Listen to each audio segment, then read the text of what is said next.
Rawlings. I know you go and excel there. And I know you go and show them the level. So just go and surprise everyone in Ghana. Tell them show them what you can do better in that ministry.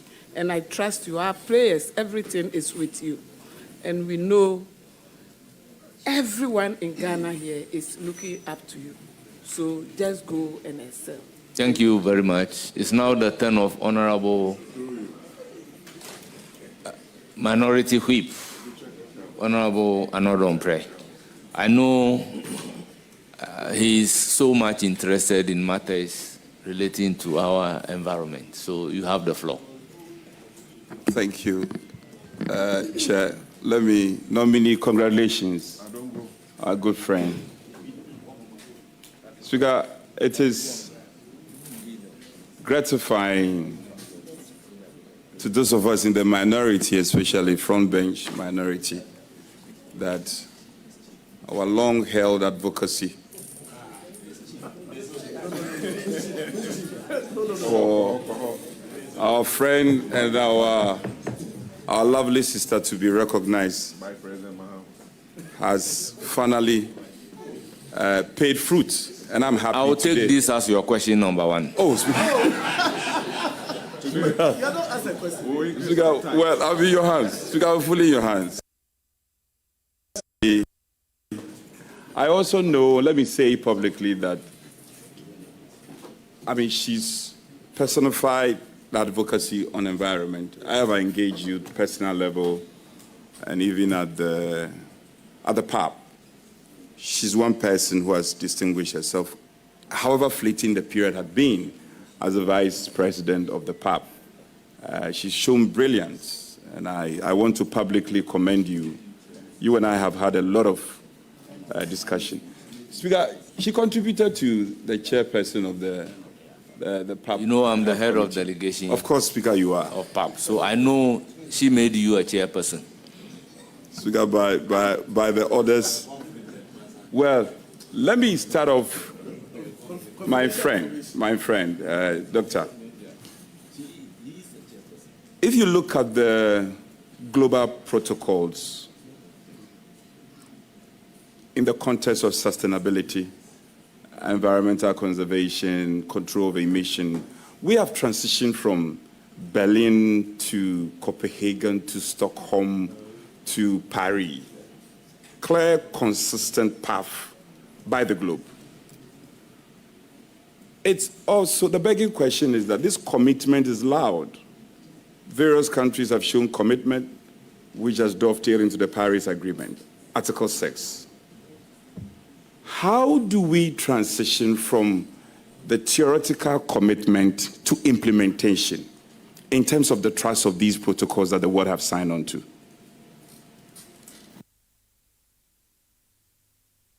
Yes, Honorable Nominee. Thank you, Honorable Chair. I believe that we have already transitioned to the practicalization of Article 6 under the Paris Agreement. We have already signed agreements with countries such as I believe that what it is for us that's left to do is to ensure that in the process of trading the carbon credits or the carbon dioxide, we do not end up perhaps mortgaging whatever reserve space that we have as a country for developing on our own. So I think it just comes down to the balance of to what extent do you trade in your carbon dioxide in exchange for finance?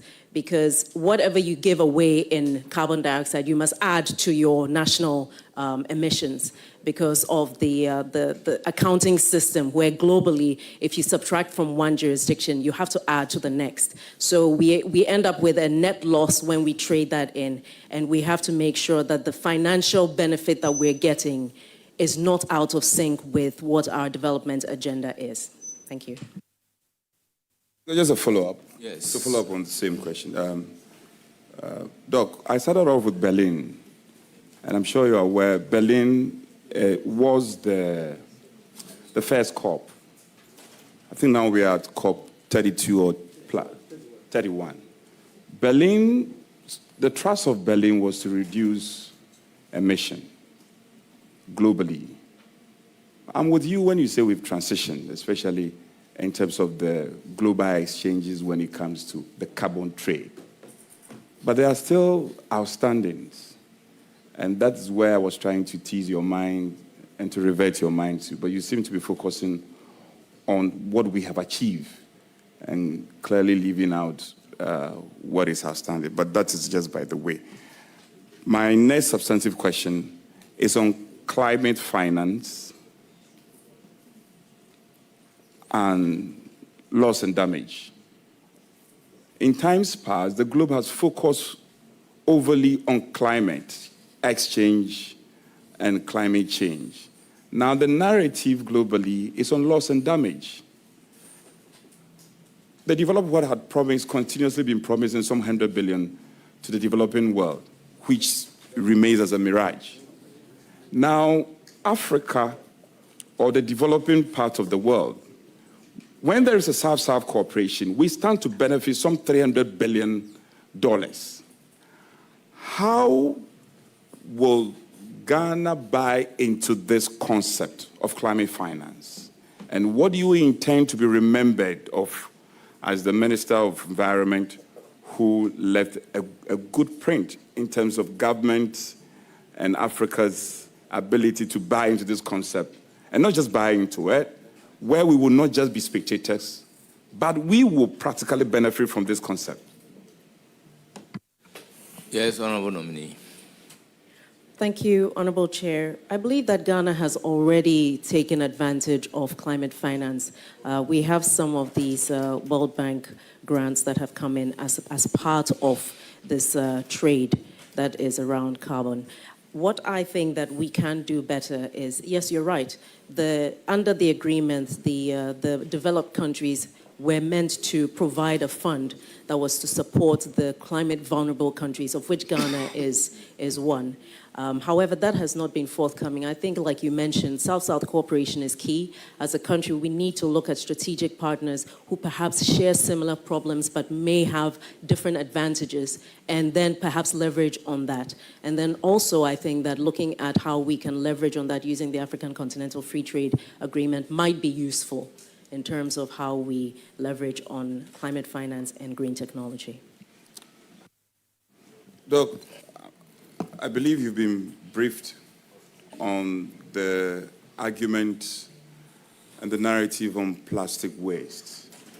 And I know how passionate you are when it comes to this matter. What briefing have you received so far from the ministry's officials? And do you see your way clear? Is there clarity in terms of functions that should be staged for Ghana to come atop the threat of plastic waste?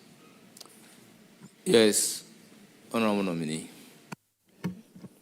Thank you very much, Honorable Chair. I believe that there's a policy on plastic waste that we have as a country, and that is supposed to encompass how we plan to address this. The briefing that I did receive is one of the key things that is to happen within the next 6 months is the ban on polystyrene, and at some point also single-use plastic, because I was actually very concerned about that as well. What I believe can be done in addition to this is to channel some funding towards the CSIR, the Council for Scientific and Industrial Research, so that they can actually look into biological alternatives, for example, hemp, for example, cassava. We have a lot of plant produce that can be used to make plastic alternatives which can break down and don't actually persevere in the environment. Yes. Yes, Doc. Doc, the landfill waste, I concede as a developing country, we still haven't been able to enhance reclamation and recycle of our waste. Now, the danger we are facing, for instance, at various landfill sites, is a production of latchet. Latchet, the liquid that comes out of the landfill side. We have a situation in Sawam, in Sumia, for instance. This latchet leaks into water tables in surrounding areas, and it poses huge health hazard. All over Ghana, Accra, many parts of Accra, we have this landfill site, many parts of Eastern region. We should be moving towards recycling of this waste. And waste, as environmentalists will tell you, is a resource, depending on how we use it. What briefing have you received from the ministry? And what is your thinking going into this ministry, how these concerns should be dealt with? Yes, Honorable Minister. Thank you very much, Honorable Chair. I believe that once again, with regards to the issue around plastic waste, it's an all-of-government, all-of-society approach. And the Environmental Protection Agency has a key role to play around the issue of hazardous waste, around the issue of toxic chemicals leaching into our water bodies, especially groundwater. One of the things that ought to be done, and I would want to have greater insight into that, is landfills must have a non-permeable base before items are dumped on it to prevent leaching into the soil and into the groundwater. This is something that has to be looked at as an absolute necessity. I do know that that is what's practiced at the collection point for the e-waste, but I believe it needs to be extended. We need to also create a culture of segregation of waste in order to be able to know what's going where. If we're looking at the creation of compost, then from the household level, from the schools, from the very basic units of our communities, we should start the issue of segregation of waste. Furthermore, there are other ways in which we can handle solid waste. There are countries that import solid waste in order to use for their thermal power generation. We can also look at pyrolysis of plastics, which can then be used to generate fuel and cooking gas. Then there's also obviously the recycling of some kinds of plastic into reusable materials. So there's a wide range of approaches which involves the public education, which also involves better enforcement, and then also the other innovative ways around how we handle plastic waste. Doc, Chair, it's just unfortunate. The chairman has signaled me. Your last question. I have very good questions. Unfortunately, I've been limited. I would have loved for us to have a good conversation. You are clearly showing brilliance when it comes to the environment. The chairman will not allow me, unfortunately. Anyway. So, Chairman is so magnanimous to you. You know the number of questions that you have. Doc, this may be my penultimate. I'm sure he will allow me the very last one, which will have to be on PAP, Pan-African. That one he will not refuse. I know he is the leader of the delegation. If he refuses, I may have to report him to the president of PAP. Doc, so far you're doing well. You're showing brilliance. I commend you. The usage of mercury in small-scale gold mining is come up repeatedly as a concern. And I'm sure you do know this. How will you be able to track this problem? Mercury. And we are told traces of mercury is found in agriculture foodstuff. And you know the danger that mercury poses to our health.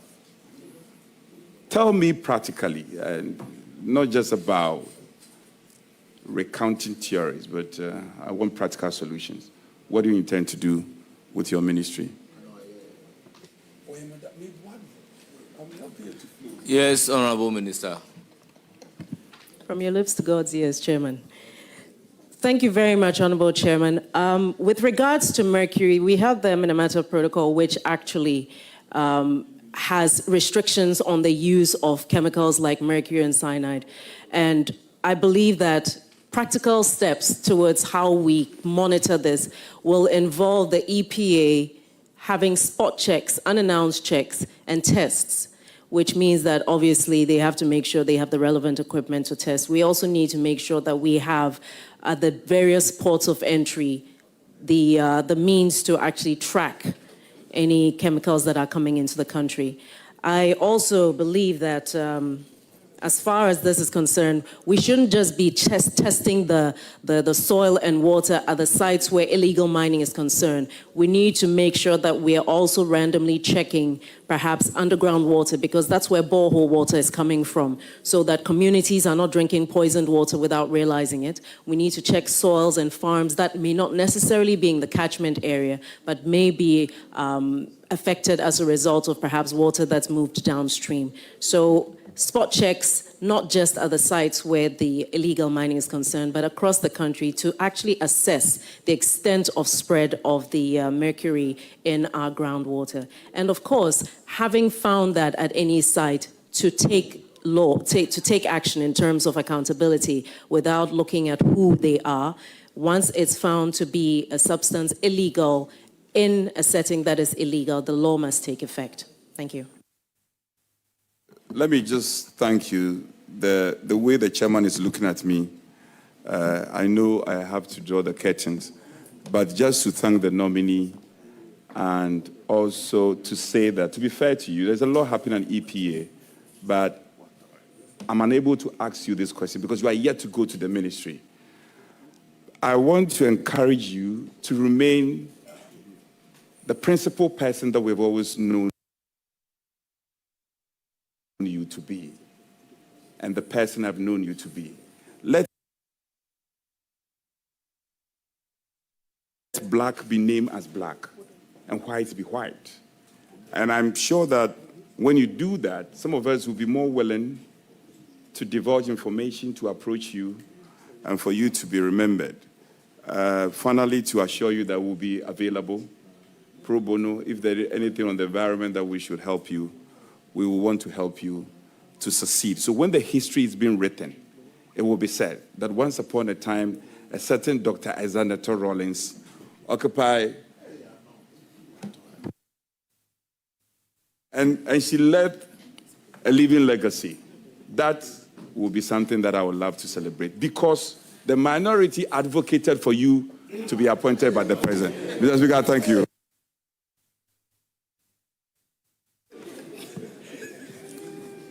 Honorable James Agalga, you have the floor.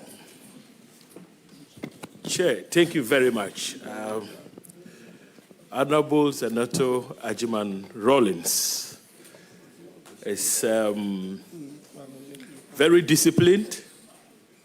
In fact, when she first arrived in Parliament, I worked very closely with her. She was a friend to the Defense and Interior Committee and actually assisted us very well. Subsequently, she was made a full-blown member and elevated to the position of deputy ranking of that same committee. I was ranking. And so we worked very closely. And therefore, I am in the best position to bear testimony to the competence of Honorable Rawlings than any other person in this House. Yes. Yes. Yes. No. Aside that, when the Committee for Security and Intelligence was created under the new standing orders, Mr. Chairman, she again acquitted herself. Honorable Leader, the floor is given to you to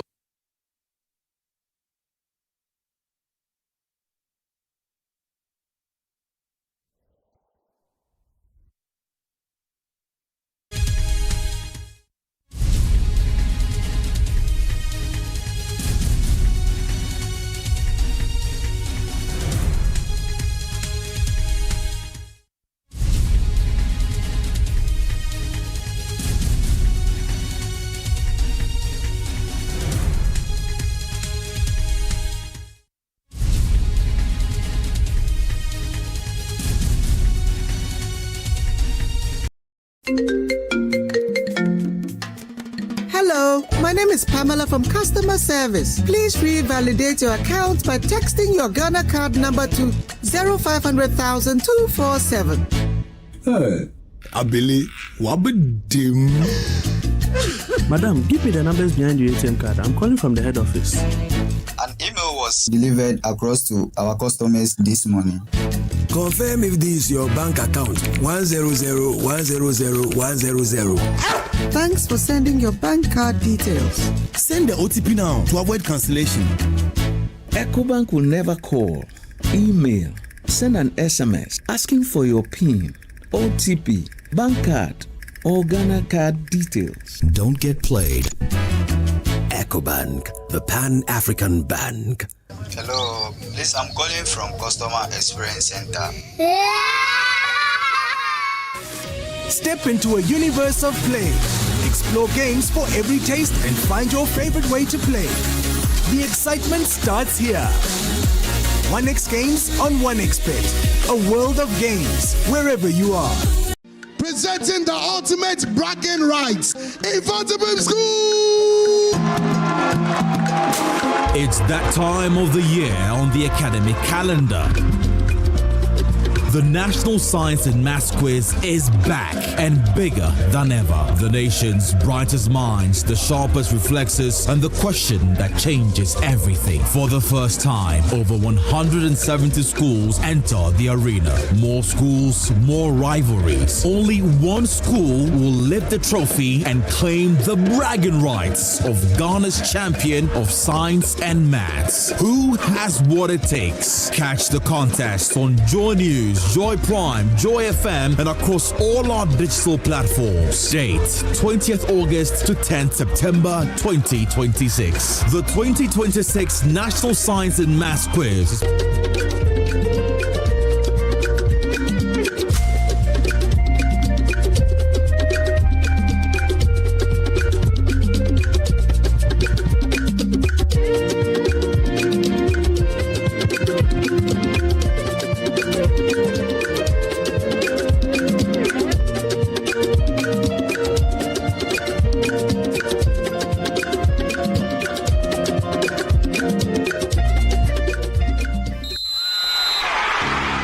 Corporate Ghana, are you ready? The biggest gathering of Corporate Ghana is back. It's time for the Joy Sports Invitational 2026, where competition meets networking, fun meets fitness, and champions are made.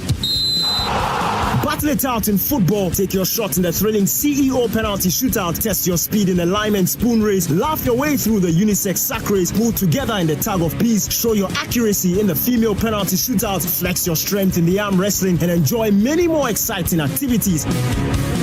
Join us on Saturday, 29th August 2026 at the University of Ghana Stadium. We kick off the day with a high-energy aerobic session from 6 a.m. So come early, warm up, and get ready for an unforgettable day. Ready to register? Call or WhatsApp Slevin on 0242-376445. The 2026 Joy Sports Invitational Tournament is powered by The Luckiest. Luck is everywhere for everyone. And proudly sponsored by Toyota Ghana, superior quality. Ayuda, Ghana's #1 services app. Abaco Services Bibri. Minerals Commission, the regulator of the mining industry in Ghana. Latex Foam, your partner for life. Virtual Security Africa, security for all. And Valex Lease Equip Limited, copier leasing, renting, and maintenance service.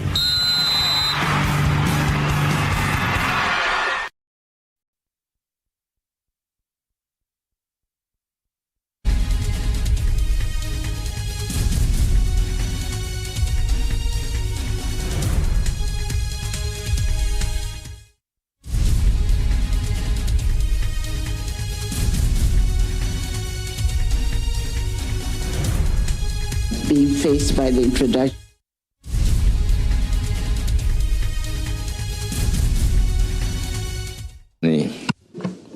Thank you, Honorable Chair. As I mentioned earlier, building the human capacity as well as the necessary software and hardware around that would be key. Legislation on its own is only as good as the execution, the implementation, the enforcement as we have around that. And the human capacity is key. I believe that that is really essential if we're to get a handle on how AI is used within our jurisdiction. Thank you. Thank you, Mr. Chair. I think one other issue that I'm very passionate about. I don't know how well you've been briefed at the ministry, but it is known that as a country, we spend so much money importing spare parts into the country. so much foreign currency, which puts us in a very bad trade debt in trading. I don't know if you have been well briefed. There has been an attempt during the era of President Nana Addo Dankwa Akufo-Addo to come up with a CNC machinery to ensure that we can have our own spare parts. Spare parts can be produced in our country to solve all these foreign exchange challenges. Have you been briefed, and what is your position in trying to ensure that? I know the machines are available. I know the building has been constructed to a level that can be. What is your view about the continuation of this project? Thank you. Yes, Honorable Nominee. Thank you, Honorable Chair. I believe Honorable is very passionate about this specific issue, which I do agree with, is it would actually make a difference in terms of our industrialization drive, and of course would be able to, with the right tooling, contribute towards the 24-hour agenda. Honorable Chair, I believe that with regards to this, what's left really is for me to have a full detailed briefing of what exactly is outstanding in terms of monetary commitments. And then subsequently, once I understand exactly what the issues are, to be able to have a conversation with the Honorable Finance Minister around the release of funds for the support of this completion of the project, which would actually contribute towards jobs and also create a local industry, which could probably help not just Ghana, but the sub-region as far as the provision of some of these types of equipment are concerned. So it really to get a full assessment to be able to speak to that in full. I could come back to the House with a report once I've done that. Thank you. Yes. Thank you, Honorable Chair.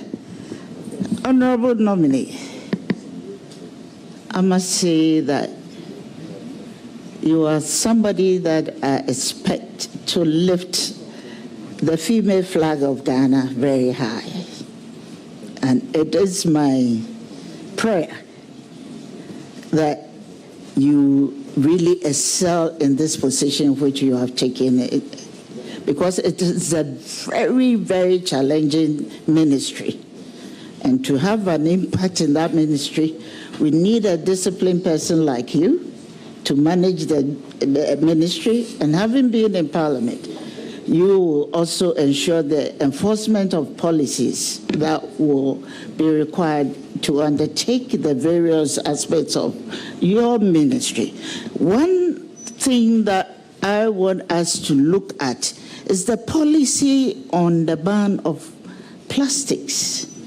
I know you've given us some answers on it, but we have a timeline of 6 months. You know, the indications you gave about what could be done to ensure the implementation of this policy, some of them require a long-term approach or long-term solution to these issues. My simple question is that, how do you look at the policy? Whether the implementation has been done rightly? If not, what would you propose should be undertaken to ensure full and successful implementation of this policy? Yes, Honorable Nominee. Thank you, Honorable Chair. I believe that the EPA just I think a couple of days ago was actually in Kumasi raising awareness to the general public on the impending ban on styrofoam. Honorable Speaker, I believe that the dangers around the use of polystyrene cannot be glossed over, and it has to be done. I think if not to belittle the issue, but I remember as children when you wanted to go for Antina's rice, you took your own pots to go and buy the rice, and I'm not sure at which point putting plastic within plastic within plastic became the norm. And I think it comes down to a change in behavior. Obviously, behavior change is something that can take time, but it can be incentivized, or it can be, you can put penalties in place. It comes down to how we enforce and the seriousness with which we seek to address this. I stand by the fact that the timeline has to be maintained. It's long overdue. So in whatever way that I can support the relevant agencies, in whatever way we can raise public awareness to the fact that citizens do have a responsibility under the Constitution to also contribute towards the protection of the environment. It's not just about what the government does.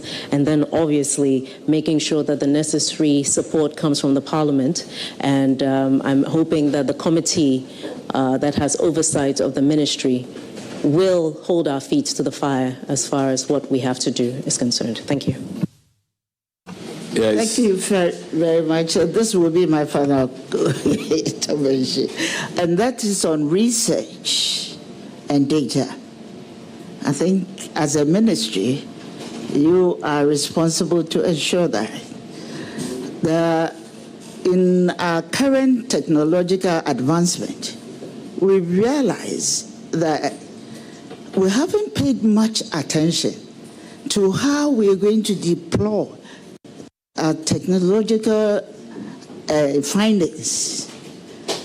As a country, we train, and at a point in time, we don't know how we apply our training to the development of, something say, industries. May I know whether you agree with the fact that there needs to be a center where we can deploy research finders and ensure the promotion of other innovations and the research finders that we make out there whilst we are educating ourselves or whilst in the high institutions. So may I know what your view is on this particular issue? Yes, Honourable Nominee. Thank you, Honourable Chair. There is a nexus between the research, industry, and government, the role that we play in order to make sure that whatever research findings are actually commercialized. The CSIR already has in place the necessary framework that looks at the commercialization of innovations, as well as how to engage in private partnerships. What I would be looking to do is to understand what we currently have as far as innovations are concerned and how we can speed up the process of engaging private partners and looking at the commercialization of some of these innovations. I think key to that as well is also the protection of intellectual property, to reassure scientists of the fact that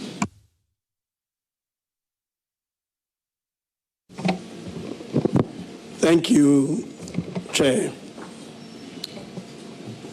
Honorable Dr. Zanetor Agyeman-Rawlings, congratulations. I really don't know where to start, but I believe you know what I mean. We thank the President for giving you this opportunity and a much bigger platform. You're already on a big platform, but you are now, if approved, will be on a much bigger platform to continue to demonstrate your intellect, your competence, and what we know, as I say, can-do attitude and getting things done. God bless you. Thank you. Thank you very much. Honourable members, in the absence of the minority leader, I will proceed to discharge the nominee. You are accordingly discharged. You hear from the committee. Thank you, Honourable Chair. I will then proceed to acknowledge your guests. We have Honourable Huese. Two. We have Honourable Jim Tamaklo. who is also my uncle as well as your uncle. We have Lovelace. We have Benjamin Nikwe Kote. We have Auntie Frimpoma. We have Kimati Agyeman-Rawlings. We have Madam Judy Nkansa. We have Nana Poku Agyeman. We have Mr. Ato Gezi. We have Auntie Amaki. We have Mr. Kenneth Wugan. We have Shelley Chikata. We have Shiba Atiesa. We have Alex Kojo Atiesa. We have Colonel Agbotui. We have Squadron Leader Sinsin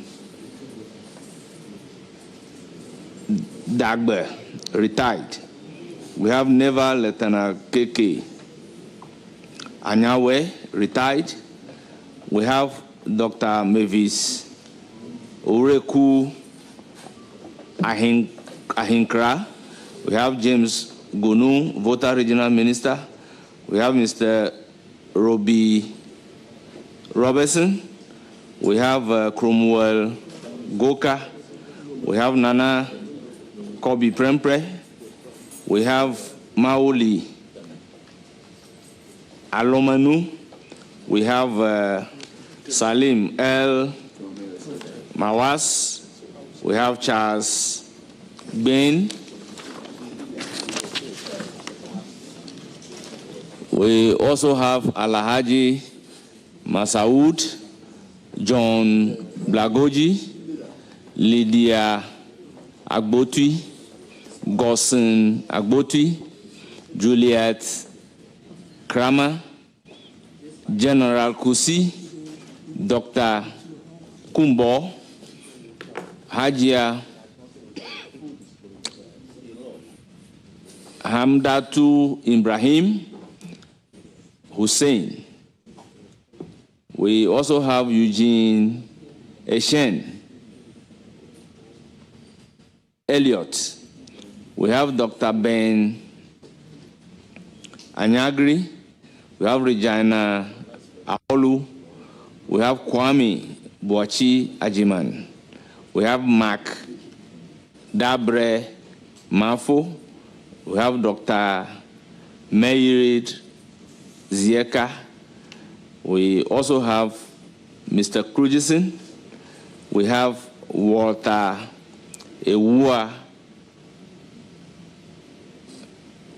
We also have Nana Jensi Amwako. We have Sisi Kwenu.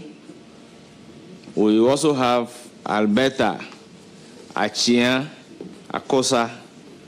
We have Bavlo Latte. We have Akresi Sapong. We have Yao Ampofo Ankra. We have Alasan Soini. We have Queen Mothers from Ashanti and Volta region. Honourable members, on your behalf and on behalf, we have Mayor of Tema, and then the spouse of the majority, Chief Whip. We have Dr. Kobena Dufour.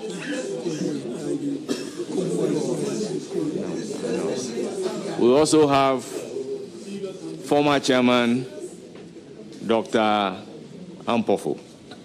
On behalf of the committee and on behalf of the House, I welcome all of you to Parliament of Ghana. Honorable nominee, you will surely hear from the committee. You are accordingly discharged. Thank you for attending upon the committee.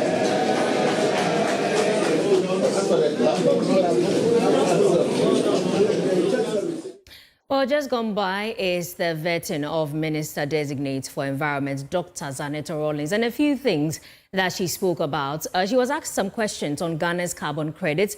She says we've transitioned on the carbon trade and that Ghana has already taken advantage of climate financing. She also urged that South-South cooperation will be key to leveraging climate financing in Africa. She also spoke about the ban on polystyrene and also single-use plastics, and she says is one of the key policies that will help to reduce plastic waste in Ghana. She also mentioned about the alternatives to after the ban on polystyrene products. She says that it's important that we fund a CSIR to develop biological alternatives to plastics to ensure that that ban on polystyrene actually stands. She also says we must promote a culture of waste segregation to help in waste management. And on illegal mining, and also the use of mercury, she says the EPA must have spot checks at various mining sites and also at the ports to track mining chemicals coming into the country, and also called for a timeline for the ban on polystyrene. She says that the 2027 timeline, as espoused by the EPA, should be maintained. Now, let's do some other stories, but still on the vetting. Minister-designate for Local Government, Chieftaincy and Religious Affairs, Mahama Yariga, has pledged to explore ways of mobilizing funds for the construction of the National Cathedral, if approved by Parliament, and the project receives the backing of the Christian community and President John Dramani Mahama.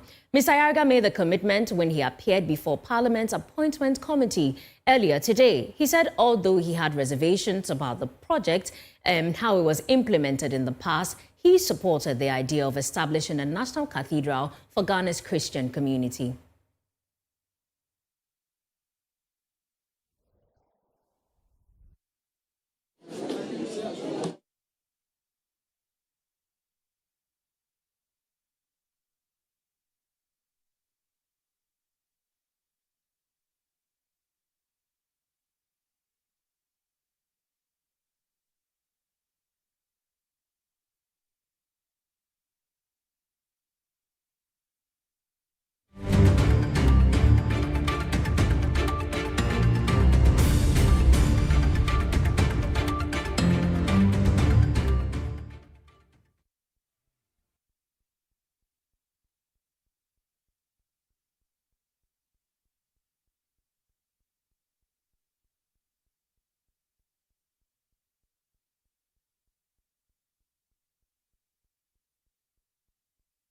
Leaders appear before a committee.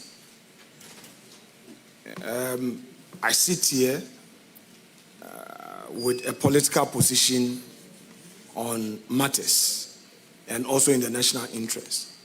So I would want to remind colleagues, especially my respected colleague, we entered the chamber together.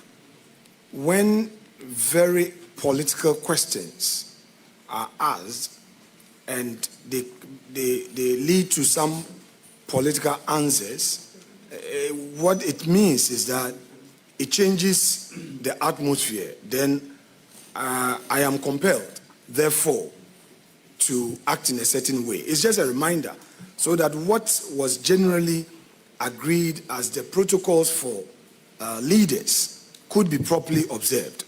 Because I cannot sit here whilst an answer is given which seeks to run down my government that served this country, and we know that there was an audit report that cleared those people, that there was no wrongdoing by Akufo-Addo or anybody, and then somebody would deliberately drop National Cathedral, which may lead to political answers. Then I am compelled to now discuss the audit report and all that. So, Chair, I will plead with members, if we all had a gentleman's agreement, let's act in good faith.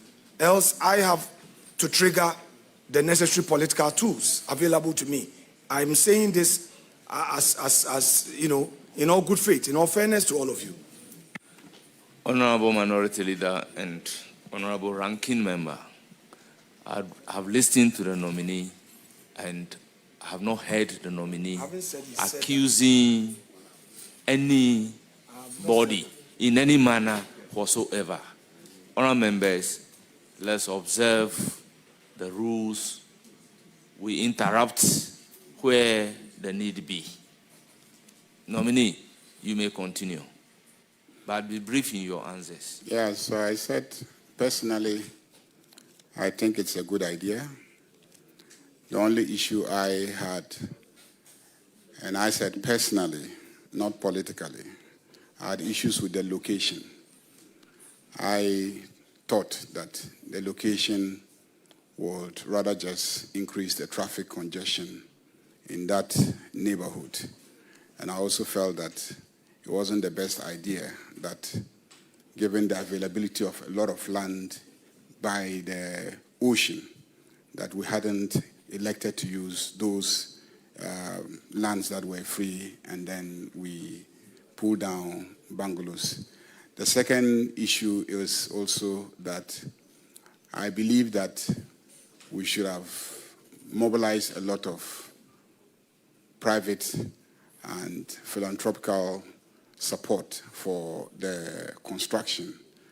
And that also, I think, was a shortfalling of the... Head back to Parliament, where currently one of the Supreme Court nominees is undergoing vetting. Chairman, today this committee takes a single further step towards the vetting of 3 nominees of appointment as Supreme Court justices. The minority would want to put on record a formal preliminary objection to the manner and timetable within which the vetting is proposed to be conducted.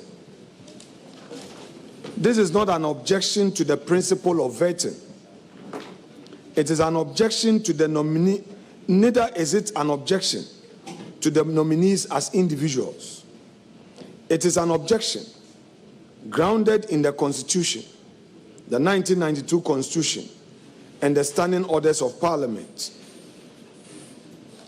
to a process that, as currently proposed, cannot lawfully and safely be completed within 3 days remaining in this recalled sitting.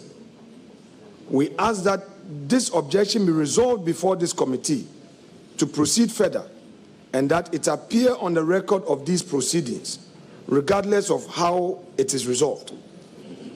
We advance 9 grounds. Each stands independently. Together, they are in our respectful submission conclusive. 1, ground 1, that there is no vacancy and therefore no exigency capable of justifying a compressed timetable. Chairman, the Supreme Court of Ghana presently sits with its full complement of justices. No seat on the bench is vacant. The 3 persons before this committee are nominated to add to the existing membership of the court, not to fill any gap left by death, retirement, or removal. This matters because the entire justification offered for compressing the ordinary vetting timetable is urgency. Urgency requires an urgent state of affairs. Where no vacancy exists, no functional urgency exists. The committee is respectfully urged to require the majority to identify precisely and on record what harm befalls the state, the judiciary, or any litigant if these 3 additional appointments are vetted with the same care that would ordinarily attend any Supreme Court nomination. We submit that no such harm can be shown because none exists. Ground 2, Order 21711 has been misapplied. But even so, Chairman, before I go into ground 2, we submit that since 1992, all Supreme Court nominees have gone through the regular period of notice where this committee advertises in the dailies for 2 weeks. It cannot be, and it must not be, that just Monday when Mr. Speaker announced the nomination as received from the President, Tuesday, Wednesday, and Thursday, Parliament is supposed to vet it is not our position that we are against any of nominees. Neither are we saying that the president doesn't have the constitutional mandate to nominate for Supreme Court. What we are saying is that your party in opposition, and I refer to the verbatim reports of 2024, July. Mr. Speaker, Mr. Chairman, the transcript of appointment committee proceedings, 30th July 2024, and I use this transcript to support my ground two. This is what was said by Honorable Mahama Ayariga, Member of Parliament for Boko Central, then in opposition. Quote, we discussed this matter and said we don't want to embarrass these judges. It's a new appointment committee. Notice was served to the nominees to come without us having had a meeting. No meeting. Notice was served to the public to submit memos, and there was no meeting. Then yesterday we met, we said, quote, what is the rush? End quote. We have a lot of time. So let's take our time and not embarrass these judges. Let's do a decent job. We ask for documents. We ask for the writings and publications of one of the nominees. Then the other, who is the Court of Appeal judge, we ask for her judgment. You know how we always do it, so that we can study and do a decent job. And they wanted to even fix a date. Then the majority chief whip advised the two leaders to go and confer on the date. Chair, end quote. He goes further. We had these discussions nicely, and then we all dispersed yesterday, only to see during midnight WhatsApp exchanges that we were being someone as a committee to come and vet this book. Because of that, some didn't even go through their CVs. Now let me go to Honorable Akufo-Addo, who was a deputy minority leader and a member of the committee. This is what he had to say. Quote, I was saying that first of all, why do we have a media here? The point has been made that the appointment committee met. We discussed these matters. We all agree that these appointments are important. These are lifetime appointments. And once they sit in the Supreme Court, there's no opportunity for any Ghanaian to try to revoke the appointment. These nominees are going to replace Supreme Court judges that are not going on retirement, some of them till November. So it was clear that we have time to make sure that, as outstanding practice of this House, we published this nomination by the President in National Daily and get memoranda from the public so that we can totally, the people of Ghana must be part of this process. It's a serious process. We all agreed. I mean, let the point be made. Nobody has anything against, but we must do the right thing. End quote. This is Honorable Akufo-Addo, Deputy Minority Leader, who is now a Minister of State. Now let me go to my respected colleague, who is now the Finance Minister. He was the Minority Leader, Dr. Akufo-Addo Forson. This is what he had to say as Minority Leader then. Quote, then let me make this comment. Honorable Leader, he was referring to the chair, who is seated to my left, Honorable Patricia PJ. She was the Deputy Majority Leader and the acting chair of the committee. Yesterday, I said something, and today I'll refer to you as my former friend, because I'm honestly appalled. This is Atu speaking. I'm appalled. You have broken the trust of the NDC Minority Caucus. You have committed a number of sins. I will tell you the sins that you have committed. Your first sin, you unilaterally wrote a letter to the nominees inviting them for vetting without the input of the appointment committee. That's their first sin. Sin number two, all your sins. Your sin number two, you wrote to the nominees certain Wednesday 31st, after informing them that we are Wednesday 31st without our input. Then number 3, after we met as committee, your third sin, after we met as committee and agreed that we'll do this vetting before we are recalled, so that during the recall, we will take them, you will take them unilaterally again and again. No, I'm enumerating all the sins that she has committed. And then you inform them that now you have shifted the goalpost from 31st. Then we even agreed to Tuesday, and going forward, you hold it and submit the report to the House. Madam, this is not Banana Republic. All these are words coming from Akufo-Addo. This is the Republic of Ghana. This is the Black Star of Africa. This is Kwame Nkrumah's Republic of Ghana. Please don't destroy our democracy. This is coming from the NDC. At the minimum, you have to give us the opportunity to study the nominees, and the people of Ghana must see us that we are doing our work. We cannot joke with this democracy. These are some of the things that we do, and the democracy elsewhere, they lose them. We will protect this democracy at all costs. You are putting somebody into constitutional office until the age of 70. All what we are asking is that advertise for a minimum of 14 days. Invite memoranda. So far, you have advertised for 4 days. Even the advert, you didn't tell us you were advertising for this. Advertise for 14 days. Give us opportunity to review the CVs. Today, you have called a meeting. Me, today, I have not even read anything. I will end it here. Chairman, to reiterate ground 2 of our submission, these are the words of your party in opposition. You insisted that Supreme Court nominees should at least have that 14 days minimum notice in the dailies. You told us that back in the day, on that fateful day, what you did was to stop the vetting. We are not going to be physical. We are going to be decent and put across our case to the nation.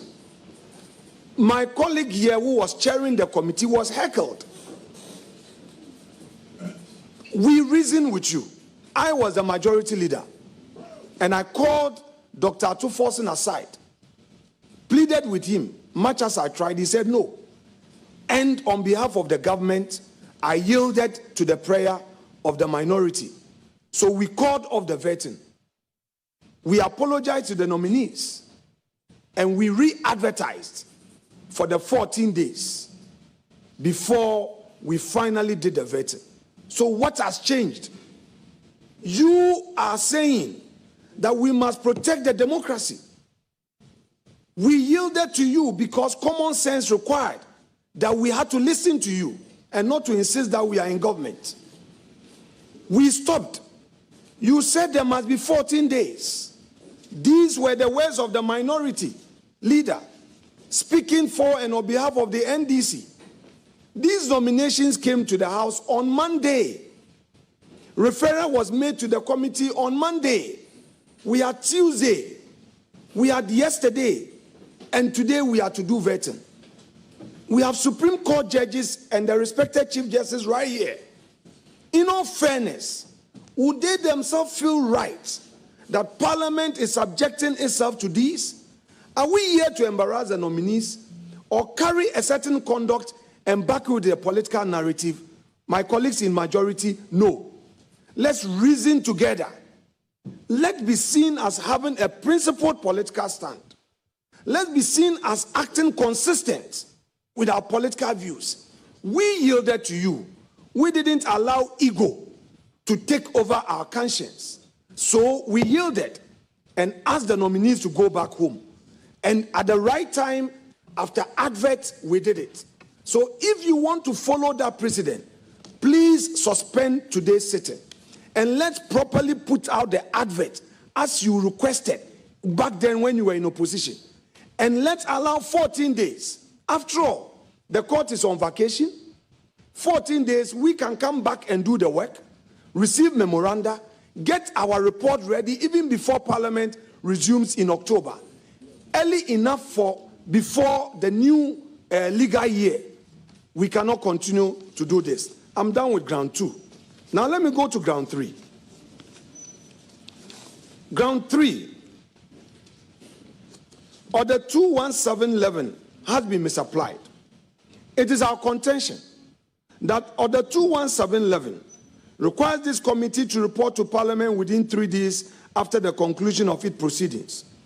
That is a clock triggered by conclusion, a fact within the committee's own determination, not a clock that runs from the date of the referral or that compels conclusion by any particular date. No provision of the standing orders convert Order 21711 into a general instruction that vetting itself must be completed within 3 days or within the life of any particular sitting. Order 2674, by contrast, allows a committee up to 3 months to report on a matter referred to it. We submit, therefore, as minority, that Order 21711 cannot, on any proper construction, be read to shorten that general period to 3 days for 3 simultaneous Supreme Court nominations. Our next ground, that the composition safeguards in Order 2172 and 3 cannot be honored on this timetable. Chairman, we submit that Order 2172 requires the chairperson, ranking member, and 2 other members of the relevant subject matter committee to join this committee for each nominee considered. For the 3 judicial nominees, that is the committee responsible for constitutional, legal, and parliamentary affairs. For the 2 ministerial nominees, it is, in each case, the relevant sector committee. Order 2173 caps the resulting membership at 15. We therefore submit that properly reconstituting this committee 3 separate times for 3 distinct subject areas, whilst respecting the 15-member ceiling and the 1/3 quorum requirement in Order 2651, cannot be done with the rigor these orders contemplate inside 3 days without either breaching the cap, diluting the co-opted membership actual participation, or reducing what should be substantive scrutiny to a formality. Any of those 3 outcomes will render the resulting recommendation procedurally unsound. We further submit that the public participation safeguard in Order 21710 would be rendered nugatory or odious by your conduct of proceeding to vet these nominees today. And on that point, it's our submission that Order 21710 requires the publication of nominees' names in the newspapers of national circulation for the specific purpose of inviting memoranda and representation from the public. Chairman, I rely on Dr. Atufosin's verbatim submission of 30th July to support this submission without reiterating that point. It is the mechanism by which citizens, the bar, and civil society bring to this committee's attention anything material to a nominee's fitness for judicial office that this committee itself might not otherwise know. A publication made this week, followed by hearings this week, gives no realistic person outside this chamber an opportunity to research, prepare, and submit memoranda before this committee purport to conclude. We therefore submit that a safeguard, which as a matter of simple arithmetic cannot be used, is not a safeguard that has been complied with. It has been observed in form and defeat in substance. We argue further on a ground to the effect that no motion to suspend the standing orders has been moved. Chairman, on the floor, there was no such motion properly moved, argued, and resolved to the effect that any of our standing orders be suspended. What we know is that the majority, after we were done with business committee report meeting, claim to have recalled the business committee to hold another meeting, whereupon they claim that they added the vetting of Supreme Court nominees this week, and that after the majority leader has presented his report, same was gavelled as having been adopted. Chair, never on the House floor have we had such a precedent where a business committee's report was used to override express provisions of our standing orders. The adoption of a business committee report and recommendation can never replace an express provision of our standing orders that require a motion to be properly moved. Chair, we further submit that it is only by motion, moved with the leave of the House, with reasons stated prior to suspension. No such motion has been moved in respect of Orders 2172, 3, 10, or 11, or of Orders 265, 266, or 2674 in connection with these three nominees. Every one of those orders therefore remain in full force today. We submit with respect that the committee or majority within it cannot achieve by mere scheduling what Order 3 requires to be achieved by motion, debate, or vote. To proceed as though these orders had been suspended without the House ever having suspended them is not an exercise of discretion. It is a disregard of rules that remain binding. We invite you, Mr. Chairman, to ensure that this committee is bound by Order 217 in its unamended and unsuspended form, and to conduct these proceedings accordingly. Our next ground, that the constitutional preconditions to nominations under Article 1442 have not been shown to be satisfied. Chairman, we submit that Article 1442 of the Constitution makes the President power to nominate an ordinary justice of the Supreme Court conditional upon the advice of the Judicial Council and consultation with the Council of State. These are not procedural niceties. They are conditions precedent to a valid nomination reaching this committee at all. We submit, therefore, that before this committee proceeds to question any of the three nominees on merit, it should require the Clerk of Parliament or the Attorney General to confirm on record that the advice of the Judicial Council was in fact obtained and that genuine consultation with the Council of State in fact took place in respect of each of the three nominations. A truncated timetable makes it materially harder for this committee to verify that these upstream constitutional conditions were actually met, rather than merely asserted. This committee ought not to vet nominees whose own constitutional foundation has not first been confirmed.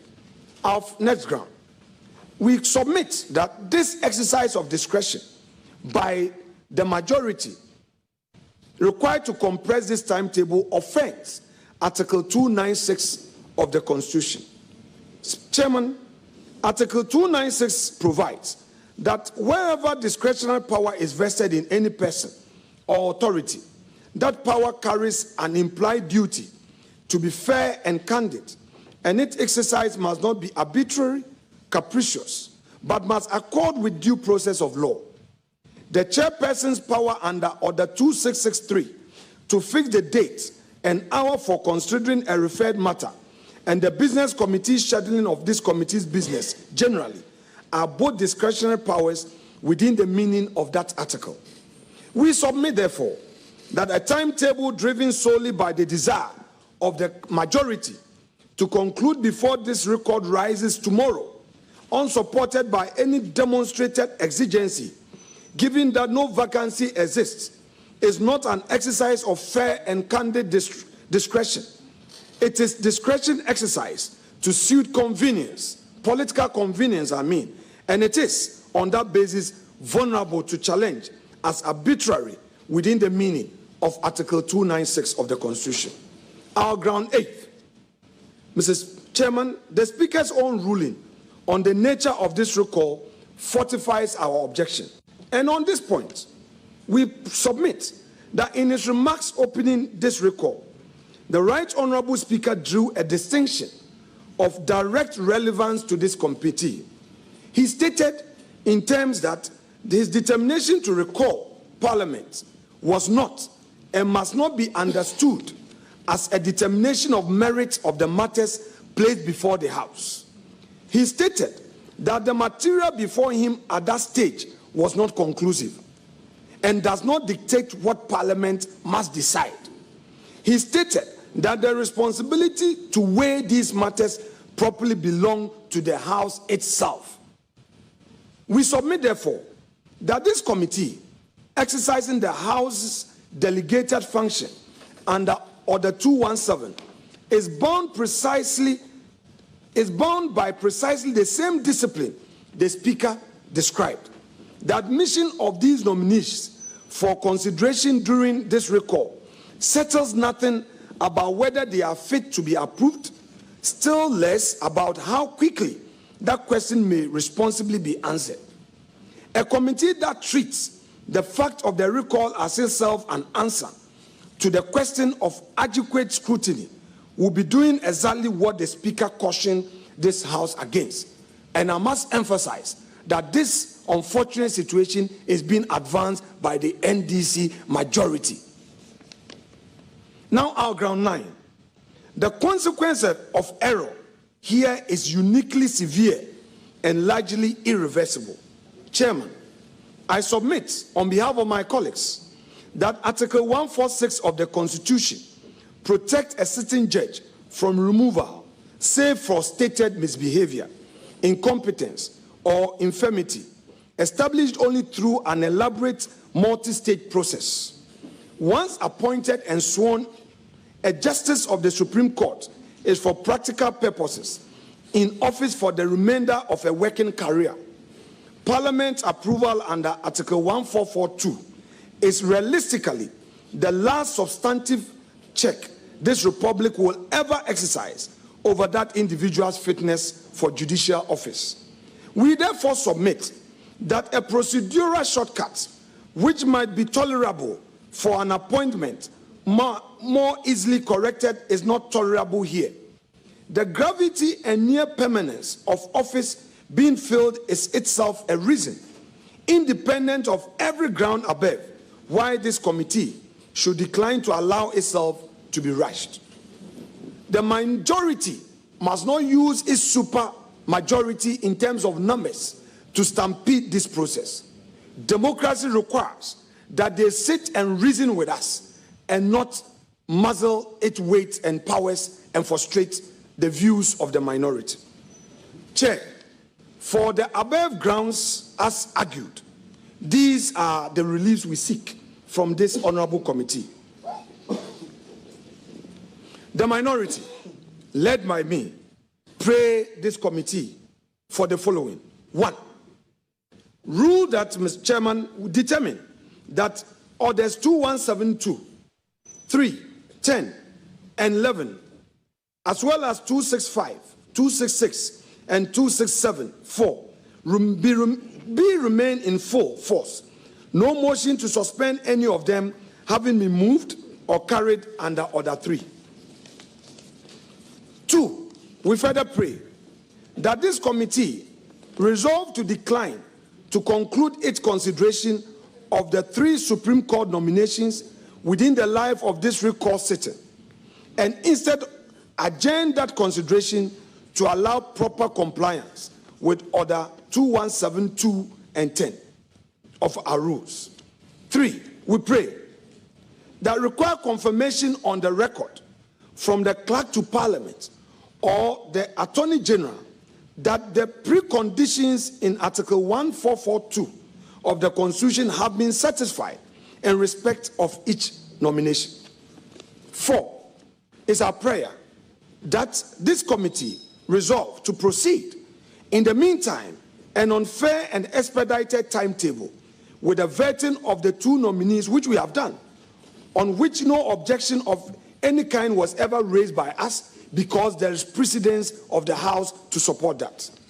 And finally, record this objection and the committee's final determination in the report of the committee, ultimately as it presents to the House under Order 215.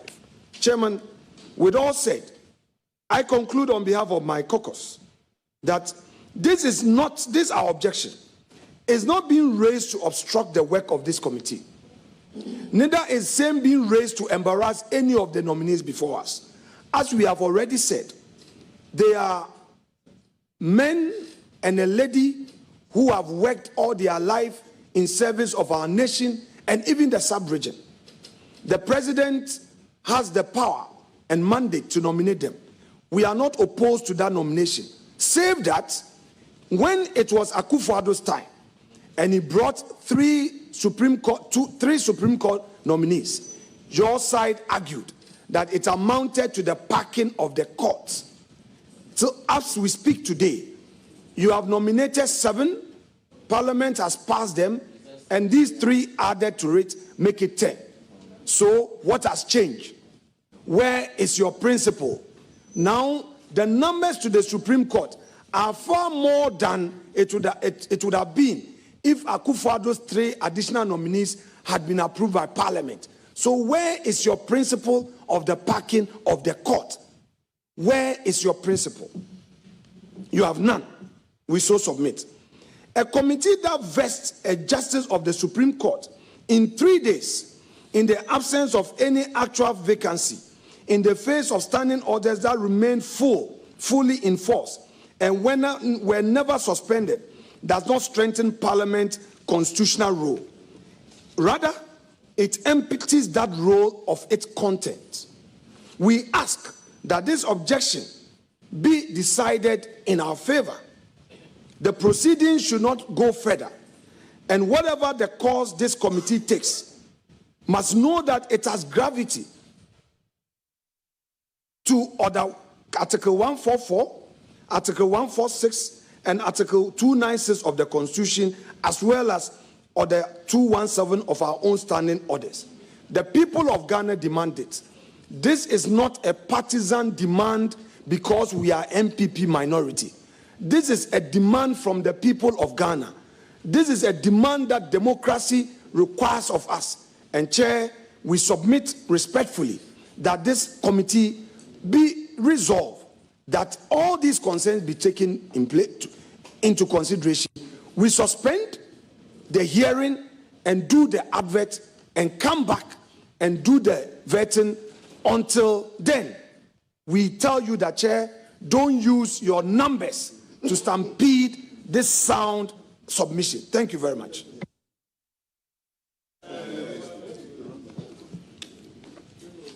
Honorable members, our distinguished guests, I have sat and listened carefully to the objection raised by the minority leader. And it gives me much interest as how a lecture in metaphysics will give to a newborn baby. I said so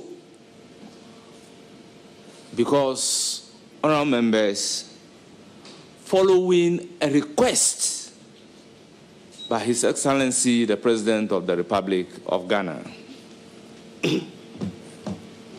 to recall Parliament to deal with specific items, a request that was contained in a letter emanating from the President dated 11th August 2026. 3 items were the basis of the President's request for a recall of Parliament. 1, the Banks and Special Deposits Taking Institution Act Amendment Bill 2026. 2, 2 nominations for appointment as Ministers of State for referral to the Appointment Committee, vetting, and consideration by Parliament. 3, 3 nominations for appointment as Justices of the Supreme Court for referral to the Appointment Committee, vetting, and consideration by the House. So clearly, the request was not only limited to the referral of the nomination of 2 ministerial nominees, vetting and consideration by Parliament. It includes the referral of the 3 judges nominees, referral and vetting by the committee. Based on these requests, Parliament was duly recalled to sit from Monday 24th to Friday 28th of August 2026. Honourable members, distinguished guests, accordingly, these referrals were made. And again, the referrals were not limited to that of the 2 ministerial nominees. It extends and operates to include the 3 judges nominees.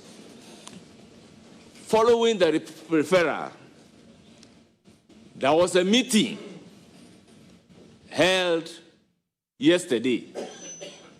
The meeting was consequent upon the chairperson of the committee having a preliminary meeting with the minority leader to consider the request of His Excellency the President. We suppose to have the vetting on Wednesday, but it will interest you to know that at the instance of the minority leader, today, Thursday, 9 o'clock has been scheduled to conduct the vetting. We had a preliminary meeting yesterday, dealt with certain issues and concluded them. For me, that was the end. What was the issue raised and considered? I will go straight to the one that is relevant to the objection raised by the minority leader and how we dealt with the issue. The issue was to the effect that we should only consider our colleague ministerial nominees, 2 of them, but we should not consider the 3 judges. Based on the fact that there was no publication, and therefore we should not proceed to do the vetting of the judges. The committee resolved that the referral includes the 3 judges nominees. We cannot therefore discriminate in favor of our colleague nominees and against the 3 judges nominees.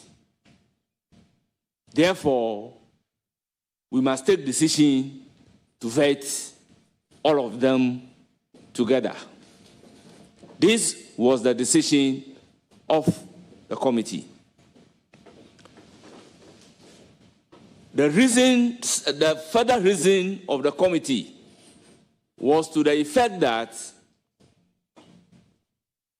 on Monday, when the business statement was presented, part of the business statement requested from the House to use Standing Order 3 to suspend the Order 217 of our standing orders in order to pave the way for us to deal with the urgent items based on which the request for recall was made, and the House was accordingly recalled. I have in my hand the Provisional Hansard of Parliament of Ghana. I'm not tendering it, but to quote the relevant portion. Honourable members, Roxanne Nelson Kwame Eche Dapamakpo, the majority chief whip, raised the issue that upon the presentation of the business report, he wants to formally move a motion for the House to adopt, to waive the Standing Order 217 so that we can urgently consider the request of the President. Now, the Right Honorable Speaker, Alban Sumana Kingsford Bagby, was the one presiding. And this is what he said. Once the request for waiver based on Standing Order 3 of the House was part of the Business Committee's report presented to the House, and the House having adopted the report of the Business Committee, there is no need acceding to the request of the majority chief whip to move a motion to waive the Standing Order 3. Once the House has adopted the Business Committee's report, it means that the House has taken a decision to waive Standing Order 3 for the committee to consider these matters as a matter of urgency. Honourable members, when the committee takes decision, we present the report to Parliament, and at the adoption of the decision of Parliament, Parliament at plenary has a right to vary the decision of the committee. However, if the House takes decision, no committee can vary the decision of the House. If you are aggrieved by the decision of the House, the method available for you to reverse that decision is contained in our own standing orders. Honourable members, distinguished guests, I will not preside over this committee and purport to vary the orders or directions or decisions taken at the plenary by the entire House. It is not done in any democracy, and I will not be the first to introduce it in Ghana's democracy. Honourable members, I will not also preside over this particular committee and discriminate against the judges. Allow the vetting of our colleagues and then reject the vetting of the judges' nominee. I will not do that today. I won't do that tomorrow. I therefore consider all grounds of the minority leader as flimsy and hollow. I considered his objection to be frivolous, vexatious, unmeritorious, baseless on the facts, the rules, and the law. Therefore, I will accordingly dismiss the objection by the minority leader in limine. Thank you for your rapt attention. Chairman, with the greatest respect to you, you don't have the power to dismiss a preliminary objection properly raised. You have responded to me I have a right of reply, and then we put it to a vote. It's a decision. It is the House the committee that must resolve. That is how we take decisions. Chairman, if we are talking law, let's talk law. It is not within your right to say you have ruled. You don't rule on issues that come. You don't have the power. There is no such power in our standing orders. Even as a speaker, when a motion comes before the House, he relies on the decision of the House. It is not a matter for a ruling that you will say that you've dismissed with all those adjectives. I won't go there. Let me remind you on some important issues in reply to your response to me. Issue 1. The House did not pass any resolution. Honorable Minority Leader, with all due respect, when you are making your submissions, you called on me. I didn't call on. I said resolve. Rule no, on the I didn't say rule. I said resolve. Don't get me wrong. No, resolve. Honorable Minority Leader, no, please. Let your microphone be off. No, Chairman, don't start your thing. Don't start it and then finish and think you can control narrative. We are being very decent. Don't try it. Minority Leader, don't start it, Chairman. You did not move a motion before the committee. You raised a preliminary objection. Rule. It's not a ruling. And the preliminary objection is supposed to be ruled upon by the rules of the House. No, which rule? Quote it. Quote which rule? Quote the rule. Quote it. If the standing order is here. Yeah, so mine is here. Take your time. Majority leader, take your time. No, take your majority leader, he's capable. No, take your. He doesn't need a lawyer. Please. Let him. This is it. Rule it. Take your standing orders. You people are taking this majority thing too far. Open to 268. You guys are taking this majority thing too far. No, we've not finished the argument. He cannot. Stop it. Patrick. You've had power. One day you may not have the power. 268. Don't do this. No, 268. It's not fair. Open it, 268. Please, majority leader, stay out of this matter. Stay out of this matter. Which ruling? Open to 268. It is not within his right to rule anything here. Please. What is he going to rule? Open to 268. I moved. 268. Yes. A motion was moved registering our preliminary objection. A motion was moved. We had a meeting with the clerk and him in his office. You were there. We all agreed that the nominee for the Supreme Court should be done in October. Clerk, he was there. We all agreed that let's do the nominees. So what changed? What changed? Why are you always frustrating everybody? Why are you taking the majority too far? And when we talk, we become victims. Why? Please. Why? Please.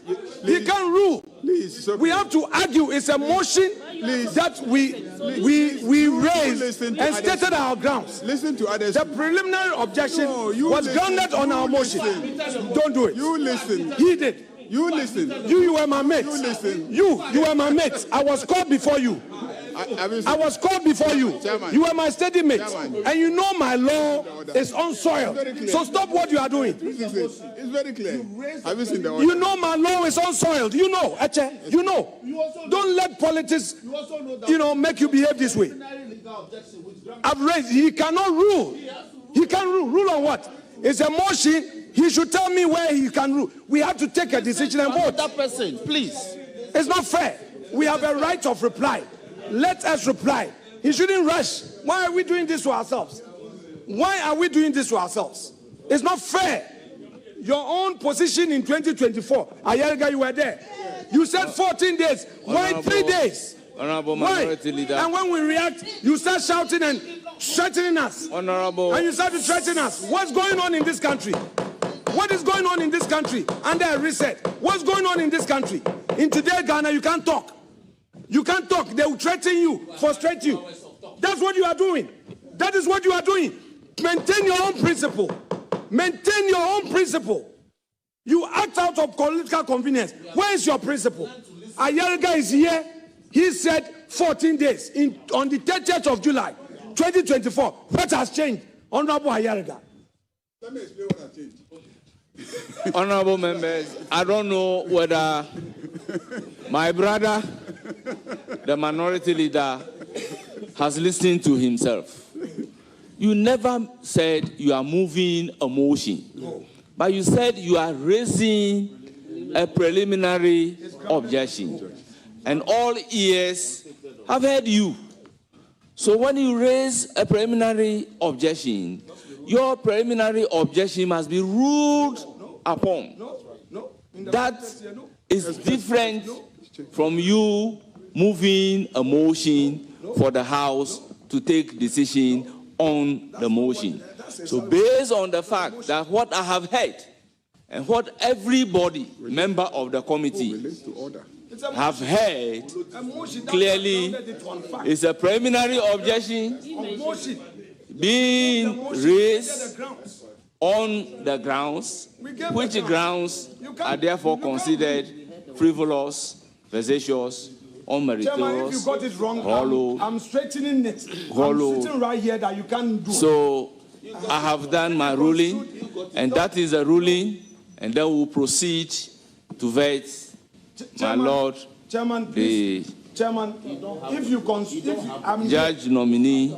Chairman, if you construed that to mean, if you construe that to mean an objection which you are going to rule, I am sitting right before you. You cannot say that the horses are bolted, there's an empty stable. Stop it. This is democracy. Don't do what you are doing. I just got up for a second. They were calling me. You deliberately discharged Zanetor. I kept quiet. I knew the traps you were setting. I knew what you were trying to do. Let's not do this ourselves. We are not helping democracy. If you construed our objection and the motion to be nothing like that, please, I'm right here. You can rule. Let us debate it. Let's vote. So let's debate it. Yes. So allow me to debate it. Sure, I'm happy that you will debate. Let's debate. He can't say he's ruling. Yes. You don't have the power to rule. Let's take it, and then you use your majority to vote against us. We'll be satisfied. So don't do what you're doing. Yeah, please. Honorable members, with all due respect, after the ruling by the chair, there will not be any debates that will be open. Honorable members, let us not make the attempt to create a scene when there is none, or there should be none. In my language, it is said that if your farm is not long, you need not go to the farm with a big water can. Decision has been taken, and we shall proceed to conduct the vetting. So, honourable members, Chairman, please, you've made your point. I've given you every opportunity. Yes, but can I make a point? Yes, can I make a point? This is a two-sided house. I'm your equal opposite number. Can I also have my bite? Well, I'm considering what you are doing to be an attempt to delay and derail the committee from doing its work. So we are proceeding to vet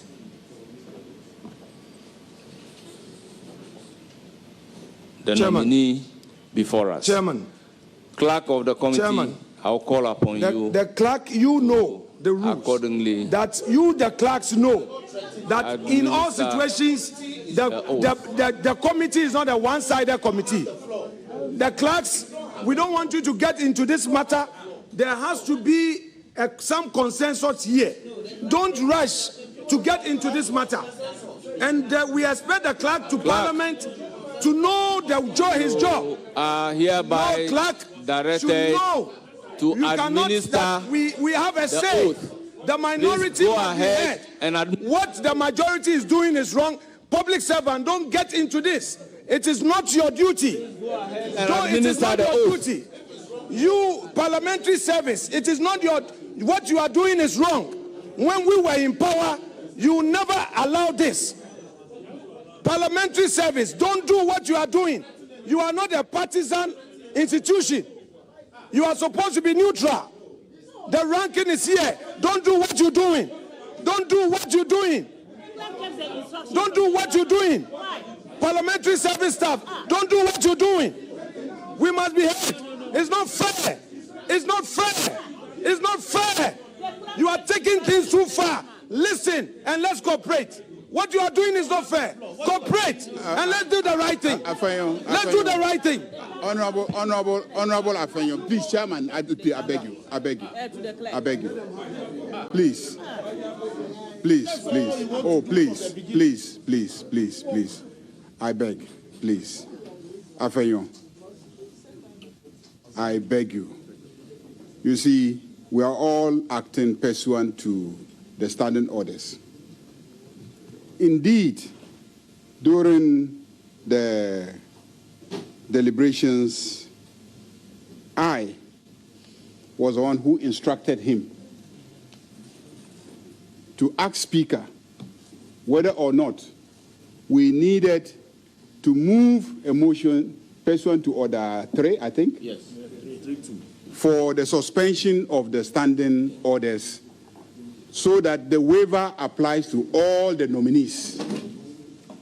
And Speaker said clearly that he didn't think it was necessary to move a motion to suspend the relevant standing orders because the recall specifically indicates what the recall is for.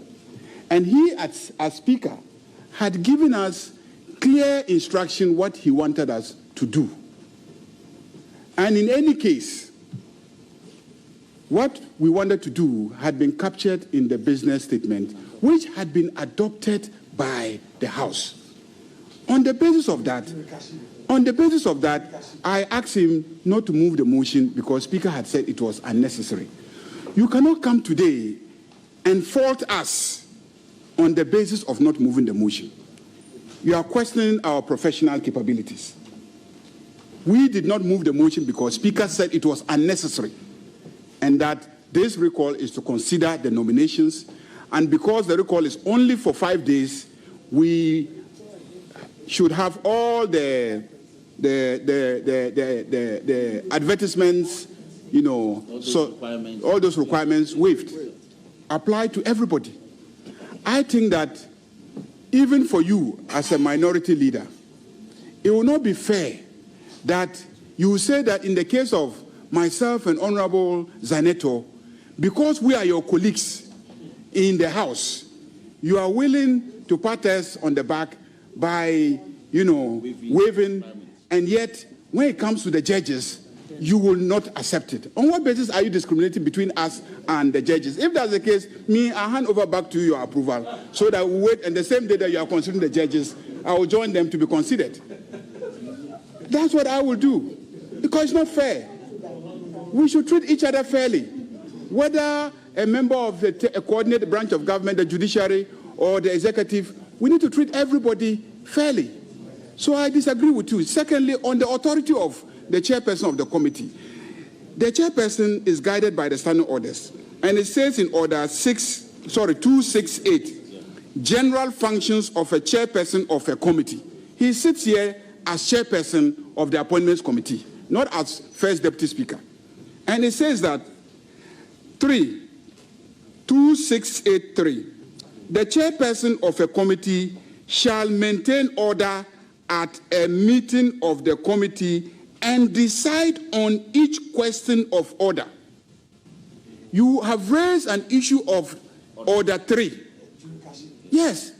No, order. No. To decide a question of order. A question of order is when somebody raises an objection on the basis of the order. Is that okay? That is what we mean when we say a question of order. But the first part of order relates to you being, rowdy, disorderly. So it says that the chairperson of a committee shall maintain order. So the maintenance of order relates to making sure that we all conduct ourselves properly before the committee, such as you cannot be speaking when the chairman has not given authorization to speak. That is disorderly conduct. Now, the second issue of order, the second issue of order is procedural questions raised based on our standing orders. So if anybody says, you are violating our standing order, the chairperson is the person who is supposed to rule on it. So the chairperson is right in saying that this is not a matter for debate. You raise an objection, I give you the opportunity, you argue your case, I've listened to you, and I am ruling. And so he is perfectly within his authority, understanding Order 2683, to do this. So, my brother, you know, this morning I said you are a nice man, you are a man of integrity. Just 30 minutes ago, you want me to withdraw my statements? We are pleading with you. These judges, if we treat them that way, we will not be fair. Honestly speaking, we will not be fair. Because it will look like we are self-serving as a parliament. We are willing to waive the rule for ourselves and our colleagues, and then not wait for them. We are willing to waive the rules for people who have been nominated to go and serve the president. But we are not willing to waive the rules so that people who are nominated to go and work with the Chief Justice, he too gets his people on time to work with. I don't think that is fair. That's discrimination. And for me, if you insist, I'll give you back your vetting this morning. And then, you know, wait till the day that you are willing to vet them, then I'll join them to be vetted.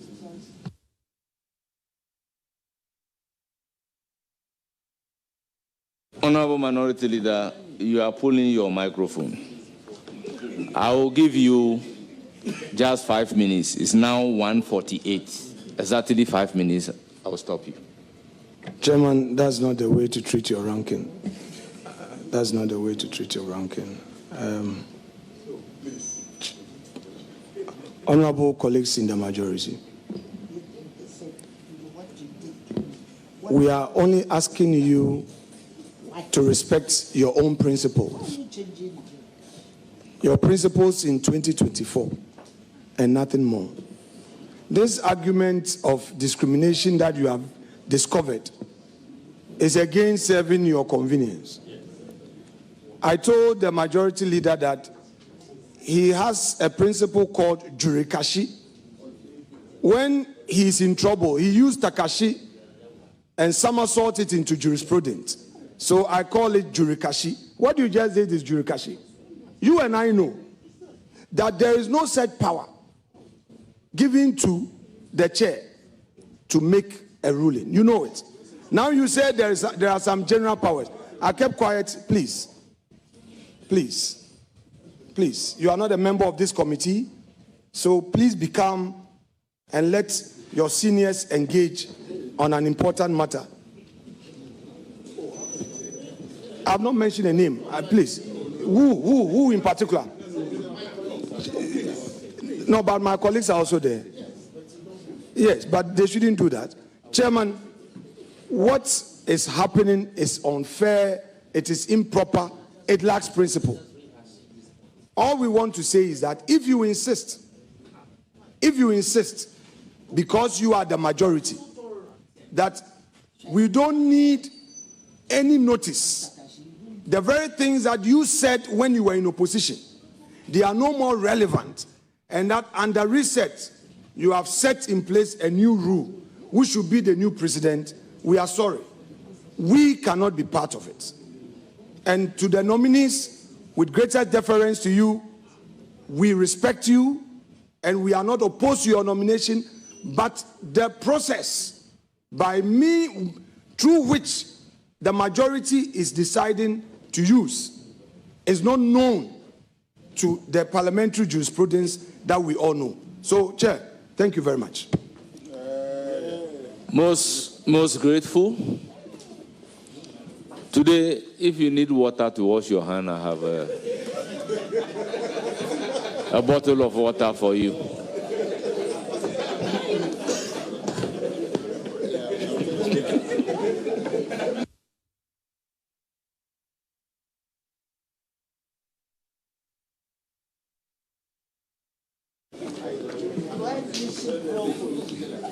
Our members, we are proceeding.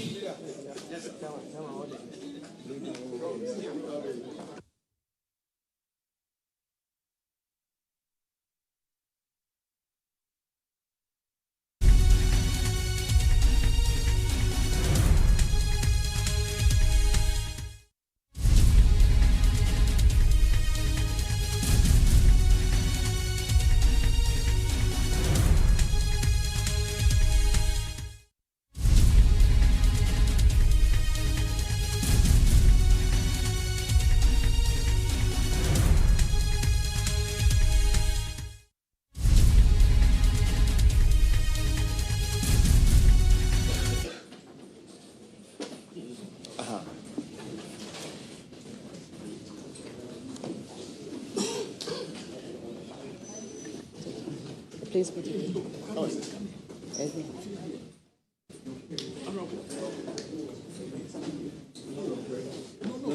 No, this is on.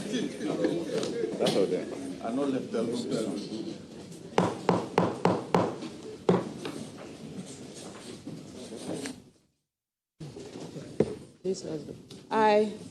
I, Justice Edward Amoakon Asante, swear by the Almighty God swear by the Almighty God that the evidence I shall give before this committee that the evidence I shall give before this committee touching the matter in issue shall be the truth, the whole truth, and nothing but the truth. So help me. So help me God. Thank you very much for administering the oath and the nominee for taking the oath. We'll go straight to vet, and before doing so, let me establish that we have a quorum to commence this business, and we also have a quorum to take decision at the end of the day. So Article 102 and 104, respectively, has been satisfied by the committee. Honorable nominee, proceed to give us a brief background of yourself. Thank you, Chair. Called Justice Edward Amoakon Asante, born on the 1st of December, 63, in Sefiyu, also where I come from. I'm married with 5 children. I started my education in Sefiyu, also primary school, then Odan Secondary School, Sefiyu Secondary School, Fanspim School, then Legon. I graduated in 89 and proceeded to the law school for my BL. I completed the law school in 91. I started practice with National Service Legal Aid Board, and then practiced for about 11 years. In 2002, I joined the bench as a circuit court judge. I was posted to Obuasi. I worked there for 5 years and got elevated to the High Court in 2008. Where I've been in High Court, I was posted to the Fast Track High Court in Accra. After 5 years, that was in 2013, I was transferred to Sekondi in the Western Region as the supervising High Court judge. And after 5 years in 2018, I got appointed to the ECOWAS Court of Justice, where I worked. This is my 8th year, and the tenure has just ended. And I was the president of the court for 6 years. So now I am back. In 2020, I was recalled and elevated to the Court of Appeal as part of the elevation process because I was due to be promoted. Basically, this is a short resume of myself. Thank you. Thank you very much. We shall proceed to ask you questions. I will then give the floor to Honorable Elikplim Akurugu to start asking you questions. Please be brief in your answers. Thank you, Mr. Chair. Congratulations.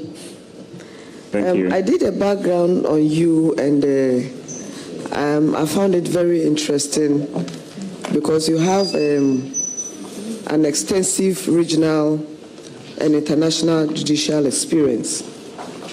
I want to ask a question quickly.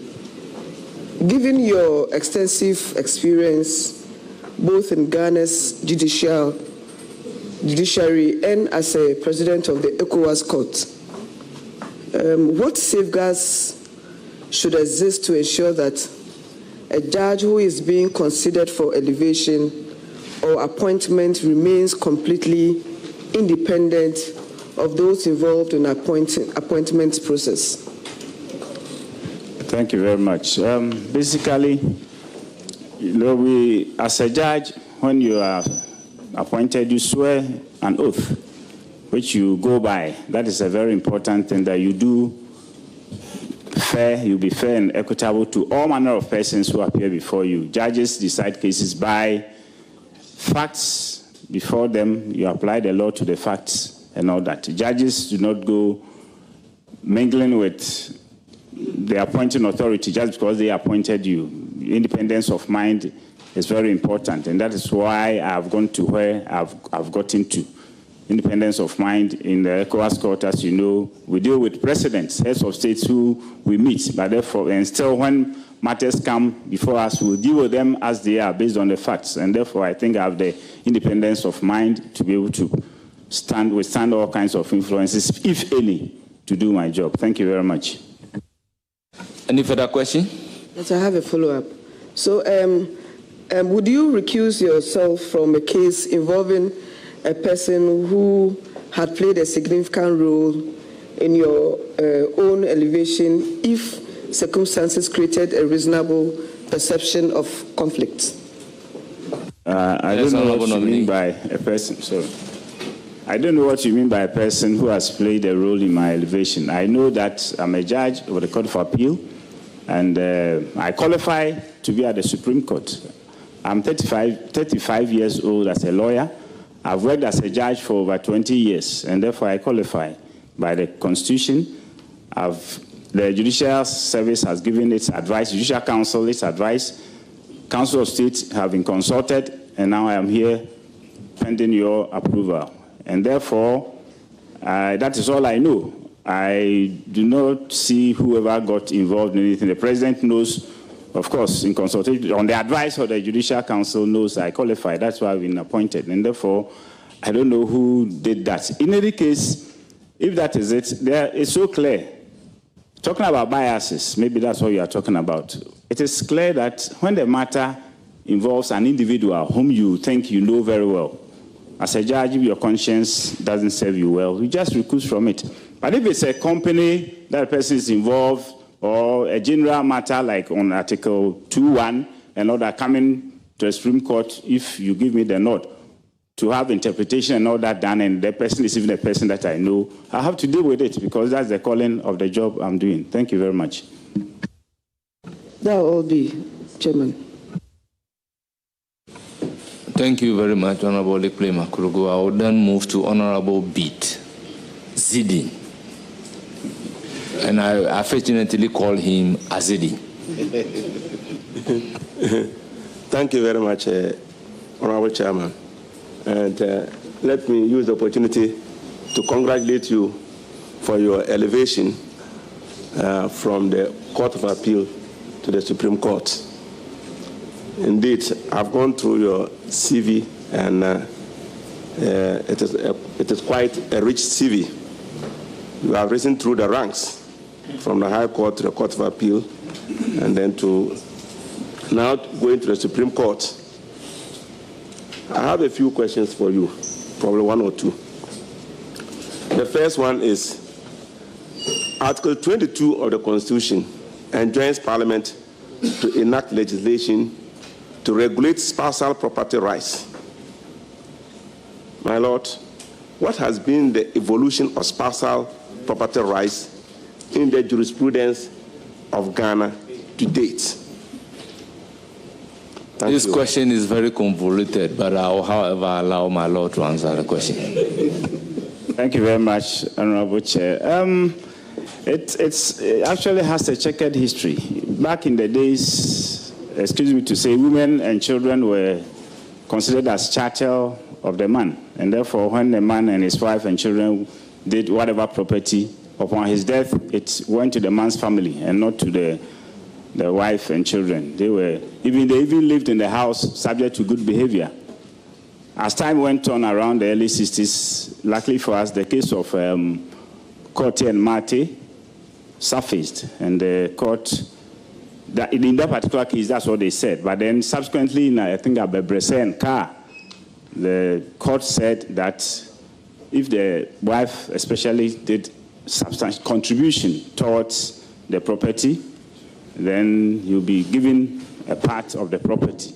That's how it started. Then it has been on, so the court relied on contribution, substantial contribution and all that, until recently, though Parliament was given the authority by the Constitution to make laws on spousal property. Unfortunately, Parliament reneged, sadly to say. And the Supreme Court, in its activism, judicial activism took it up in the cases of Atha and Atha, Mensa and Mensa, Kwatson and Kwatson, and subsequent ones that have come and have ruled that it should be on equitable basis. And therefore, currently, that's what we are applying. So each one can own his or her own property and can also earn joint property. That it should be contribution and all that. So it's equitable. So property acquired in the course of marriage is still based on contribution and the equitable share of the property. Thank you very much. Further question? Honorable Chairman, there will not be supplementary question, but I have a second substantive question. Please go ahead. My Lord, as I said, I went through your CV, and I've seen that you have experience and expertise in humanitarian law as well as international law. My Lord, what is the difference between the two? In other words, international law and humanitarian law, is there any difference between the two? And if there is, what are the differences? Thank you, my Lord. Yes, Honorable Nominee. Thank you very much. There's a world of difference between them. International IHL, international humanitarian law, we call it the law of war. It's basically laws that are made affecting victims and wartime. So it could be the victims of war, soldiers, prisoners of war, people injured in course of war, destruction of war. So there are particular laws, set of laws, refugees and migration. That's international humanitarian law. So basically, the Red Cross and Red Crescent and those institutions are in support. So that is the international humanitarian law. So laws are meaning the kind of weapons to use in particular kinds of war, what to attack and not what to attack. You cannot just go and attack hospitals just because you are fighting a battle between for governance and all that. Schools and where people, civilians are. Exactly what's happening, unfortunately happening in Iran and those places. So that is, so it involves armed conflict. It can be internal armed conflict or international armed conflict. Then international human rights law is law as it affects individuals. No, you ask about international law. It's law as it affects international institutions or states, like the NGOs and UN agencies and states themselves. So that's the law that governs them. Mostly it's by treaty law, either bilateral treaties or multilateral treaties. That is international law, basically. So that's the difference between international humanitarian law and international law. Thank you very much. Any further question? No further questions. Thank you very much. Yes. It's now the turn of Honorable Haji Aladi.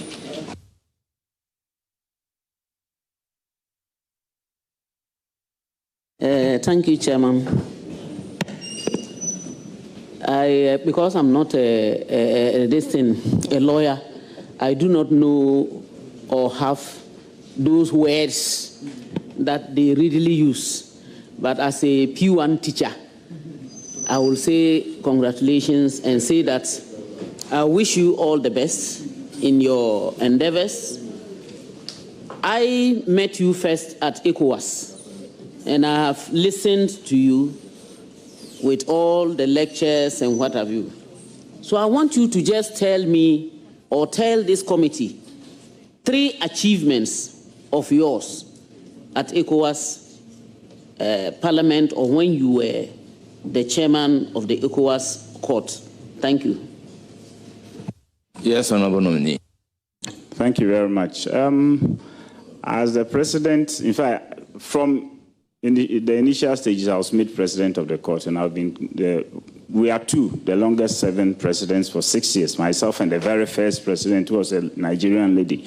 When I entered the court, there was a lot of staff backlog, promotions backlog, over 50 or 60 of them. We had to make sure we did interviews and all that and because it brings stagnation and then frustration among the staff. So that staff issues were the first thing I did, and we promoted all of them to their levels. We made sure we recruited very efficient people. So now the research department of the ECOWAS court is one of the best in West Africa, in Africa actually. So judges don't find it difficult at all in writing the judgment because we are very good people to do the judgments for us. Then, during the COVID, I had to improvise and do online hearing. Make sure we bought all the super highway IT equipment and all that we needed. And therefore, I can tell you that since COVID time, nobody travels to Abuja anymore to have their matter heard.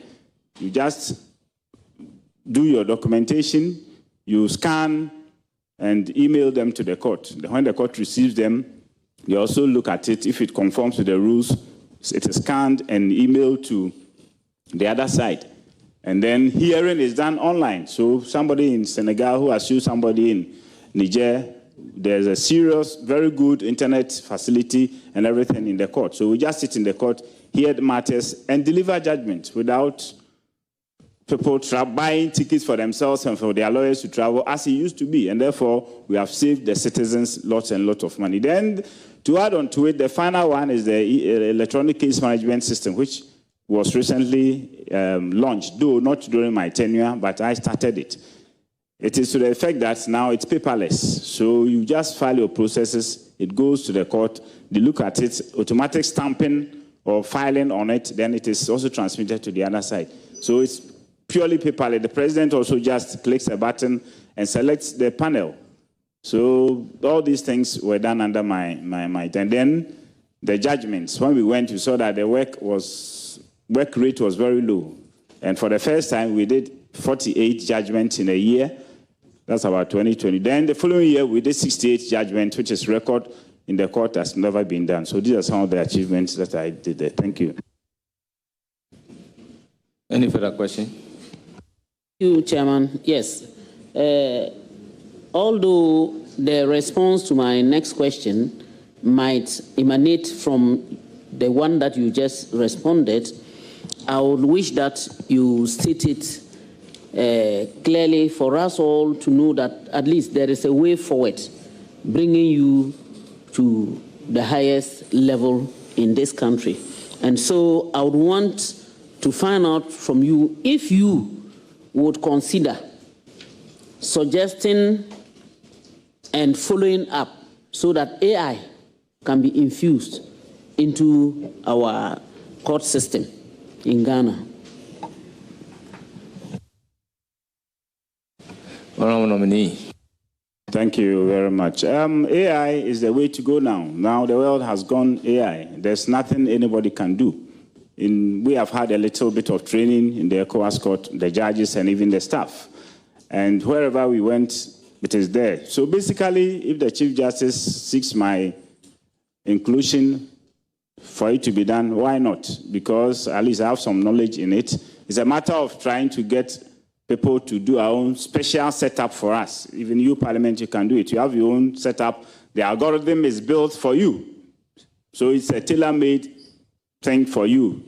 And once it is done for us, the judicial service, it will have to be included. The lawyers will also have to be using it. So it's a big whole system that can be done easily. And once it is done, it's going to bring efficiency into our system. So cases will be dealt with fast. Research and all that can be done on it. So hallucinations will be dealt with in the system. Once it is tailor-made, it is tailor-made for us. They know how to build the algorithm and all that to capture our system. So I don't think it's too much of a problem, except that it's all finances, as we say. So finance, once you are the ones who approve the budget for the judiciary, if you consider approving higher amounts for them, it can be done easily. Thank you very much. You have any more questions? No, please, Chairman. I wish you all the best. Thank you very much. I will then give the floor to Honorable Mahama Shaibu.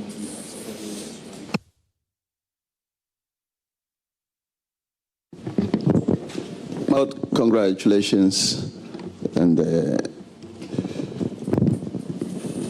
two quick ones, my lord. Given the complex and enormous cases that we have now in our justice system, I'm sure the Chief Justice sitting behind you, he knows that you have to do even afternoon sittings of courts. Would you rather we separate judicial work from administrative work so that Chief Justice concentrates on the judicial stuff and then the administration is rather manned by somebody else? Thank you. Yes, Honourable Nominee. Thank you very much, Honourable Chair. For me, that shouldn't be the case because the Chief Justice is the head of the judiciary. As the President, head of the state, and then the executive, as the Speaker is the head. So his duties cannot be divided.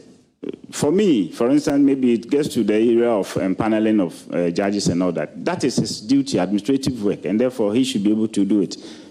People talk about giving it to machine and all that, which I do not subscribe to. Because especially, for instance, as I'm talking about humanitarian law, human rights law, international law, and all that, if there's a matter and the computer selects and doesn't include me, he will be, I mean, the decision may not be too rich. I'm not saying I'm too much there, but then at least that is an area I've gotten enough of experience. The other people have experience in other areas. They should be empaneled to do the work and enrich the jurisprudence of the court. So I don't think they should be decoupled. He should have both duties as the head of the judiciary. Thank you.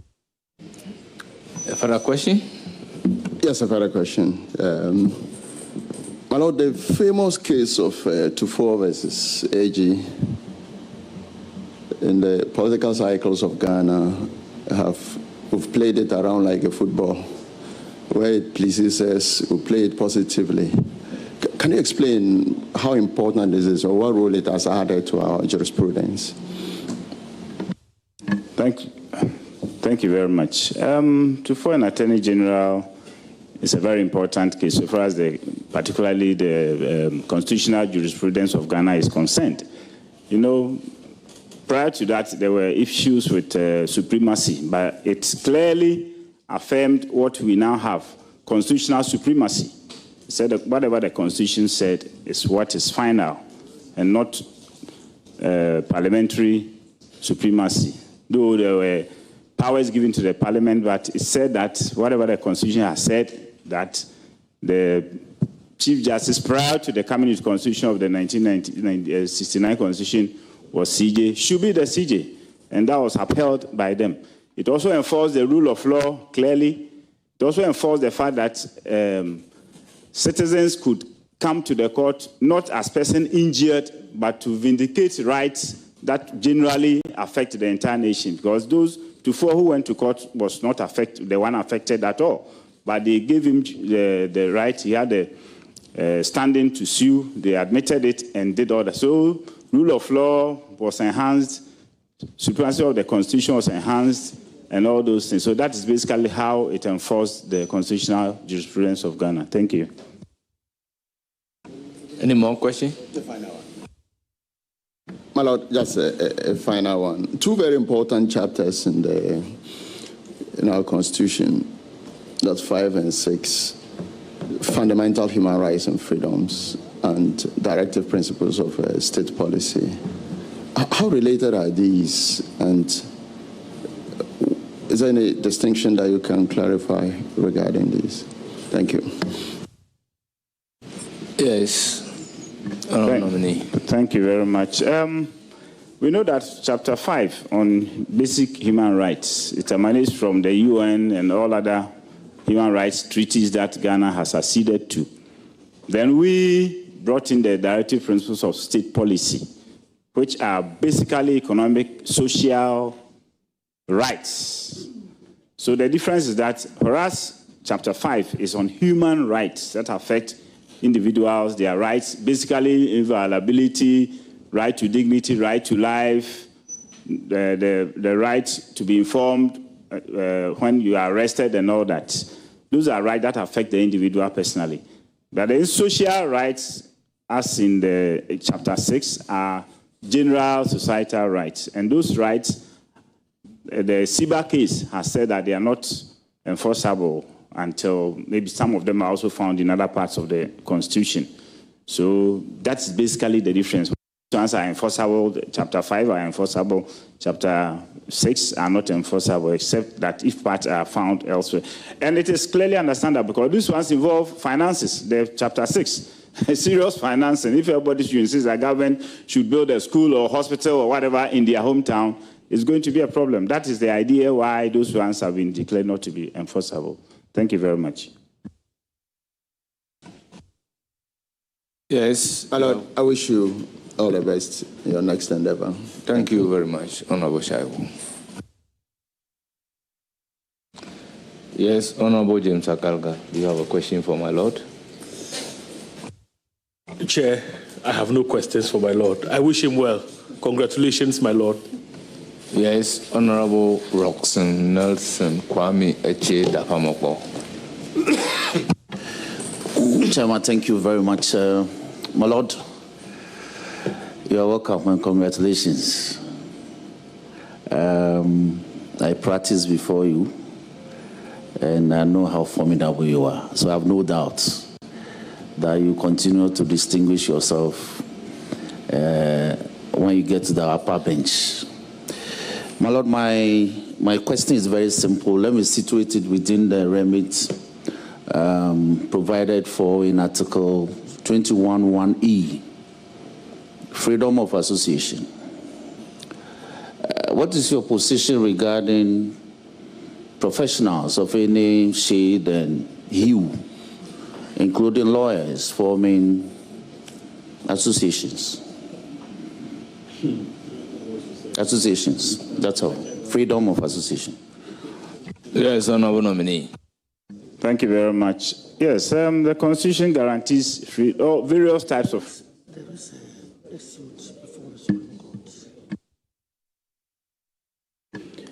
Thank you very much. I've been alerted that there's a matter before the Supreme Court regarding that, and therefore, you know, unfortunately, I've been out of the jurisdiction for all this while, so I'm not aware, so I'm sorry. If I make a pronouncement on it, and the CJ, if you approve me, and the CJ empanels me, I will be found wanting to have, so please, forgive me. Chairman, Let it slide. No, hold on. It's about freedom of association as enshrined in the Constitution. I am not saying that say any other thing. I'm just asking you, what is your position of freedom of association? That's all. Yes, Honorable Roxanne Nelson Kwame Eche Dapamoko.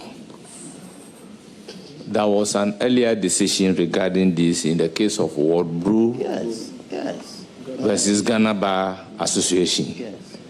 But the indication is that there is a fresh matter before the Supreme Court, and my Lord does not want to comment on the matter sub judice. So therefore, I will humbly overrule the question and will not ask my Lord to answer. So you may ask another question. Thank you very much. Now, my Lord, let me ask you this. Is any portion of the Constitution justiciable, especially in terms of Article Chapter 5, rights in the Constitution? Justiciable, any portion of that?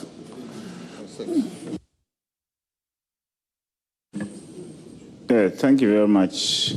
Yes, Chapter 5, you are talking about the human rights. Yes, right to bail and all that.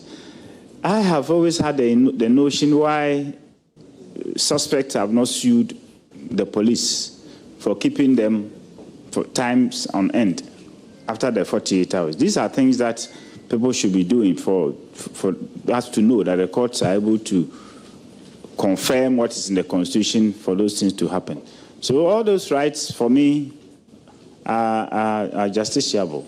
Yes. Thank you. So as a follow-up, will you be inclined to agree that it is time the statutory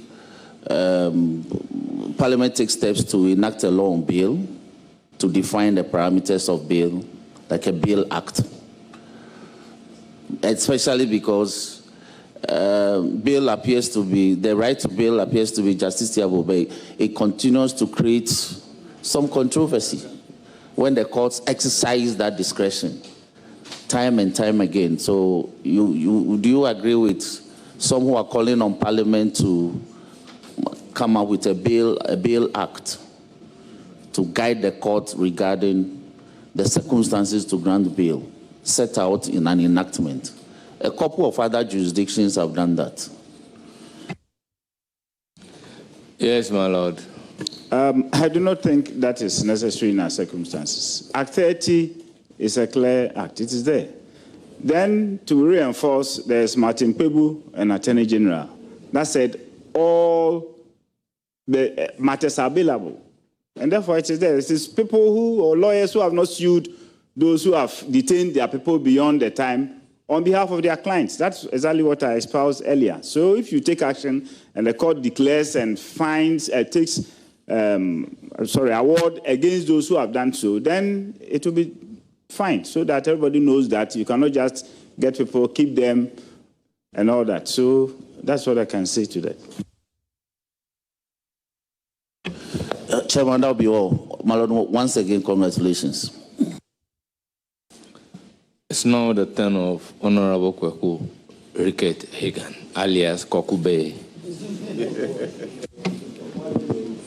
Thank you very much, my lord, and congratulations. I want to take you said some interesting things when you were talking about technology, especially with AI. I just want to find out from you, your view, since you have done some work in that area. There is one school of thought that believes generally that in the legal world or the legal practice, AI is to help with routine work, legal work that is quite routine, such as research, contract review, and what have you. But there is also another school of thought that it is not just to augment the legal work, but it could one day replace human lawyers. I just want to know your view on that, whether you believe that that will happen one day. I don't want to frighten my colleagues lawyers here, but your view on that, as you believe strongly that technology or AI is the way to go in future legal practice as well. Thank you. Yes, Honorable Nominee. Thank you very much. AI cannot replace lawyers or judges. The human thinking is unique. Despite all the things that it does the research for you, and you have to go through and make sure that it has done what you want. You have to query it.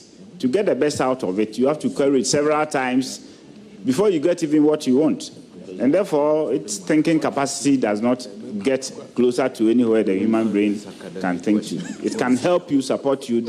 You put in, you feed it, it brings out something. You feed it again, you query it, then it will be removing and adding until it gets to what you want. Even then, you still have to read and approve. So if you are a lawyer and you allow, that's why some lawyers in Canada and other places just did Googled or they went to AI, took stuff and filed it as if they were cases and all that, and they were cut out. So for you to get it, you have to work on it. That's why I'm saying it should be tailor-made for particular institutions. If that is done, they fed in all your, for instance, in our case, all our cases, all our laws are fed into it. The algorithm because it's machine training. Once you train it, it can give you the best out of what you want. So for me, AI cannot replace lawyers or judges. But some lawyers may want it to replace them. If they are lazy, they don't want to think, that may be an issue. Thank you very much.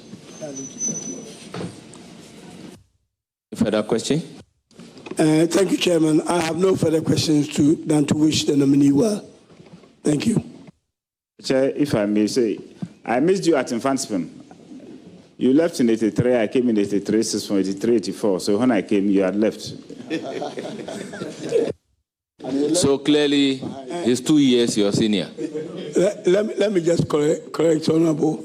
I was at Adisada College, and you were in Infantsipim. I knew you. Yeah, exactly. Yeah. We knew ourselves. Well, when Infantsipim and Adisada College, they are talking, a man from Abode Secondary School should not speak. We also talk.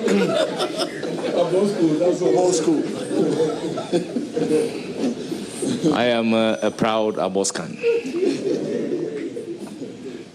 People don't know where it is, but I'm really proud of that school.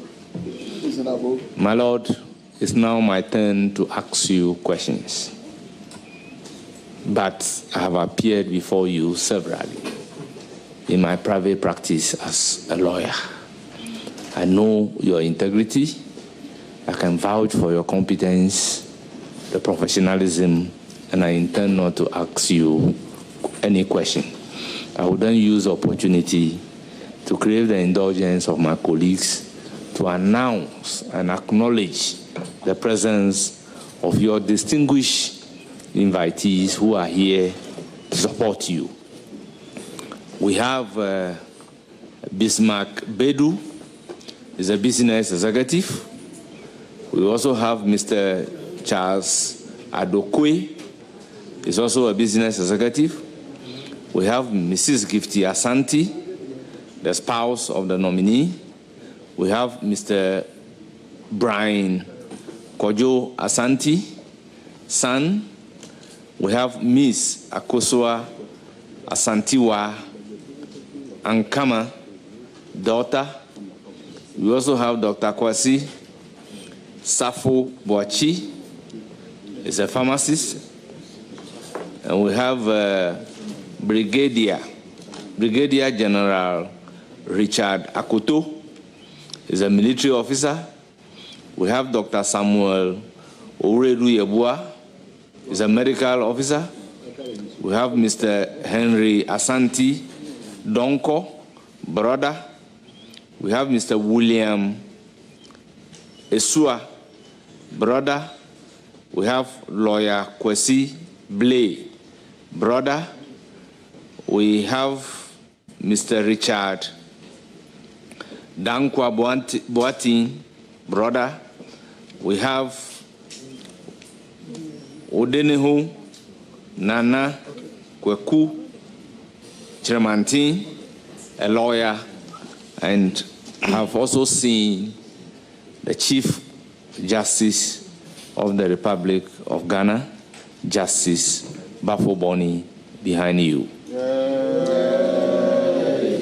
All others that have not been able to mention who are seated behind the nominee are understand Honorable Justice Dennis Ajay, my brother Justice Yoni Kulendi is also there. All other justices Justice Kumson, all other justices are duly acknowledged. The former bar president, everybody, you are welcome. Honorable nominee, you hear from the committee, and accordingly you are discharged. Thank you very much, Honorable Chair and members of the committee. Thank you. You will surely hear from us.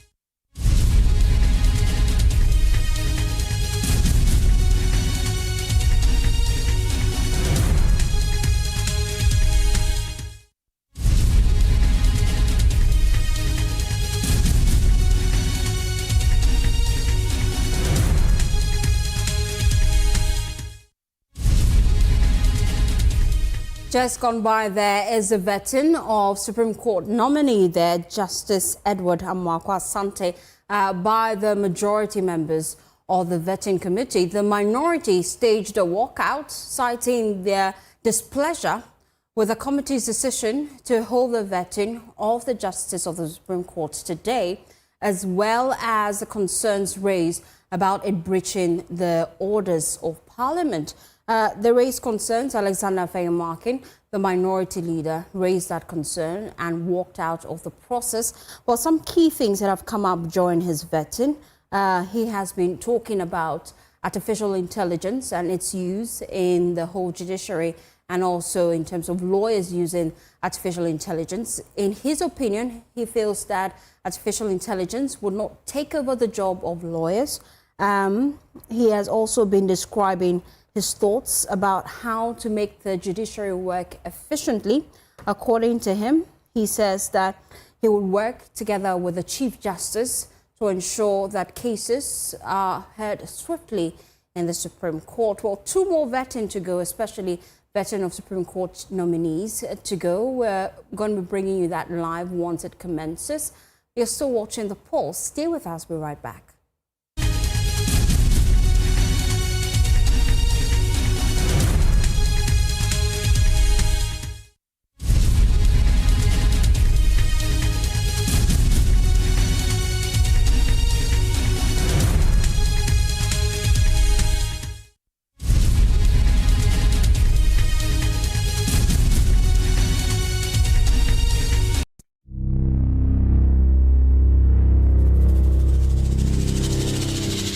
This August, the Super Morning Show is done pretending. Sustainability isn't just tree planting, it's whether the systems we depend on actually last. Lights that stay on, water that reaches the bucket, food that nourishes people instead of rotting away, roads that take us home instead of taking our lives. When things keep failing, that's a sustainability crisis. So this month, we're asking why.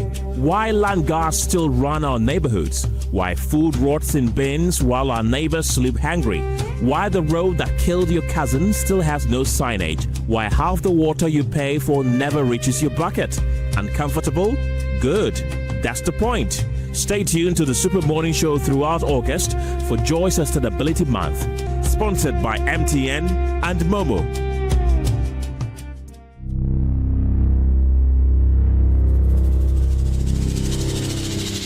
This August, the Super Morning Show is done pretending. Sustainability isn't just tree planting, it's whether the systems we depend on actually last. Lights that stay on, water that reaches the bucket, food that nourishes people instead of rotting away, roads that take us home instead of taking our lives. When things keep failing, that's a sustainability crisis. So this month, we're asking why.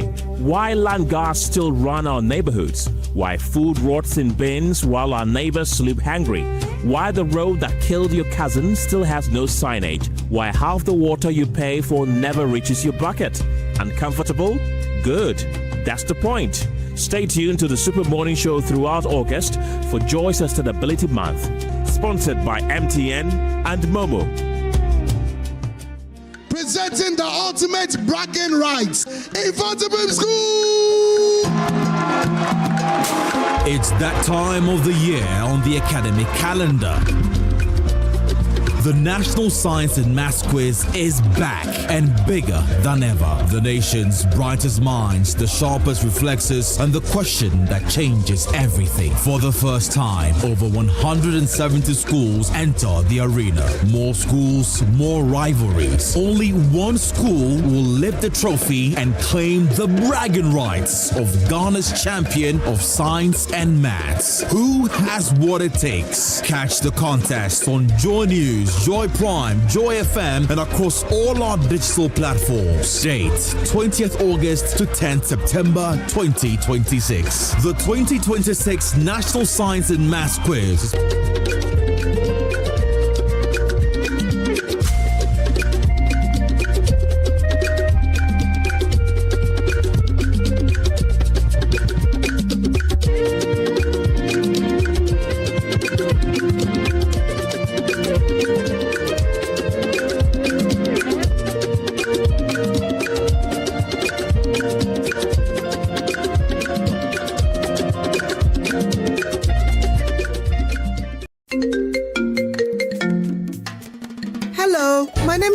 From customer service. Please revalidate your account by texting your Ghana card number to 0500,000 247. Hey, Abili, wabidim. Madam, give me the numbers behind your ATM card. I'm calling from the head office. An email was delivered across to our customers this morning. Confirm if this is your bank account. 100-100-100. Thanks for sending your bank card details. Send the OTP now to avoid cancellation. EcoBank will never call, email, send an SMS asking for your PIN, OTP, bank card, or Ghana card details. Don't get played. EcoBank, the Pan-African Bank. Hello, please, I'm calling from Customer Experience Center. So, this strategy will lead... Oh no, not again. Say, relax. The generator will come on now. The generator is not working. Why stress yourself when the experts are just one tap away? Introducing Left Power, the smart emergency support app from Left Signature Limited. With Left Power, certified engineers respond fast, anytime, anywhere. No delays, no stories. Hello, sir. This is Left Signature Limited. The request has been received and our engineers are already on their way. Please relax. We've got you covered. This is professional. Every Left expert is certified, verified, and can be tracked in real time. Oh, you'll know they're coming before they even arrive. From electrical engineering and solar power systems to data center management, cloud services, smart automation, and software development, Left Signature delivers excellence, fast, reliable, and professional. Left Power. Your solution is just one tap away. Available on Play Store and App Store. That's right. Did you see that? That is me. Without me, that tap would just be decoration. That's so.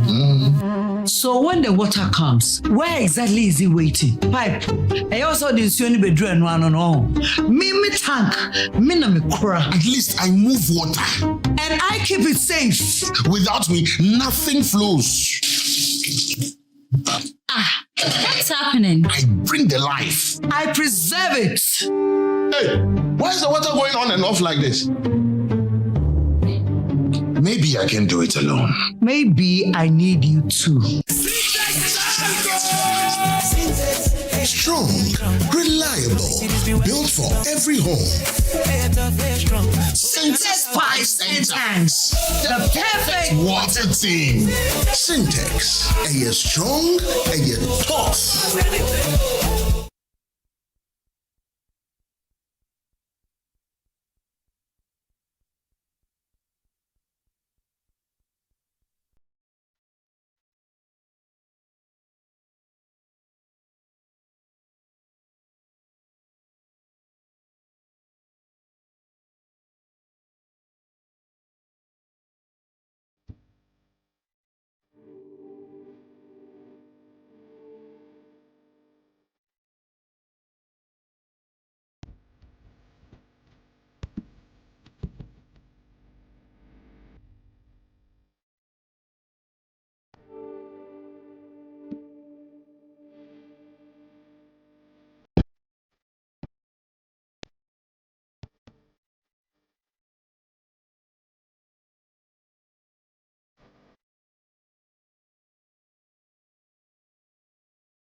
While you're still watching The Pulse, we appreciate your time and your company. Today, we've been bringing you the vetting of key ministerial nominees as well as Supreme Court nominees. It started with the former Majority Leader, Mahama Yariga. We also heard the Environment Minister, who has been vetted as well, Agyeman-Rawlings. And also, just gone by is a vetting one of the Supreme Court nominees. But my colleague, Akufo-Addo, has been in Parliament all morning, and he joins me with more as we explore some of the key things that has transpired. We know that the minority staged a walkout. They have vowed to resist attempts to vet the three persons nominated to the Supreme Court by the President.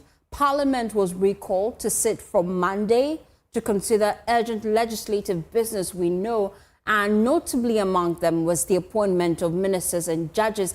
But the minority today, they held a news conference. They agreed to vet 2 ministerial nominees, but unfortunately they were firm.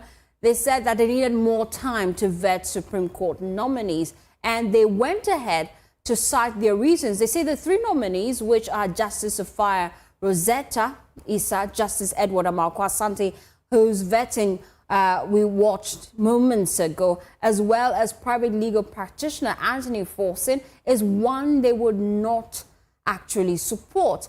We will be taking you live to Parliament shortly to engage with Asante, just to bring you highlights of some of the key things that have come up during the vetting proceedings. But first, watch this. The Right Honourable Speaker referred 5 names to the appointment committee, 2 nominees for ministerial office, 3 nominees for the Supreme Court of Ghana. That referral came on the very first day of this emergency recall. The recall ends tomorrow, Friday. The majority now wants all 5 nominees vetted, reported on, and approved before the House rises. We say no, and we say it with the Constitution and our own standing orders in our hands. We say no because the people of Ghana must participate in the process.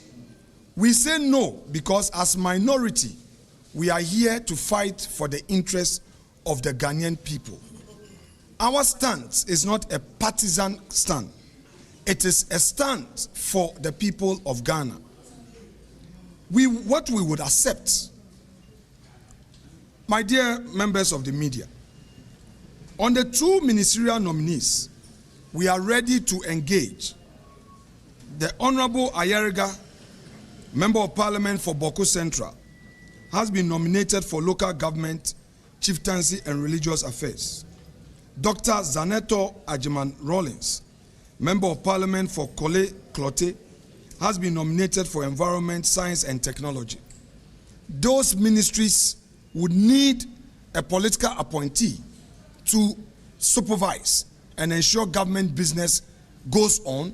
We are not here to stampede that process. Therefore, we believe that because of their own standing in the House, we can take them today.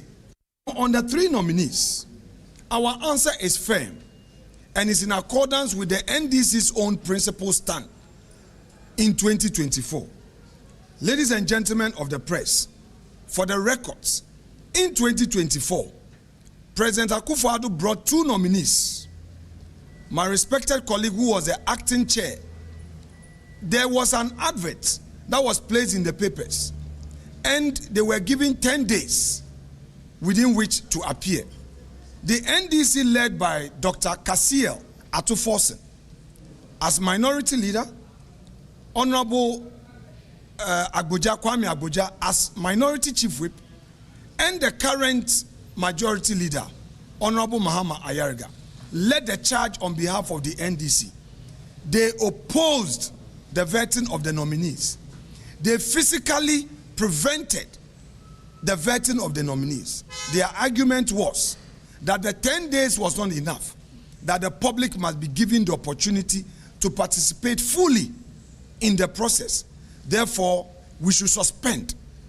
Ladies and gentlemen, as Democrats as we are, then in majority, we listened to them and we suspended the vetting to allow for the 14 days minimum notice in the public space. Thereafter, they participated in the vetting. Even after the process, they refused to participate in the final process of approval on the floor. We did not fight with them. Today, they are here claiming that just 3 days after announcement of nominees on the House floor, there must be vetting and approval. We do not accept.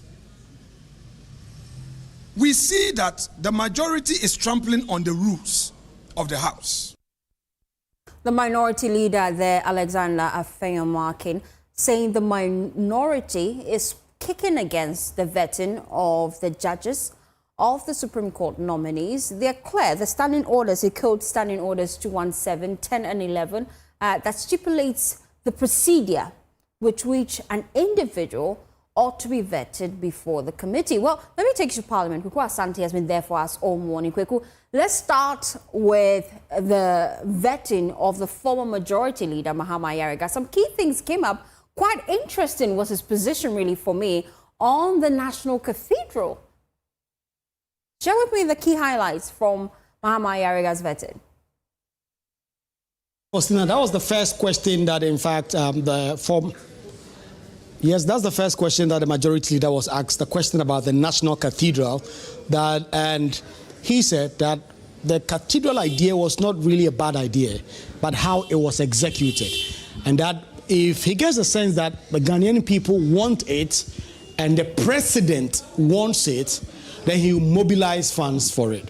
It was quite a revealing response, given what we've heard from the NDC when it comes to the National Cathedral, particularly the very tough remark from Samuel Okudzeto-Ablakwa, the president himself, and the rank and file of the party, who have described it as a terrible project which public funds ought not be used for. However, Mahama Ayariga's point was a bit tricky because it appeared it was very calculated in the responses he gave. First, he hinges any continuation of that project on public acceptance or public approval, one, and also two, the president's approval. And we know a little bit about the president's position on this National Cathedral project. But then he also says he will mobilize funds for it. What exactly does that mean? Does that mean mobilizing funds or resources from the public purse or doing so from private persons? It is something that we expected that the committee would have probed a bit further to get some answers on, but not a lot of probing was done over there on that issue, and then it moved on. He's also been addressing whether or not he will be fair in chieftaincy disputes. And for those who are uninitiated, Mahama Ayariga is MP for Boko Central, and Boko has been at the center of attention for decades, that conflict between Kusasis and Mampusis, and now you have a Kusasi being appointed a minister to be in charge of chieftaincy matters. The minority leader who asked the question specifically spoke about a petition that he had received from the Mampusi leader, Nairi, on whether or not the minority leader can actually be fair about matters having to do with that chieftaincy conflict. Mahama Ayariga says his own mother is a Mampusi, and so he considers himself a son of Mampusi and will continue to be firm and fair on that matter, neutral, and will not interfere in the chieftaincy issues there. There's also the very vexed matter having to do with property rates. Successive governments have been trying and failing to collect the billions of cedis and dollars that can accrue from property rates. Mahama Ayariga says when he gets the approval of Parliament, he's going to work on a concept that will ensure that the district assemblies, MMDAs, are able to collect this revenue and use it for national purposes. It goes on to cite a lot of jurisdiction and how they've been able to do it. And then finally, I think one of the most important points he addressed is the question about electing MMDCs. You will recall that recently the government has put out its position paper on electing MMDCs. You will recall again that under President Akufo-Addo, the constitution was to be amended for partisan elections to be introduced at a district level. At the time, the NDC walked away from that process because they said that they did not want partisanship at the local level. And so that referendum was botched. Since this government came into power, they've initiated the constitution review process. And that review process recommended that MMDCs be elected on partisan basis. But the government did not accept that and has instead recommended the president appointing 5 people. There'll be a vetting to shortlist them to 3, and then the people in the various localities will then vote for that 3. Mahama Ayariga has been explaining it in terms of how executive power will be vested and why he thinks perhaps this is the best process to go. So Mahama Ayariga's vetting was largely event-free. He is a leader. In fact, he was asked more questions than we expected, because when you look at the way Parliament conducts itself when it comes to leaders, they ask very few questions of leaders, and then he had to make his way. So that is the lowdown as it relates to Mahama Ayariga. And I'm interested in the vetting of Dr. Zanetor Agyeman-Rawlings as well. She's been vetted for the position of Environment, Science and Technology Minister.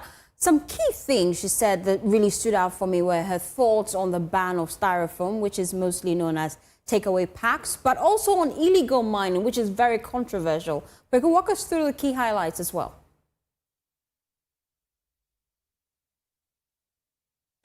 Yes, the Environment Minister also got that first question on styrofoam and how she intends to protect the environment.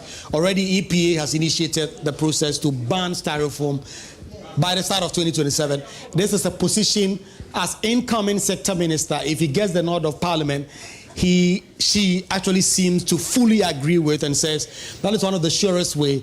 And she has a proposition of how to replace plastics and materials like styrofoam. She talks about how using natural elements like cassava and plantain and other things, you'll be able to come up with more environmentally friendly packages for food and all sort of things. And so she says that is going to be very substantial in how she would deliver on the mandate as Minister for Environment when she gets the nod. But of course, the big question that she had to deal with at the vetting today was illegal mining. And illegal mining has become such a scourge. Both political parties agree on the scale of illegal mining and what must be done to deal with it. And she is clear that she's going to work with the security agencies. She's going to declare like a zero tolerance for illegal mining, Galamsey, because she agrees with a lot of people who make the point that illegal mining is completely destroying our environment, and if it's allowed to continue going on, it will destroy the environment. And so, again, those were the most important aspects of the questioning that came to Zanetor Agyeman-Rawlings. Doctor, she received questions also about NDC's nationally determined contributions in terms of the environment, climate change, and all of that. And you got the sense that she seems like she's very much on top of the brief. She also did not spend a lot of time because, in fact, usually the minority leader would have asked a lot of questions, but he had just stepped out, and then she was discharged before he walked in, and he didn't protest and asked to ask those questions and all of that. So Senator Agyeman-Rawlings also asked and answered questions and then left, and then the controversial issues then began. Faustina. Controversial issues. Even before we wrap up with Zanetor, one key proposal she made, which is quite interesting, which we could explore further moving forward, is a proposal that EPA should institute sports checks, especially at the ports and at illegal mining sites and even at mining sites to ensure that miners are using the right chemicals. But I'm interested in what transpired, the minority's push to ensure that 3 nominees of the Supreme Court are not vetted today. They cited key provisions in the standing orders, Order 217, I beg your pardon, 10 and 11, key provisions. And it appears they had a point. Walk me through what transpired.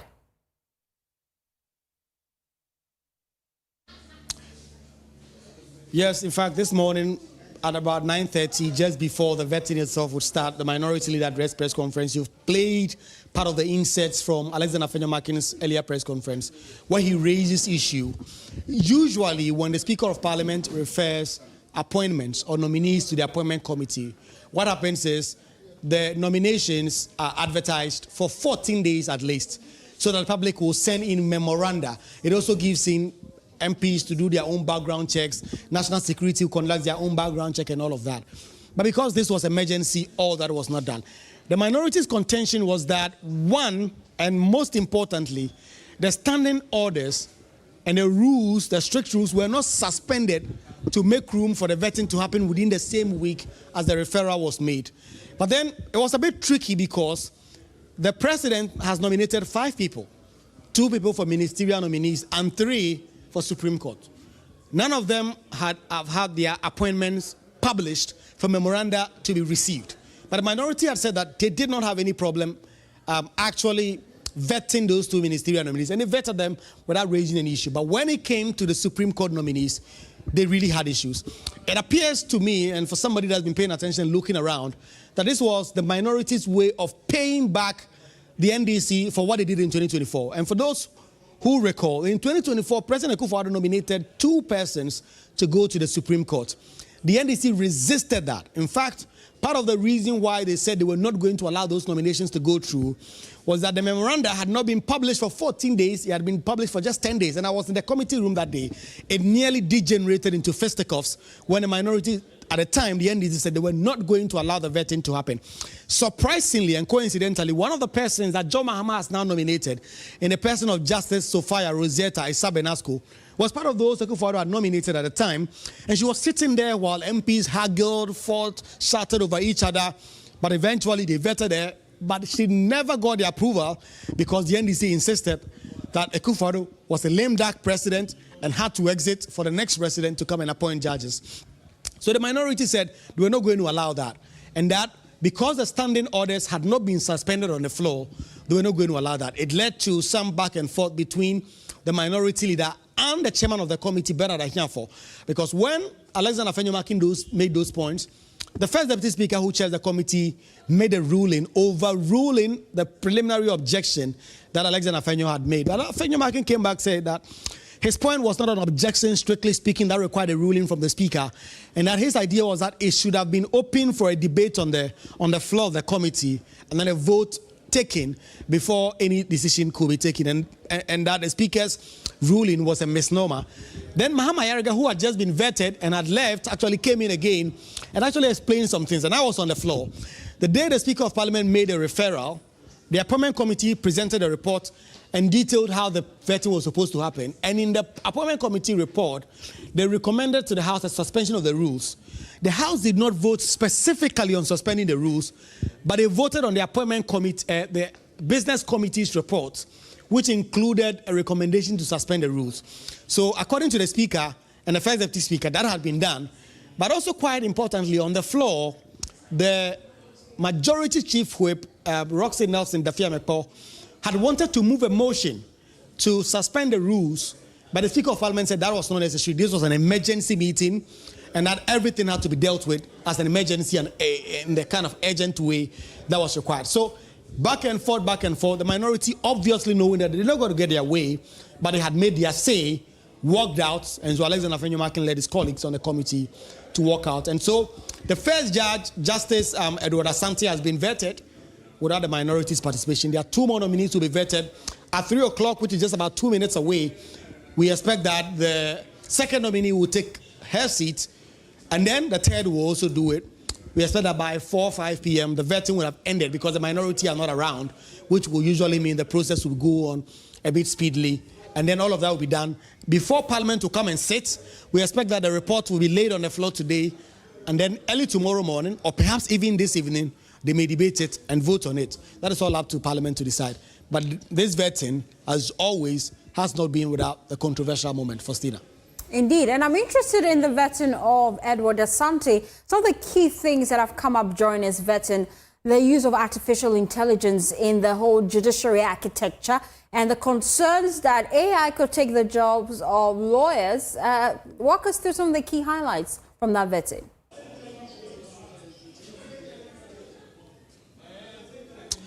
Well, at the risk of getting some trouble from the judges, usually judges are old heads and are very slow to change. Artificial intelligence is now in vogue around the world, but a lot of people are very skeptical about how they go in there. When it comes to the judiciary in particular, they are even much more skeptical. But Justice Edward Asante does not appear to have a problem with artificial intelligence, because he talks about how, as president of the ECOWAS court holding in Nigeria, he introduced artificial intelligence into proceedings where resources are fed into the artificial intelligence to allow judges expeditiously deal with matters. And so judges can just feed resources into the artificial intelligence and then come out with a ruling. And so he talks about how he believes that is something that must be done. Then there's also the question about lawyers' freedom of choice, whether they can join associations, they can form their own. There's this ongoing debate and ongoing dispute as to whether or not the General Legal Council should even license splinter groups from the Ghana Bar Association on the back of the formation of the Ghana Law Society and all of that. And so Dafiamepo, who is the acting president of the Ghana Law Society, asked him a question about whether or not judges and lawyers in particular are free to choose and join associations of their choice. Justice Asante almost made his opinion heard on that. Started that, lawyers have the chance to be free to choose where they want to be. However, the Chief Justice immediately, sitting behind him, got up, tapped him, spoke to him and said There is actually a case before the Supreme Court now, but we haven't decided. It's possible when you come onto the court, we may empanel you to go and hear that matter. And so your opinion cannot be made public. And then he held back and said he's unable to do that. So he's also been talking about some of these important issues before the courts. And Kweku, we're expecting 2 more individuals to be vetted today. Who are they, and how long will the process roughly take before they commence? Justice Rosetta Sabenasco is a Court of Appeal judge. She's a very senior judge. Like I said early on, she's one of the judges Akufo-Addo, President Akufo-Addo, appointed in 2024. And she was vetted, but she didn't get a note. It was not like she was rejected, but the House was unable to take a decision because the minority, the NDC then insisted that the appointment be left for the next president to come and fill those vacancies. And so she's expected to come next before Anthony Forson. And Anthony Forson is the former president of the Ghana Bar Association. So those 2 persons will come in. But because the minority side have walked away from the proceedings, usually the majority side, whose president has made the nominations, ask a few questions and the process unravels. So if the speaker's word, the first deputy speaker's word is anything to go by, they should have been in their chairs by now, but we understand they still not resumed because it's just past 3 now. That is the point of break, and that is what the speaker, the first deputy speaker said, the committee will be resuming, and they haven't resumed. So when they do resume now, those 2 persons will come before the committee to be vetted, and we don't expect that it will take a long time. If Justice Asante's timing, which was just a little over an hour, is anything to go by. But even that hour was mainly because of Alexander Afenyo-Markin and the objections he raised are anything to go by. Then the process, I expect that by 5:30 or by 6, perhaps considerably less, this process would have ended. Some interesting parts that we didn't get to talk about really was during the vetting of Edward Asante. I saw the likes of Frank Davis behind him. Your thoughts about that, the undertone of that unity between different individuals from different political divides all coming together under one umbrella?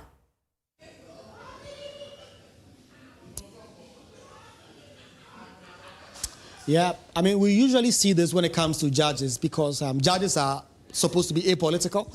And someone like Frank Davis is a very senior lawyer. He's been practicing before the courts for years. So it's very obvious he may have practiced before Justice Edward Asante when he was in the High Court, in the Court of Appeal, or have some close relationships and all of that. And so when it comes to appointment of judges, usually people from all shades usually come in there to support them, particularly because of their jurisprudence, how they know them, and all of that. Justice Asante is also, I mean, if you look at the record of his on the court, Justice Tokonu, who has been removed as Chief Justice in 2024, if my recollection is correct, wrote that infamous letter to President Akufo-Addo recommending a number of judges to be appointed to the Supreme Court. That was under President Akufo-Addo. Justice Edward Asante's name featured on that. So these are judges who've been practicing for a long time, and they cut across in terms of the ability to work on the bench. And so these people who are, although politically colored, knowing them, having close relationship with them usually appear. And so I've not been able to point out specifically why Frank Davis was around, but it's usually because they practiced before them, they have a close relationship with them, and usually when they are appointed to such high office, they show up to support them. Thank you so much, Kweku Asante. And once the vetting starts, we'll be right back at your end to bring our audience excerpts. But if you just tuned in, we have walked you through some of the key highlights of today's vetting. Some key things we have talked about is the vetting of the Minister-designate for Local Government, Chieftaincy and Religious Affairs, Mahama Ayariga. He, in fact, touched on a very difficult topic, his pledge to explore ways of mobilizing funds for the construction of the National Cathedral, if approved by Parliament. And this project has received a lot of backing of the Christian community in time past. And President John Dramani Mahama, he says, if indeed gives him the backing, he would be looking at ways to mobilize funds to complete that. So let me bring you back that sound. If you just tune in and probably you haven't been monitoring the proceedings so far, watch this. Country. If you are asking specifically about the National Cathedral that President Nana Akufo-Addo, when he was president, initiated, I also don't think there's any problem with the idea. I think it was a good idea that was badly executed. Otherwise, I don't think there's a problem with having a national cathedral. I personally had issues with the location that was chosen. I thought that... Honorable nominee, Chair, respectfully, you are a leader, and we have a certain attitude when leaders appear before a committee. I sit here with a political position on matters and also in the national interest. So I would want to remind colleagues, especially my respected colleague, we entered the chamber together. When very political questions are asked and they lead to some political answers, what it means is that it changes the atmosphere. Then I am compelled, therefore, to act in a certain way. It's just a reminder so that what was generally agreed as the protocols for leaders could be properly observed. Because I cannot sit here whilst an answer is given which seeks to run down my government that served this country, and we know that there was an audit report that cleared those people, that there was no wrongdoing by Akufo-Addo or anybody, and then somebody would deliberately drop National Cathedral, which may lead to political answers. Then I am compelled to now discuss the audit report and all that. So, Chair, I will plead with members, if we all had a gentleman's agreement, let's act in good faith. Else, I have to trigger the necessary political tools available to me. I'm saying this as you know, in all good faith, in all fairness to all of you. Honorable Minority Leader and Honorable Ranking Member, I have listened to the nominee and have not heard the nominee accusing anybody in any manner whatsoever. Honourable members, let's observe the rules. We interrupt where the need be. Nominee, you may continue, but be brief in your answers. Yeah, so I said, personally, I think it's a good idea. The only issue I had, and I said personally, not politically, I had issues with the location. I thought that the location would rather just increase the traffic congestion in that neighborhood. And I also felt that it wasn't the best idea that, given the availability of a lot of land by the ocean, that we hadn't elected to use those lands that were free, and then we pulled down bungalows. The second issue is also that I believe that we should have mobilized a lot of private and philanthropical support for the construction. And that also, I think, was a shortfalling of the entire project. But if I am approved by this House and I become the minister responsible for chieftaincy affairs, I will engage the leadership of the Christian community in this country. And I want to assure you that if they remain committed to the construction of a national cathedral, I will engage the president, and if it is the wish of the president, I will wholeheartedly support and mobilize for the project to be continued and, God willing, completed. Very well. Any further questions? You had the former majority leader, Mahama Ayariga, being vetted by the committee for his new role as local government minister. But it's quite interesting what transpired on the vetting committee today.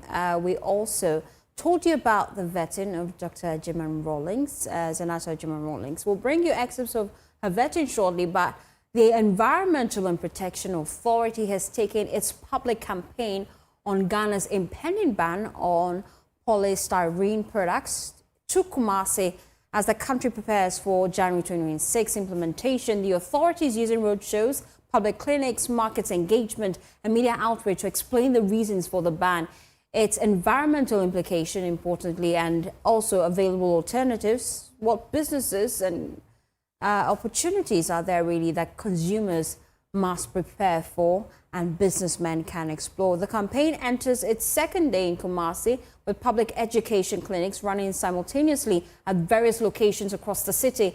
Hope Smith Lomote is a director of human settlement at the EPA. Let's listen to him. Yesterday, we were in Kumasi KJT market, for that matter, to launch the second campaign on the ban on polystyrene products after the follow-up from Makola in Accra.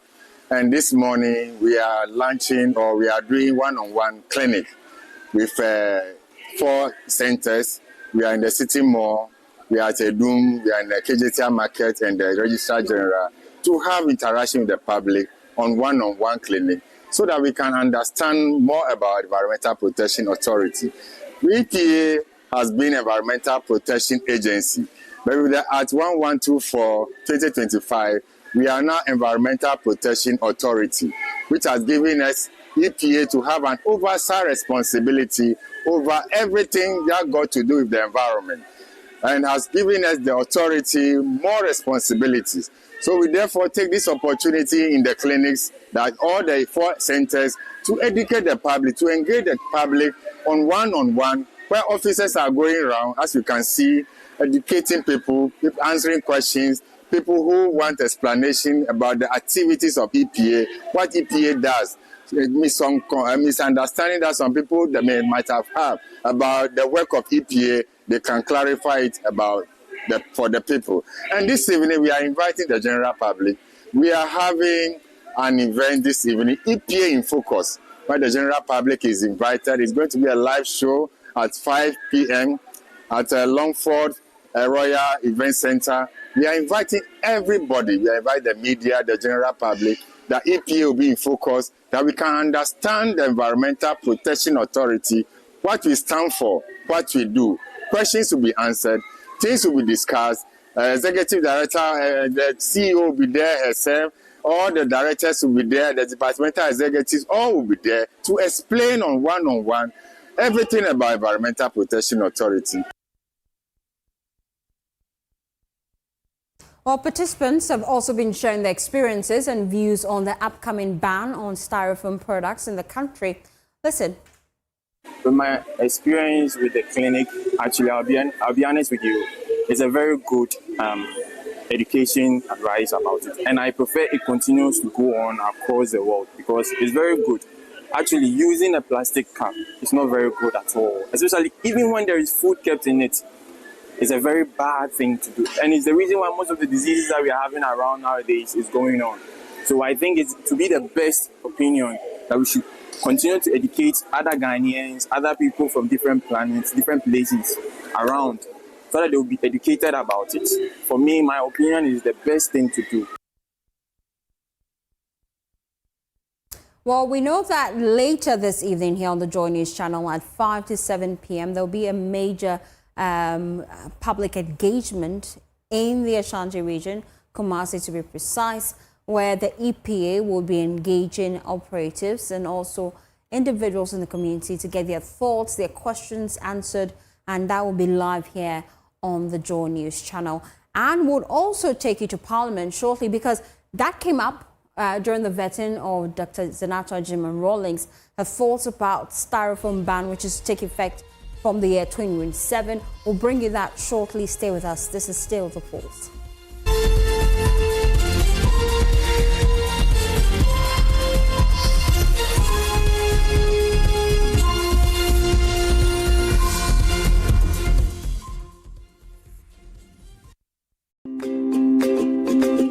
When I was young, I asked my mother the secret of hair vitality and health. She said, the right food, the right exercise, the right amount of sleep, and the right blood tonic. Nescafe Blood Tonic is effective for the treatment of anemia, lack of appetite, and stressful conditions in both adults and children. Nescafe Blood Tonic, the right family blood tonic. Another quality product from Ernest Chemists. This advertisement has been vetted and approved by the FDA.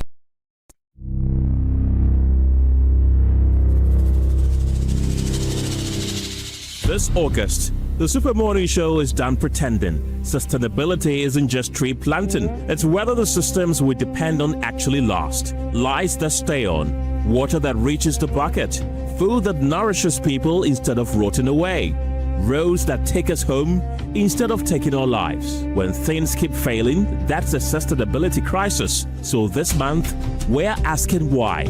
Why land guards still run our neighborhoods? Why food rots in bins while our neighbors sleep hungry? Why the road that killed your cousin still has no signage? Why half the water you pay for never reaches your bucket? Uncomfortable? Good. That's the point. Stay tuned to the Super Morning Show throughout August for Joy Sustainability Month. Sponsored by MTN and Momo. Corporate Ghana, are you ready? The biggest gathering of Corporate Ghana is back. It's time for the Joy Sports Invitational 2026, where competition meets networking, fun meets fitness, and champions are made. Battle it out in football. Take your shot in the thrilling CEO penalty shootout. Test your speed in alignment spoon race. Laugh your way through the unisex sack race. Pull together in the tug of peace. Show your accuracy in the female penalty shootout. Flex your strength in the arm wrestling and enjoy many more exciting activities. Join us on Saturday, 29th August 2026 at the University of Ghana Stadium. We kick off the day with a high-energy aerobic session from 6 a.m. So come early, warm up, and get ready for an unforgettable day. Ready to register? Call or WhatsApp Slevin on 0242-376445. The 2026 Joy Sports Invitational Tournament is powered by The Luckiest. Luck is everywhere for everyone. And proudly sponsored by Toyota Ghana, superior quality. Ayuda, Ghana's #1 services app. Abako Services Bebre. Minerals Commission, the regulator of the mining industry in Ghana. Latex Foam, your partner for life. Virtual Security Africa, security for all. And Valex Lease Equip Limited, copier leasing, renting, and maintenance service. So this strategy will lead. Oh no, not again. Sir, relax. The generator will come on now. The generator is not working. Why stress yourself when the experts are just one tap away? Introducing Left Power, the smart emergency support app from Left Signature Limited. With Left Power, certified engineers respond fast, anytime, anywhere. No delays, no stories. Hello, sir. This is Left Signature Limited. The request has been received and our engineers are already on their way. Please relax. We've got you covered. This is professional. Every Left expert is certified, verified, and can be tracked in real time. Oh, you'll know they're coming before they even arrive. From electrical engineering and solar power systems to data center management, cloud services, smart automation, and software development, Left Signature delivers excellence, fast, reliable, and professional. Left Power. Your solution is just one tap away. Available on Play Store and App Store.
ultimate bragging rights in Fontainebleau School. It's that time of the year on the academic calendar. The National Science and Maths Quiz is back and bigger than ever. The nation's brightest minds, the sharpest reflexes, and the question that changes everything. For the first time, over 170 schools enter the arena. More schools, more rivalries. Only one school will lift the trophy and claim the bragging rights of Ghana's champion of science and maths. Who has what it takes? Catch the contest on Joy News, Joy Prime, Joy FM, and across all our digital platforms. Date 20th August to 10th September 2026. The 2026 National Science and Maths Quiz.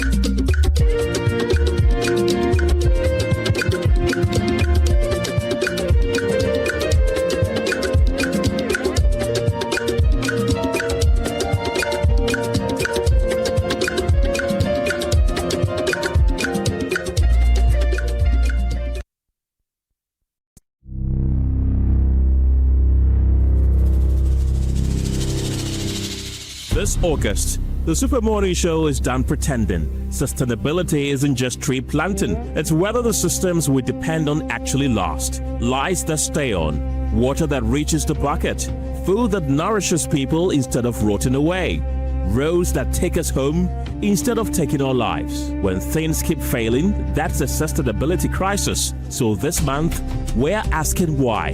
Why land guards still run our neighborhoods? Why food rots in bins while our neighbors sleep hungry? Why the road that killed your cousin still has no signage? Why half the water you pay for never reaches your bucket? Uncomfortable? Good. That's the point. Stay tuned to the Super Morning Show throughout August for Joy Sustainability Month. Sponsored by MTN and Momo.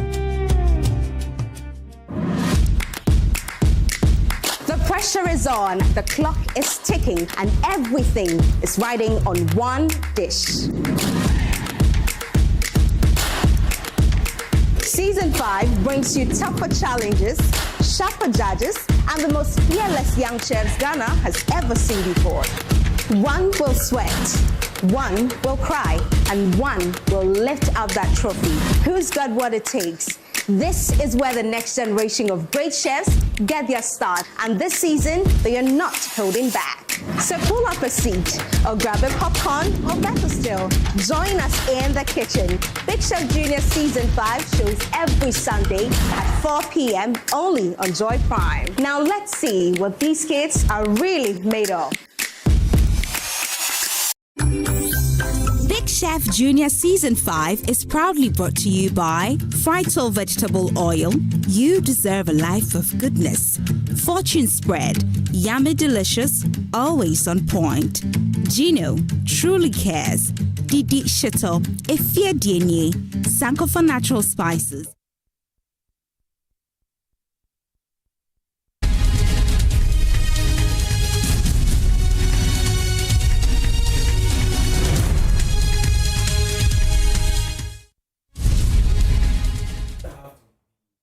Well, you're still watching the polls, and it's time now to take you back to Parliament because officially they have commenced the vetting of legal practitioner Anthony Forson Jr. for the Supreme Court nominee position, and that is ongoing as we speak. Let's take you there live. We're back to discuss excerpts.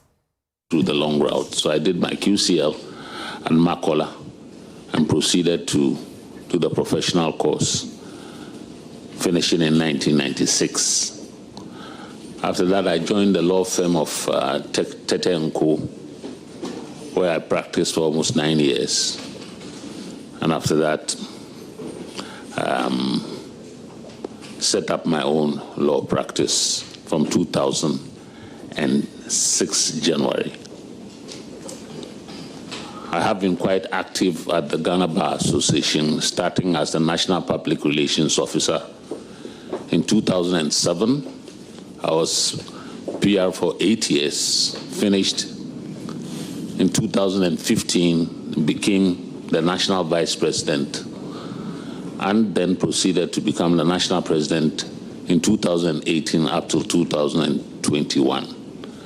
As a result of that, I had a stint with the General Legal Council, the Judicial Council, and I've been involved with policy around the courts for quite some time.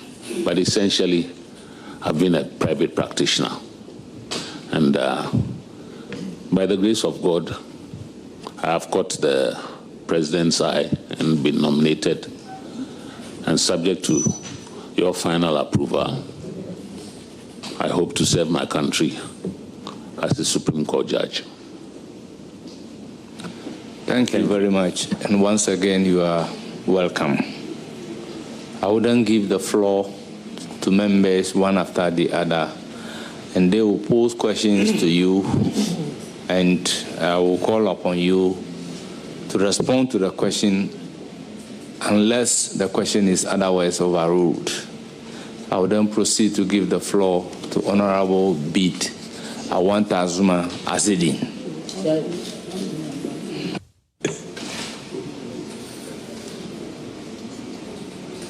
Thank you very much, Honorable Chairman. And Mr. Anthony Forson Jr., congratulations for your nomination to be elevated to the highest court of the land. Indeed, you must count yourself very, very fortunate that you are one of the few persons that will come from the bar and be nominated onto the Supreme Court. I've gone through your CV, and as you indicated in your introduction, you were part of the consultative assembly that drafted the 1992 Constitution.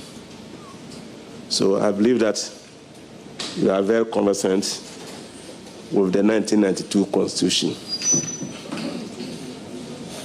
Let me proceed to ask you this question. Under Article 142 of the Constitution,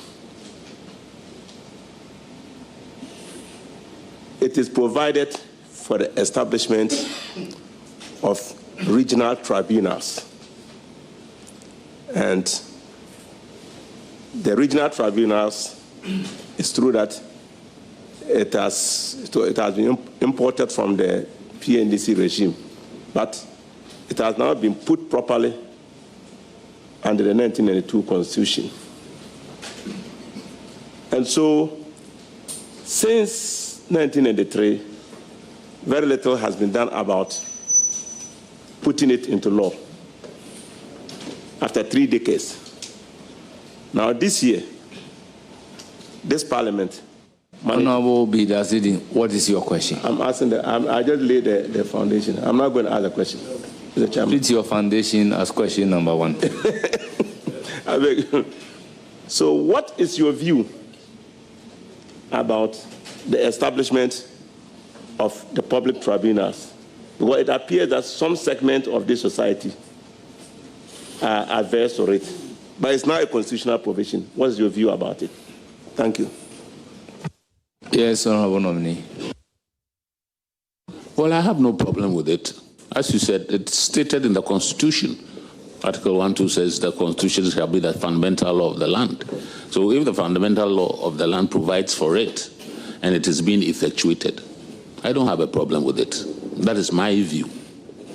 It is not something which is being imported into the Constitution. You quoted exactly where it is. So if Parliament is following the law, I have absolutely no problem. Thank you. Any further question? No, please, Mr. Chairman. I'm okay. Very much. Yes, I will then come to my right side. Elekulima Kurugu, you have the floor. Thank you, Mr. Chair. Congratulations, my Lord.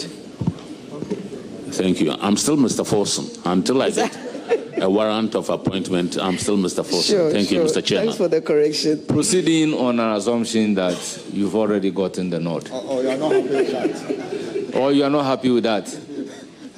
the assumption. Thank you. You are an unusual nominee, unlike the other two. You are coming directly from the practice legal, yes. So a quick question. Looking through your CVs and then doing a little background, I realized that for many years you have represented clients and then argued their cases, including major commercial interests. If appointed to the Supreme Court, how will you ensure that professional relationships, former clients, colleagues at the bar, and cases involving institutions with which you have previously dealt with do not consciously or unconsciously influence your decisions? Yes, Honorable Nominee. Unconsciously, they will influence my decisions. That is human nature. Because that has been my experience for the past 29 years. So my experience with commercial practice is what has shaped my worldview. But as to whether or not I'll have a bias towards them, my professional responsibilities will not allow that. So I don't think it will have, as they say, the law is the law. So I don't think it will have any conflict with my decisions. Thank you. You have to conclude the statement, no matter how many noises are made, the law is the law. Any further question? Yes, a quick one. So what should be the threshold for your recusal? Oh, that is clear. If, for example, a matter is on appeal and there is conflict, I having maybe handled an aspect of the matter, or my office having handled an aspect of the matter in the lower courts, definitely I'll have to recuse. Thank you. That would all be the... Yes, I will then shift to Honorable Haji Alade. Thank you, Chairman. Let me take the opportunity to also congratulate you on your nomination. Mr. Chairman, my question is, do you subscribe to the fact that MMDCs should be elected?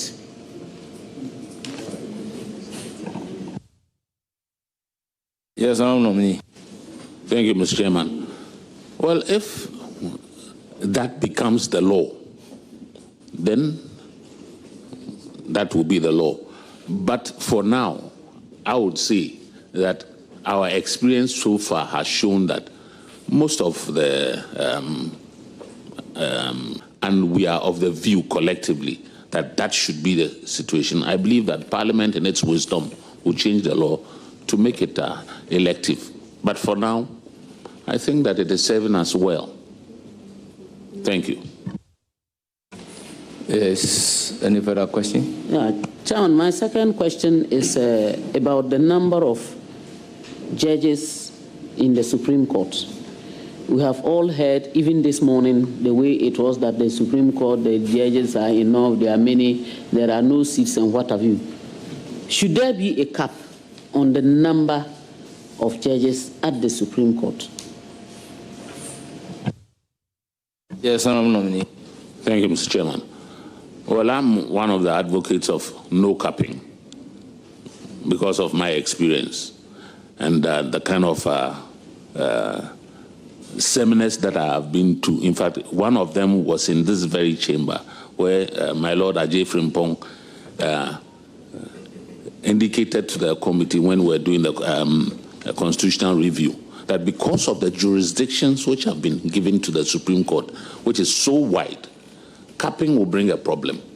So unless, as a country, we decide to reduce the jurisdictions which have been allocated to the Supreme Court, for now, there should be no cap. Indeed, if you look at the write-ups on the justification for the expansion of the membership of the Supreme Court, it was clear that the current composition was unable to cope with the workload. So for now, I disagree that there should be a cap. Thank you, Mr. Chairman. Any further question? No, please, Mr. Chairman. I wish you all the best. Very well. Honorable Mama Shaibu, you have the floor. Mr. Chairman, I'm exceedingly grateful. Mr. Paulson, congratulations. Thank you, sir. I note from your CV that for nearly 20 years, you've had stints with the Ghana Bar Association. What is it about that association? You were so glued to it for 20 years? Yes, Honorable Nominee. What is it about the association? The Ghana Bar Association. Well, it is an association of lawyers. I was a lawyer. And luckily, the company in which I moved, most of the people were active members of the association. So I couldn't have done otherwise. And from the objects of the association, I felt drawn to it because I thought they were noble enough. And that is how come I followed it and rose to become its president. Thank you. Any further question? Yes. Given that there's a second association or a third one, would you love to work for that? And why? Thank you, Mr. Chairman. Can you be clear in your question? That is, work for them, or I don't understand the question. If you had a second chance of working for another association, would you rather that or Ghana Bar Association? After he's been given the nod to go to the Supreme Court, if he had. He's here to be vetted for the Supreme Court. So ask a question relative to the position that he's being vetted for. Accordingly, your question is overruled. Thank you, Mr. Chairman. Chairman, thank you for that. And CJ is behind you. If you asked to advise him on how to alternative ways of clearing backlog of cases, what procedure, what would you advise the CJ to do? Yes, Honorable Nominee. Thank you, Mr. Chairman. Well, my record at the Ghana Bar Association speaks for itself, where I digitized all the operations of the Ghana Bar. And it's something that I will strongly support the CJ. Of course, if there are funds, I am 100% sure the know-how to help with the disposal of the backlog of cases using ICT. It is doable. If the will is there, of course, there will be opposition. For example, I believe that there should be afternoon court sittings. There will be opposition because the lawyers will say that they need the arrests, but we have to move forward. But I believe that the strongest point to use is ICT, and it is doable. Thank you. Thank you. Any further question? Mr. Chairman, let me wish my good friend the very best. Thank you very much. Thank you. Yes, I'll give the floor to Honorable James Agyeman-Rawlings. Thank you very much, Senior Forsen. Congratulations for the nomination. I want us to engage in some legal education here, because when eventually you receive the nod to sit on the bench of the Supreme Court, you would, amongst others, be engaged in the hearing of appeals from the Court of Appeal and maybe the National House of Chiefs if the matters have to do with chieftaincy. Now, Senior, when lawyers say appeals are by way of rehearing, what is your understanding of that process? Yes, Honorable Nominee. Thank you, Mr. Chairman. Well, an appeal essentially is relates to a situation where a matter has been heard by one court and is being heard on by a higher court, that is the appellate court. Now, if the matter goes before the appellate court virtually hears the matter afresh. So it is rehearing the matter. Now, if I may use the situation of the High Court to the Court of Appeal, it is not a matter where the Court of Appeal is going to be recalling the witnesses, except in exceptional circumstances like Mahmoud Wangara versus Jato Wangara.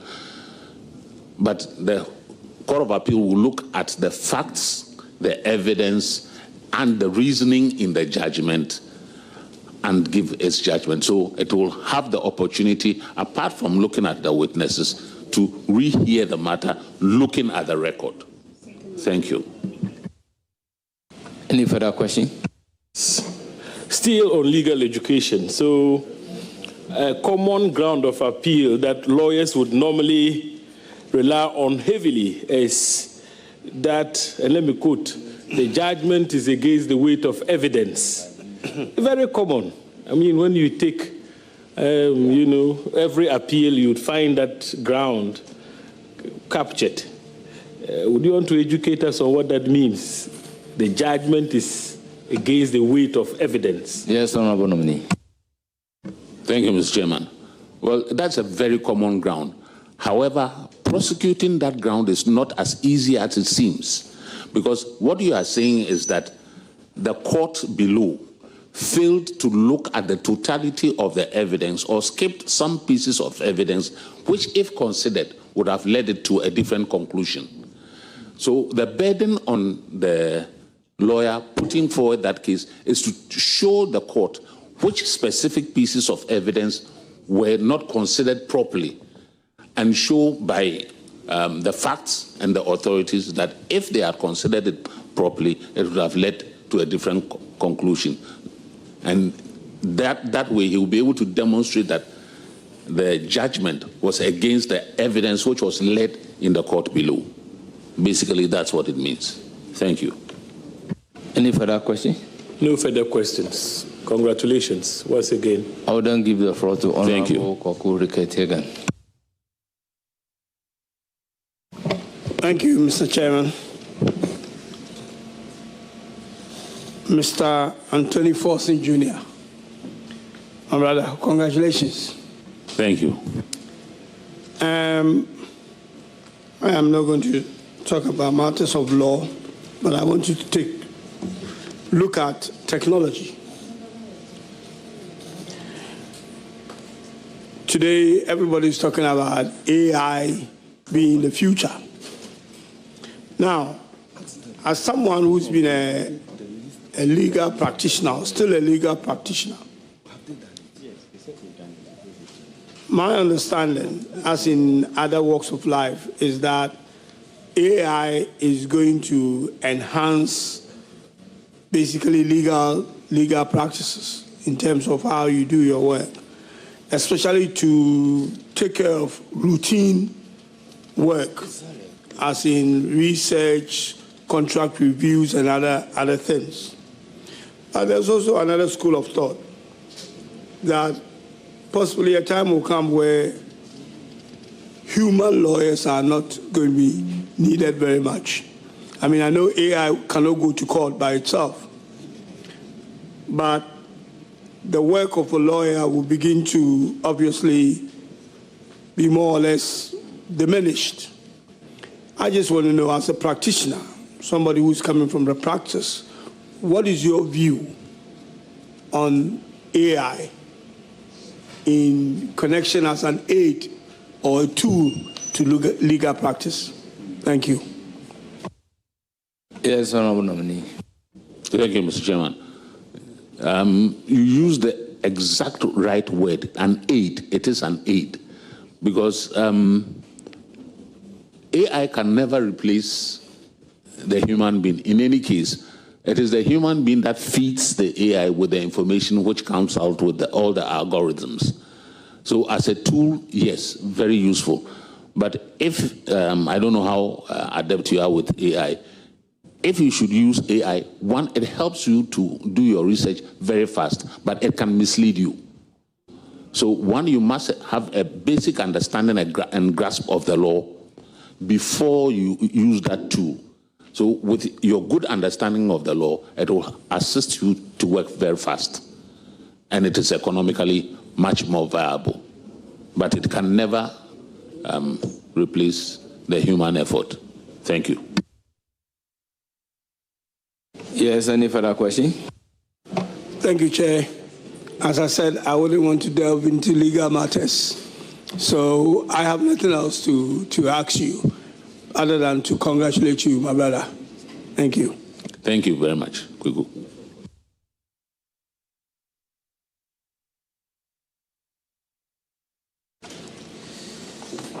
Honorable nominee, let me add my voice in referring to you as Justice Tony Forson Jr. Thank you. I don't have a question for you. I have watched you as my senior at the bar. Your qualification under the Constitution of the Republic of Ghana as the Supreme Court judge is not in doubt. Your professional integrity, professionalism, and conduct as a lawyer is also not in doubt. I know you are capable of working as a Supreme Court judge, and you deserve to be nominated. I will then proceed to acknowledge the presence of your distinguished invited guests and discharge you with the promise that you will hear from the committee. First on my list is Adjoa Abrefa. Then second, we have Mrs. Joanna Ajay. We also have Pastor Richard Richmill Aja. We have Abusiapenyi C.C. Krenzel. We have Professor Atto Esuman. We have Akwesi Taylor, Melvin Brown, Justin Amanuvo, Sampahini Nana Nanka Bruce the First. We have Lawyer Kizito Beyo. We have Frank Davis. We have Abigail Ewua. We have Justice Retired Ngenge Amagache. And those who do not know, Ngenge Amagache taught me advocacy. We have Pa Ko Akwe. We have Hartwell Quist. We have Perpetual Youngson.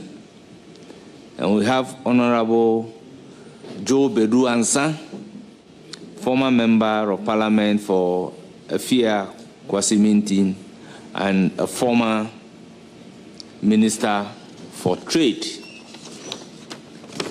We also have Perpetual Dufie Prempe. We have Henry Kum.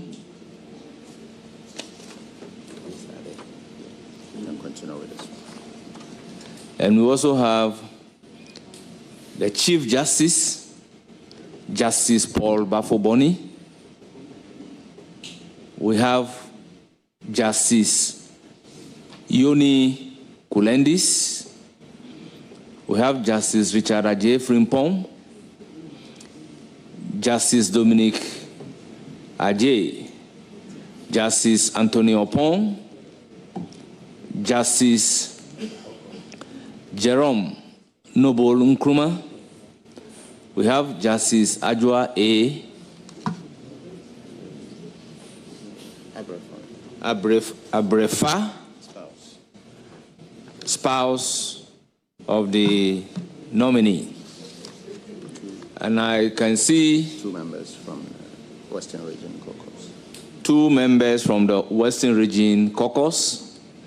And my classmate, Kweku Jehu Bafo, former members of the Ghana Bar, Frank Davis. Did I leave out a name of a justice of the court? Well, I will add that any other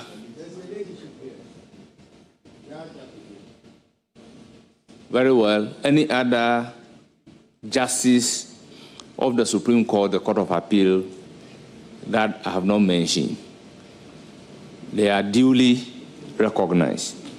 Same applies to any other member of the bar and distinguished invitee. And on this occasion, I will discharge the nominee with the words that you will hear from the committee. Thank you for attending. Thank you very much. Committee.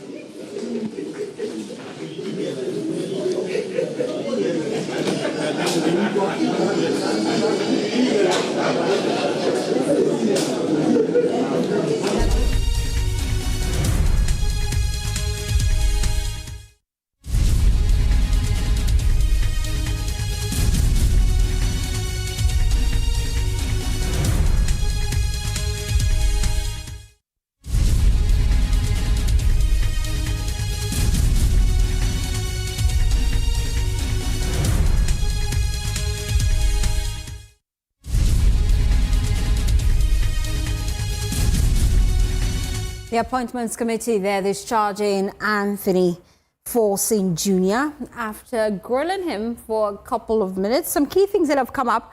Well, when it comes to placing a cap on the composition of the Supreme Court bench, he disagrees really with that suggestion. Another thing, when it comes to helping clear the backlog of cases in the Supreme Court, he proposes the use of ICT, in his own words, I'm saying that, to help clear the backlog of cases at the Supreme Court. He feels it is doable.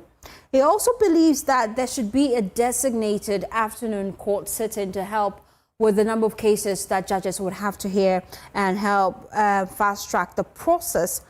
The use of artificial intelligence also came up as well. Same came up during the vetting of Edward Asante. He's of the opinion that artificial intelligence cannot replace humans, but can rather aid the work of humans. So that's the vetting of the second nominee to the Supreme Court, Anthony Forson Jr. Earlier, we saw the process, the vetting of Edward Anthony. Well, this two process, it's interesting. You may know that this two process is ongoing without the participation of the minority in Parliament. They made it clear that they would not be part of it. They cite key provisions in the standing orders that state that it ought to be given at least 14 days before a vetting of this nature should commence. They made their argument, walked out of the process, and so the majority members of the Appointments Committee are the ones currently vetting the Supreme Court judge nominees. And so those are the key things that have come up so far. You're still watching the Joy News channel. We're back to bring you highlights of the next vetting, which is to commence shortly. Stay with us.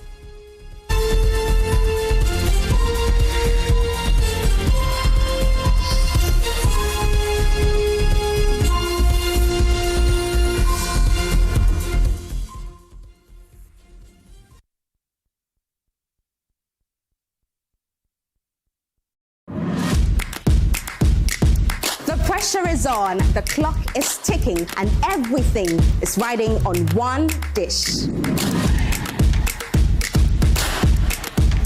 Season 5 brings you tougher challenges, sharper judges, and the most fearless young chefs Ghana has ever seen before.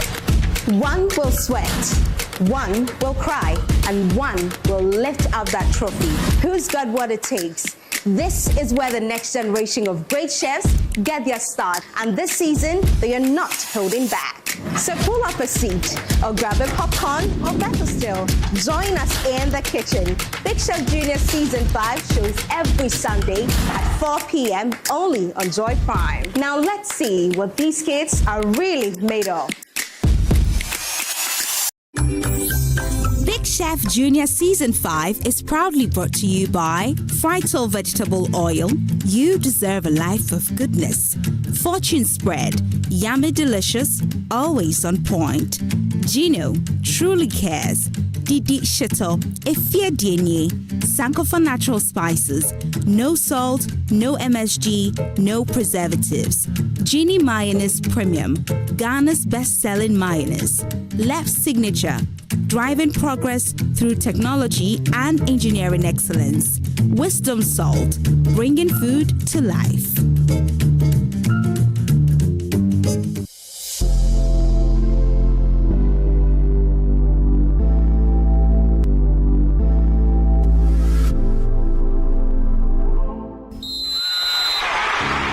Corporate Ghana, are you ready? The biggest gathering of Corporate Ghana is back. It's time for the Joy Sports Invitational 2026, where competition meets networking, fun meets fitness, and champions are made.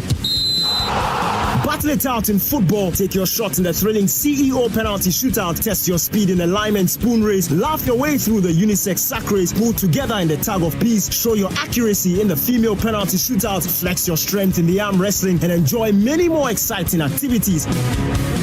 Join us on Saturday, 29th August 2026 at the University of Ghana Stadium. We kick off the day with a high-energy aerobic session from 6 a.m. So come early, warm up, and get ready for an unforgettable day. Ready to register? Call or WhatsApp Sleving on 0242-376445. The 2026 Joy Sports Invitational Tournament is powered by The Luckiest. Luck is everywhere for everyone. And proudly sponsored by Toyota Ghana, Superior Quality, Ayuda, Ghana's #1 services app, Abaco Services Bibri, Minerals Commission, the regulator of the mining industry in Ghana, Latex Foam, your partner for life, Virtual Security Africa, security for all, and Valex Lease Equip Limited, Copia Leasing, Renting, and Maintenance Service.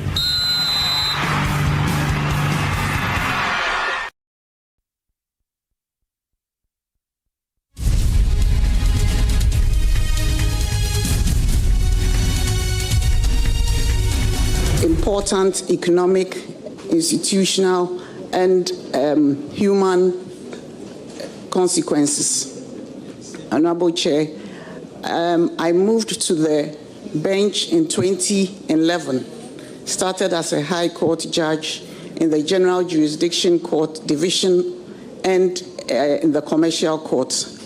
I was elevated to the Court of Appeal bench in 2019, and my experience there has enabled me to appreciate the importance of sound legal reasoning.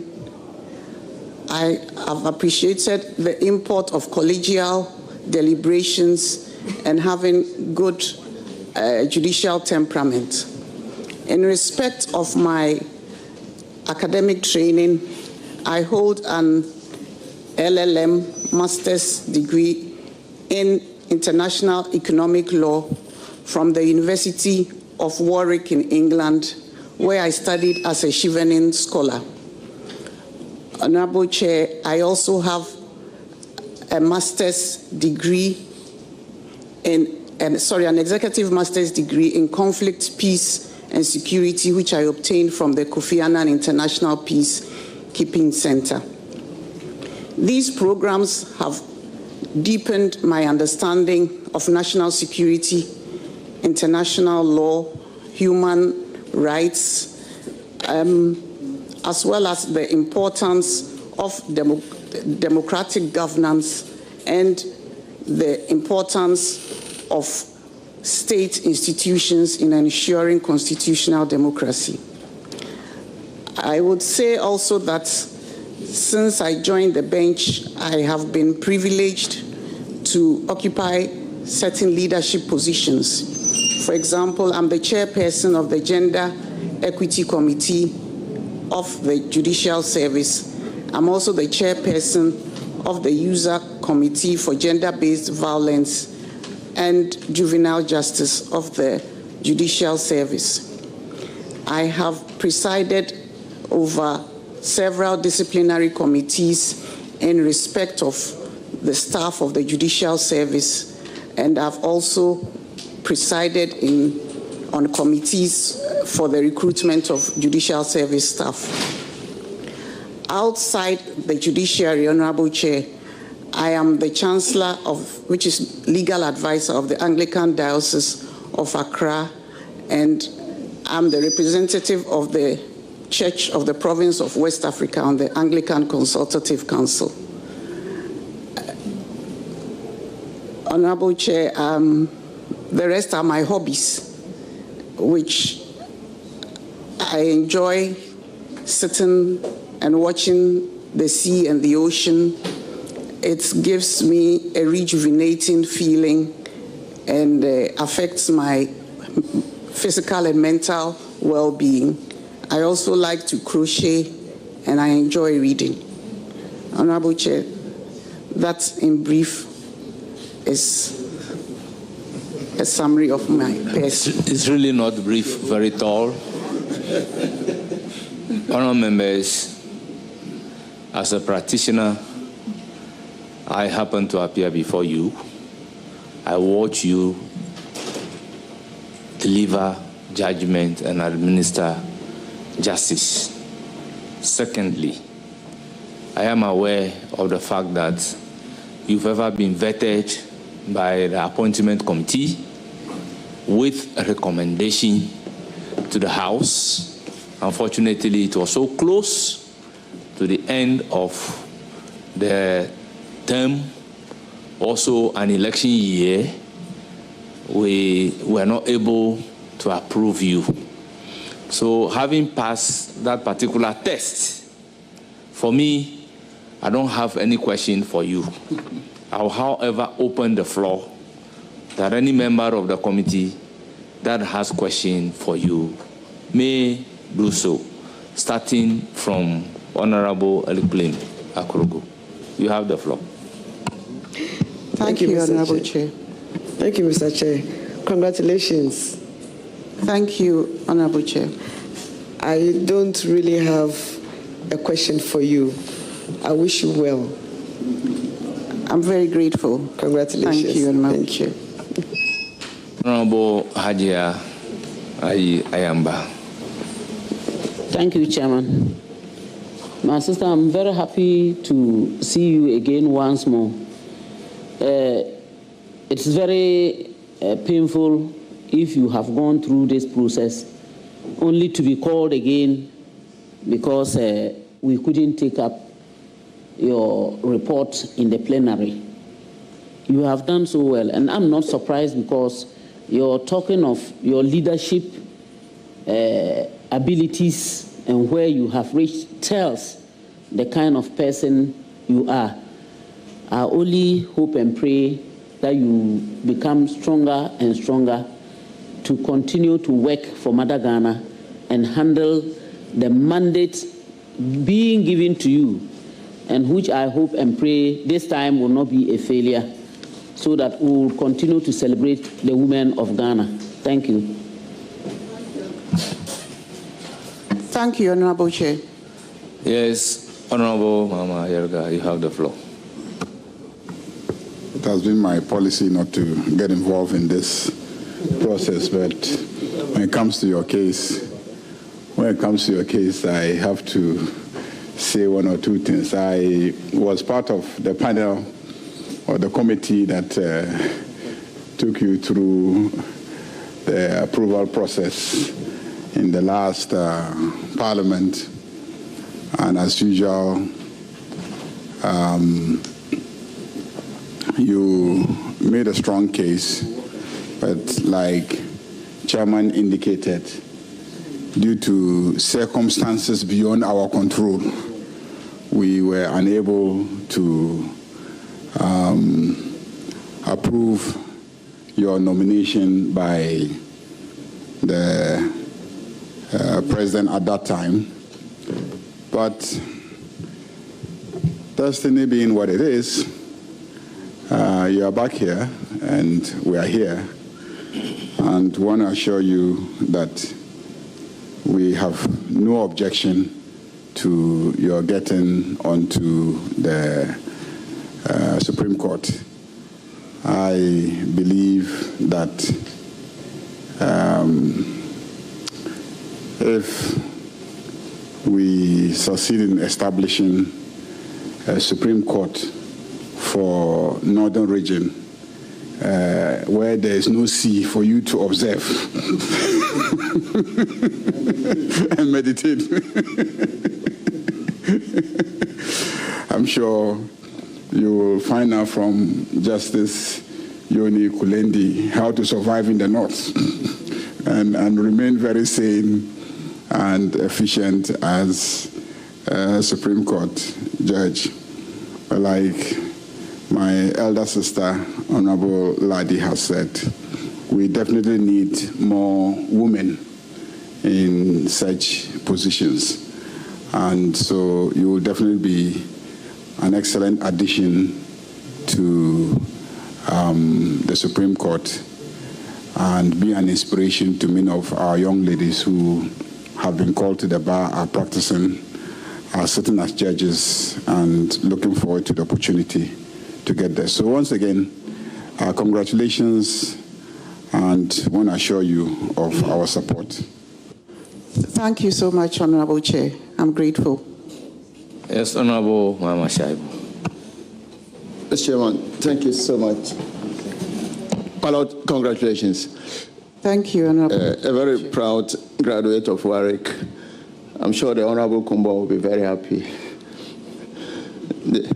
The Honorable Mama Yarga dreamt of attending Warwick, but didn't get opportunity. He revealed that to us a few weeks ago. And so we are very proud of you. I would love to read the report of the last committee on what the good things they have said about you. We will marry that to what we will write today. And surely on the floor, I will deliver what I have to say about you with a short stay that you have with us here. And so I wish you well, and I wish you all the best in your next step. Thank you, Honorable Chair. Honorable Bede Awantazuma Asidi, you have the floor. Thank you very much, Honorable Chair. And let me also add my voice in congratulating you,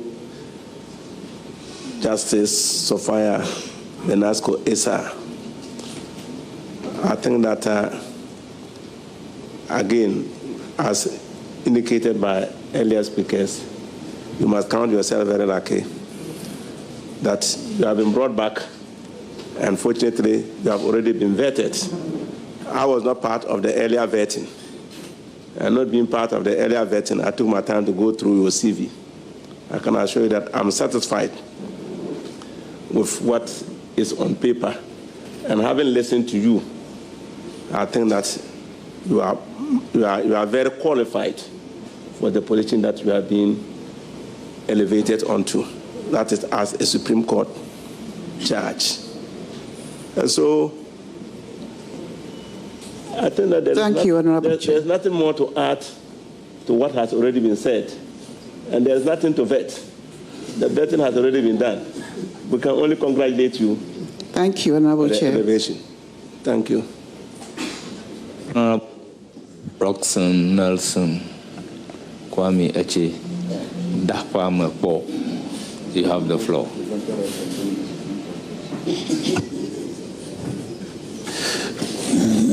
Chairman, thank you very much.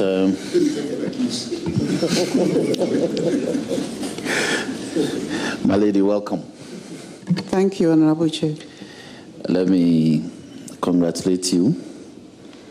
And I practiced before you in Tema, and then when you came to Accra as well. We shall approve of you. Thank you. And I have no doubts that you'll be a valuable addition to to assist the CJ to carry out the mandate of the court. I wish you all the best. Thank you, Honorable Chair.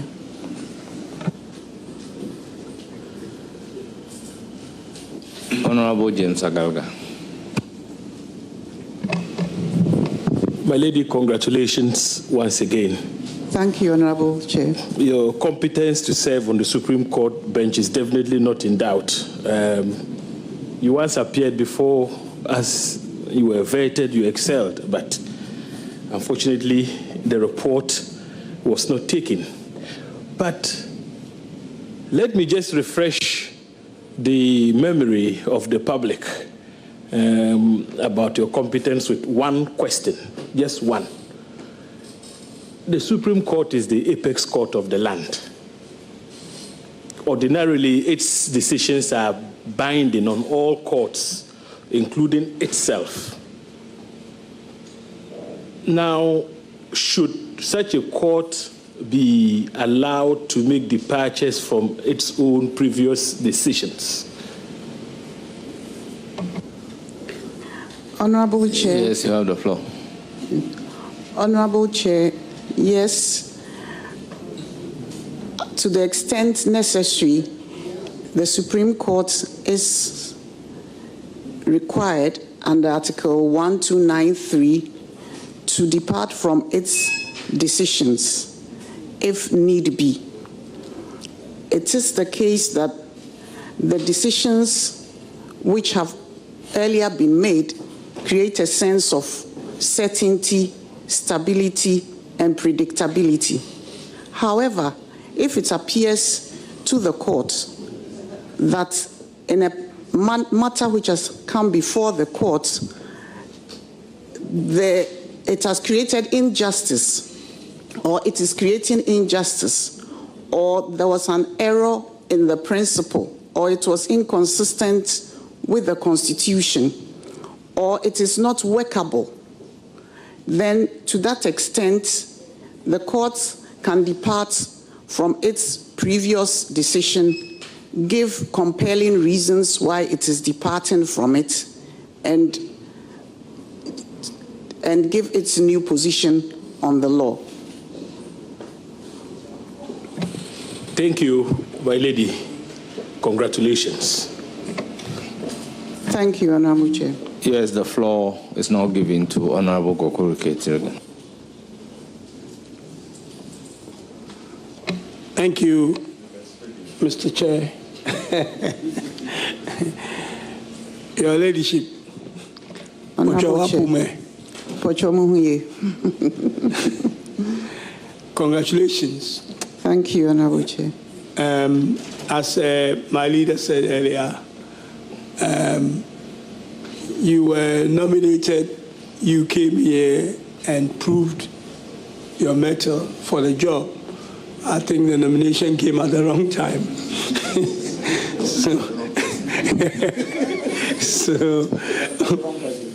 So hopefully you will not be going through that again. I watch your vetting.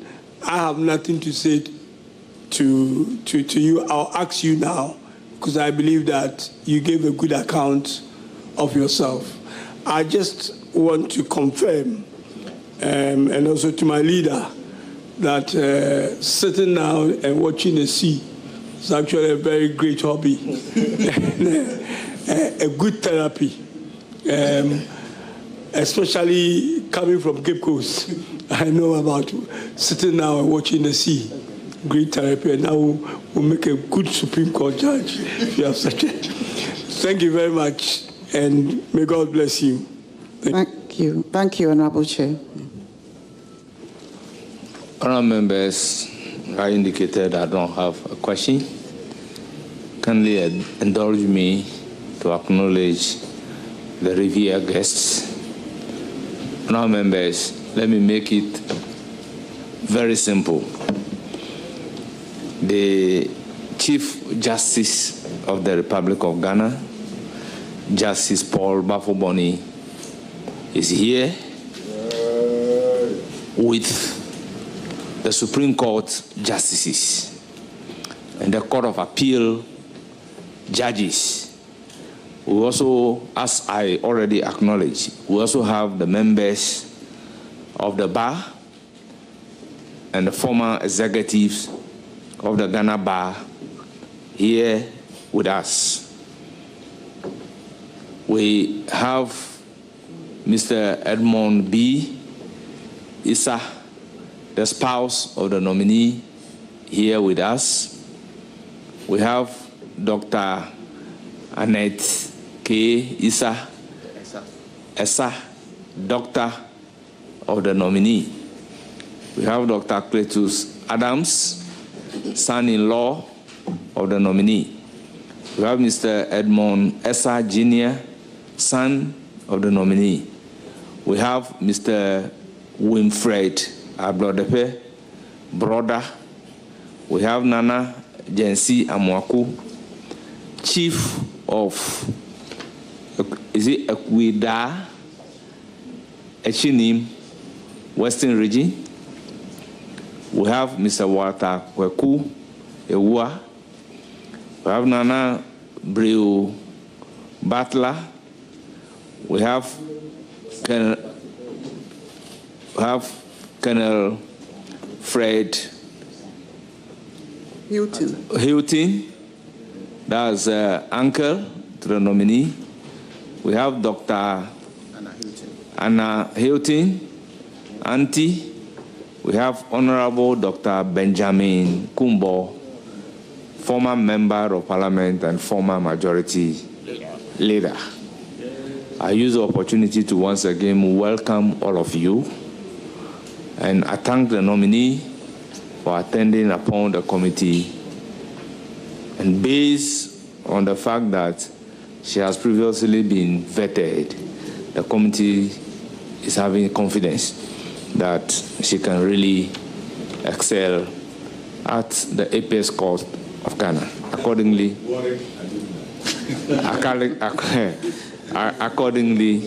you are discharged and you will surely hear from the committee. Thank you, Honorable Chair. This time round, I believed that your report will be presented on the floor of Parliament, and Parliament will take decision on you. Once again, you are welcome. Thank you, Honorable Chair. Thank you, members of the committee. And thank you all those who came to support me. Honourable members, distinguished guests, this brings us to the end of the vetting of the ministerial nominees and the Supreme Court nominees. Once again, you are discharged.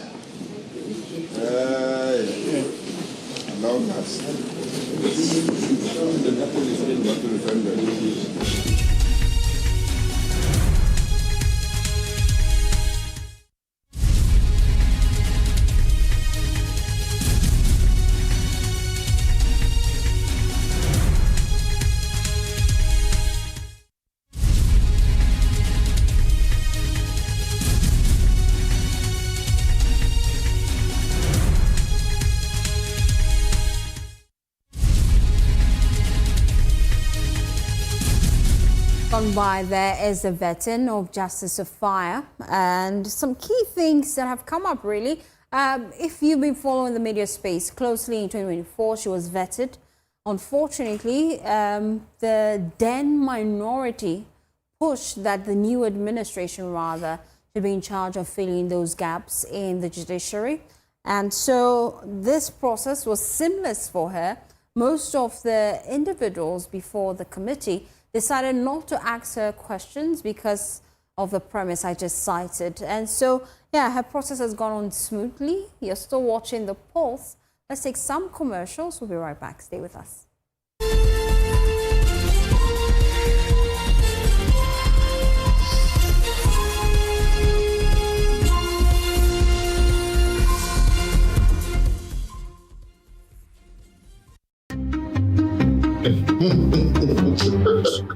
That's right. Did you see that? That is me. Without me, that tap would just be decoration. That's so. So when the water comes, where exactly is it waiting? Pipe. I also didn't see any bedroom and no. Me tank. Me na me kura. At least I move water. and I keep it safe. Without me, nothing flows. What's happening? I bring the life. I preserve it.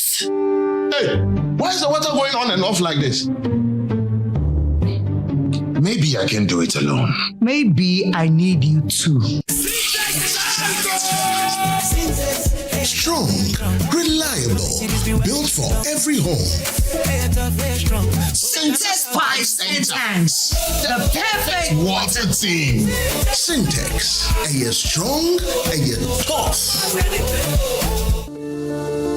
Palladium Residences in Achimota isn't just an address, it's the home you truly earned. Secure your place with just a 10% deposit and choose from beautifully designed modern apartments or spacious townhouses built for everyday comfort. This is more than a building. It's a vibrant, curated community with a clubhouse, state-of-the-art gym, and an on-site hotel, all at ABC Junction, minutes from Achimota Mall. Enjoy city energy while retreating to your private sanctuary. Call now to reserve your unit and benefit from limited launch incentives, including priority unit selection, executive pricing, and flexible payment options available. Don't miss the chance to pick the best homes. Book your private site visit today. Call 050-9823-424. Palladium Residences. Live smart, invest better. Late night study session, endless assignments, and now these urchins and mosquitoes. You guys are sitting here just have you done the assignment Mr. Pachi gave us? How do we do this assignment? With these mosquitoes.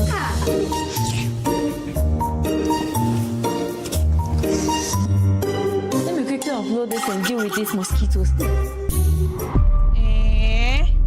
See miracle. Abro mosquito spray. Solution to keep your home mosquito free.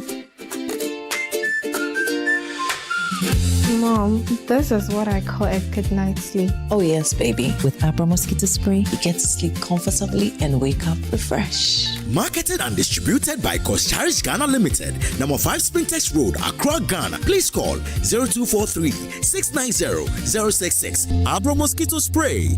One blast, total protection.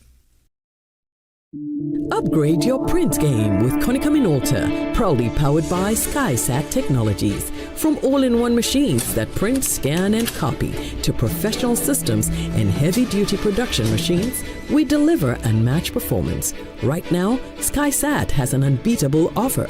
1 entire year of free servicing on all Konica Minolta machines. That's 12 months of expert maintenance for new and existing customers. Visit our new VIP print center at Pegasus Place, Airport Residential Area for a live demonstration. Call us on 050-164-5180 or 0302-798-829. Again, it's 050-164-5180 or 0302-798-829. SkySat Technologies. Performance that delivers every time.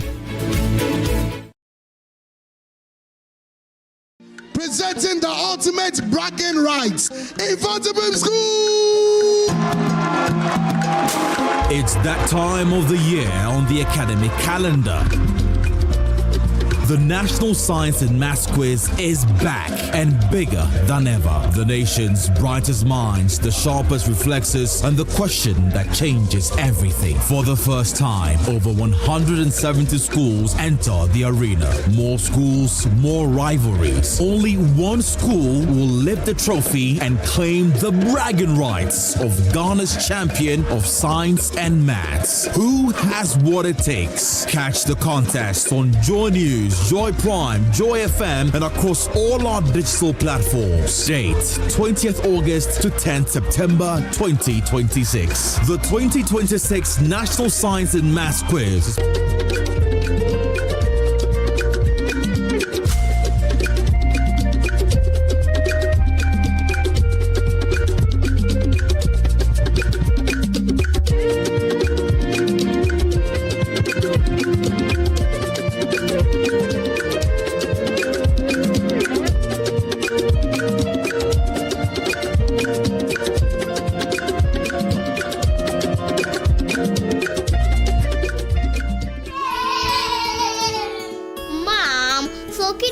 contains 12 vitamins? Yes, 12 essential vitamins that growing bodies need. So we'll grow healthy and strong. And smart? Absolutely.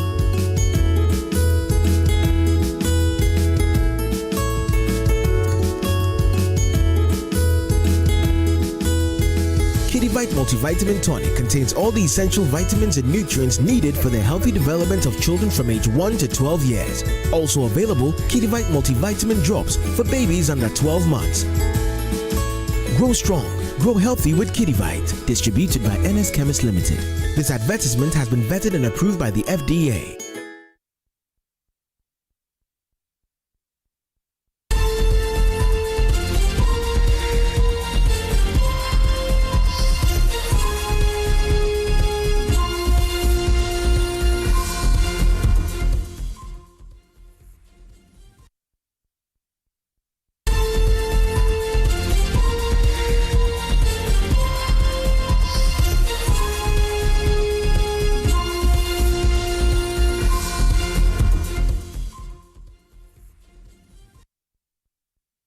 Thanks for staying with us. Let's do some other stories right here on the Pulse. The national chairman aspirant for the New Patriotic Party, John Boadu, has taken on John Mahama administration for failing to deliver on its key campaign promises, the 24-hour economy campaign promise, and also his promise to deal decisively with illegal mining. He made the remark during his final nomination at the party headquarters earlier today. According to him, the NDC has failed to tackle illegal mining head-on and continues to ravage communities across the country. Let's listen. General Secretary for the New Patriotic Party, John Boadu, is at the party headquarters filing his nomination to contest as national chairman of the party. He arrived here at about 10 a.m. It took him about an hour to finish the filing process at the top there in the conference room. He has been talking about a number of issues. Key amongst them is his verdict on the John Mahama government. He said the NDC government in their campaign promised a 24-hour economy, but his verdict is that the government is not able to deliver on that mandate. He says that he is the man that the delegate must vote to lead the party to secure victory for Dr. Mahmoud Bawumia, because he's bringing 30 years of experience where he worked as constituency general secretary, constituency secretary, then got drafted into the national team and went through the ranks from the national youth organizer all the way to a general secretary. 30 years of experience is what he's bringing to secure victory for Dr. Mahmoud Bawumia. One of the most successful victories ever to happen in this country in 2016. We delivered for 8 years, as usual. Then DC came in with fat, big promises. 24-hour economy, they can't even deliver 1 hour economy. They promised to stop Galamsey, and now it is even worse. Now, Galamsey, if you are not very careful and you are living around Suhum, you need to now start thinking of renting a place to live, because by the time you realize they've taken over your house.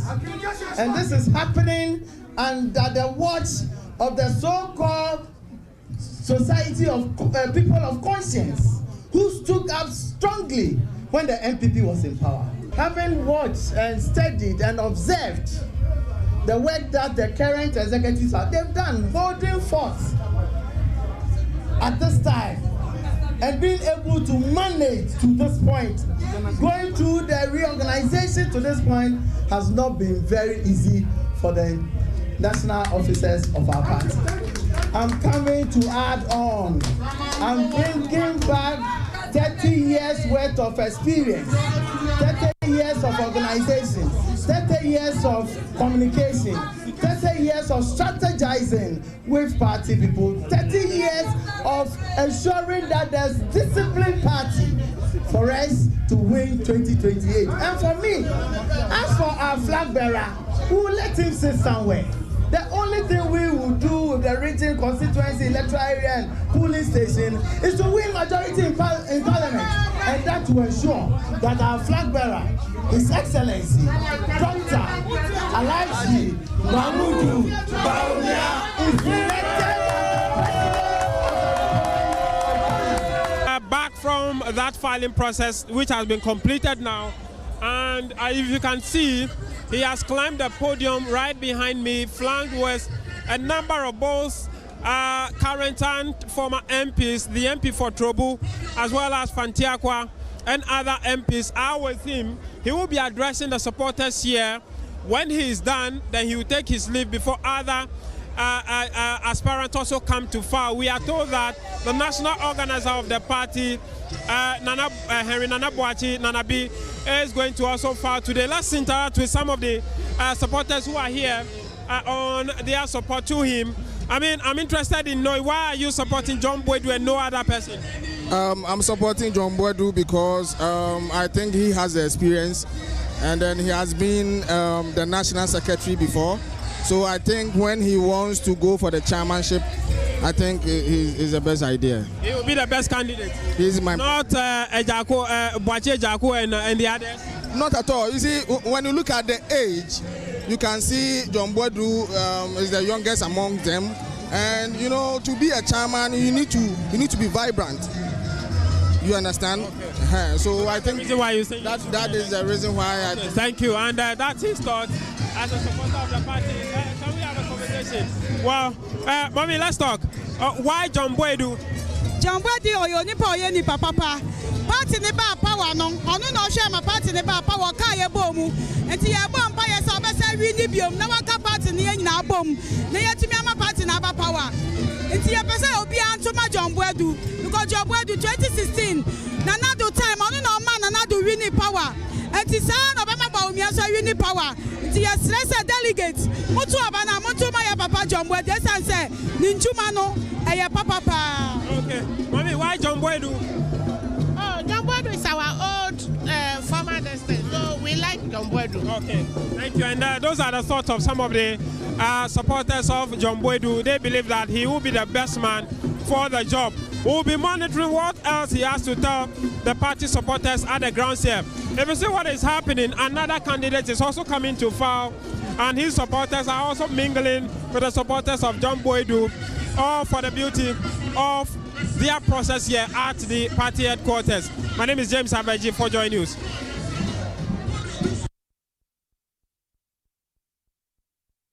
Well, thankfully, I have James Abeji with me. I'm taking you live now to the party headquarters to engage him because he has been there all morning, stationed, just watching different individuals file their nominations. James, what else can you report? Some key highlights so far?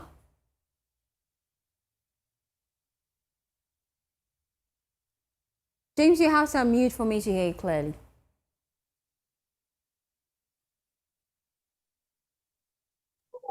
I trust you can hear me now. Mentioning that, I can tell you that the party headquarters has been very, very busy the whole of today. After John Boydu, 8 other people have filed so far. And this will be the 9th person who is filing for today, which is the second to last day of the weekdays before the process ends on Saturday. After him was Dr. Dramina, who a lot of them call Dr. China. He is contesting to be a treasurer of the party. Banga Husseini also filed. He wants to be the next national youth organizer of the party. Nana B filed to contest as first vice chairman of the party. He is going against 12 other people. They are 13 in all in that race. Then is Miracle Sabwaji also filed. And the indication we are getting from him is that his main and only contender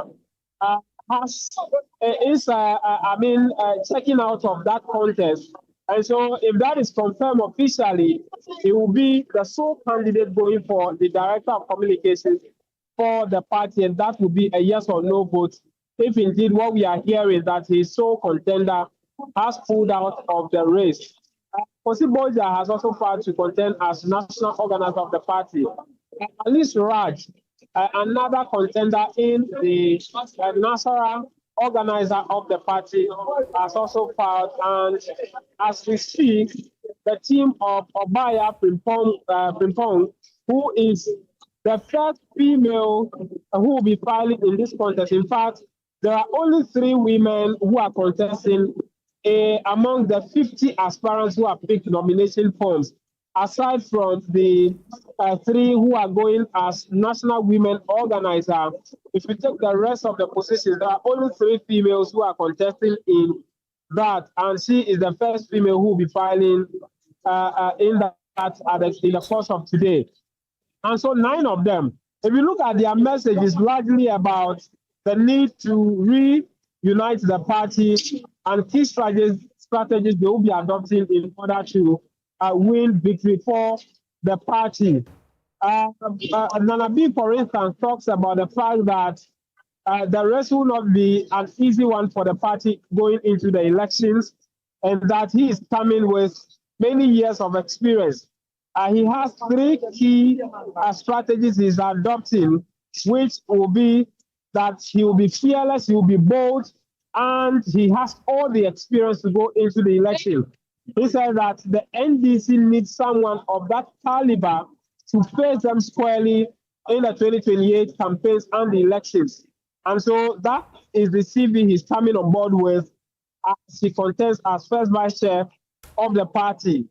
Miracles Abuaji, for instance, said he's been doing this job and he's now geared up to just get the official nod to get into that position to chair the communications channel of the party. His slogan is about facts, fire, and strategy to bring the party into office in 2029. If you pick other people like Abanga Husseini, who is going as the national youth organizer of the party, he said he has 2 jobs to do. And the promise is to secure 70 more seats for the NPP in parliament and to deliver on Operation 4 million votes for Dr. Mahmoud Bawumia. Those are the 2 key things he has promised to do for the party if he gets the nod to come into office as a national youth organizer of the party. Most of the camps have enjoyed some support base from a number of MPs from parliament. If you pick Nana B, for instance, he's got support from a number of MPs, including the Trobu MP, as well as MP for the NP, a number of other MPs which are trying to recollect. But that is the signature of a number of the candidates when they come. You see a number of MPs and influential persons flagging them to submit their nomination forms. You see a number of party supporters as well. Some, they appear in the T-shirts and caps of one candidate. The next moment, you see them in the crowd and they are in the T-shirts of another candidate. But in all, they have been here in their numbers to support the candidate. And so I want to believe that Ali Maga Halidu, who wants to be the national organizer, should be the last person for today as he brings the total number to 9. 6, 7 people or 8 filed yesterday. And so as we approach Saturday, the final day of the filing process, we are looking forward to how many of them will file out of the 50 people who are contending for the 11 available positions in the party for Sina. Thank you so much, James Abeji. Let's do some other stories right here on the pulse. The Ghana Police Service in the Ashanti region has intensified its crackdown on the use of unauthorized sirens and strobe lights, among other devices, in its jurisdiction. The exercise, led by the Motor Traffic and Transport Department, is being conducted in accordance with the Road Traffic Regulations 2012 LI 2180, particularly Regulations 65 and 74, in a recent operation conducted at major intersections within the Kumasi metropolis. A total of 1,991 vehicles were intercepted. Police said 97 vehicles were found with unauthorized sirens, and also 1,830 had unapproved strobe lights and other prohibited lamps. There is more in the following report by David Opoku. According to the Ashanti Regional MTTD Commander, Superintendent of Police Kwame Boadi, One offender has already been convicted and sentenced to 3 months imprisonment after repeatedly ignoring police warnings. The use of strobe lights, lamps, sirens, and horns on vehicles is regulated under Road Traffic Regulation 90 and 99 of 2026, that is LI 2519 respectively. The regulations remains an important legal framework for road traffic enforcement in Ghana, and the Ghana Police Service, through the Motor Traffic and Transport Department, continues to enforce these provisions. Initially, offenders were warned and items removed, but recent instructions had necessitated prosecution, which had already resulted in the conviction of one person for 3 months because the court see him as a recalcitrant driver, and several warnings had not been taken serious. Under Regulation 74 of LI 2180, sirens and bells may only be fitted and used as authorized vehicles, including police vehicles, fire service vehicles, ambulances, recognized government security agency vehicles, authorized bullion vehicles, and government vehicles used for official duties by the head of state. Those who qualify to use the sirens and strobe lights under the law are a government vehicle used for official purpose by the head of state, a police vehicle, a motor vehicle used by the fire service, a motor vehicle used as an ambulance by a hospital or a clinic, a motor vehicle used by other recognized government security agency, a bullion vehicle registered by the licensing authority. And it goes further to say, a person who contravenes these regulations commits an offense and is liable for a summary conviction of a fine not more than 25 penalty units, or to a term of imprisonment of not more than 30 days, or to both. Regulation 65 also governs the use of vehicle lamps and prohibits unauthorized lights that may distract or endanger other road users. Drivers and motorists are therefore reminded to comply strictly with the provisions of the road traffic regulations concerning the use of horns, sirens, lamp and strobe lights. Unauthorized installation or use of horns, lamps and sirens will attract police enforcement. I thank you very much. David Opoku's report for Joy News.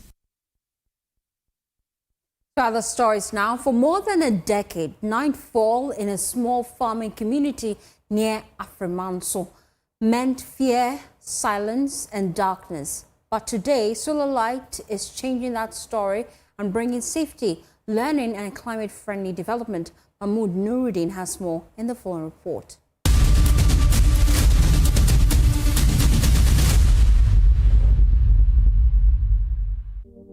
The community, a small suburb near Aframso in the Jurassic Dumasi municipality, has no formal name. About 200 people live here, mostly farmers and herdsmen. For over 13 years, they lived without electricity and without street lights. When the sun went down, life stopped. 11-year-old Aisha Omaru remembers those nights clearly. As a class 5 pupil, she often closed her books before finishing her homework.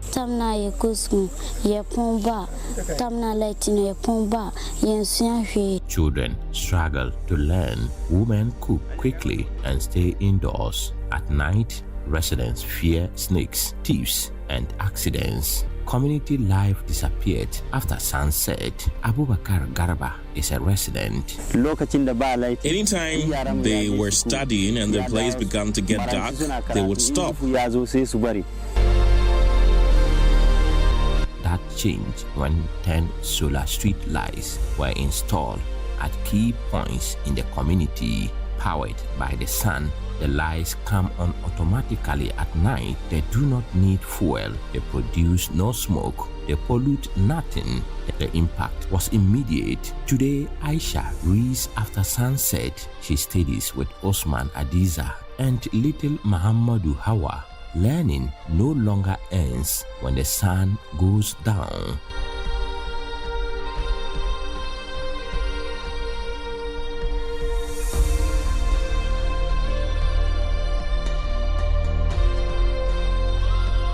Relief has come. They can study at night and during the daytime. People now walk freely. Farmers return home safely. Life has returned to the night. Beyond safety and education, the solar lights are also protecting the environment. By using the solar lights, Ali Zakari is the assembly member for the area. In the night, the children can learn. Secondly, their animals too are free from thieves now. Moreover, the people here too are enjoying the light. When we came here, or the last time we came here at around 10 p.m., they were all sitting outside their homes. The solar lights were provided by Hearts of Mercy, a Belgian non-governmental organization supporting clean energy in hard-to-reach communities. For Aisha, solar lights means more time to study. For the community, it means safety. A report by Mohammed Nuruddin.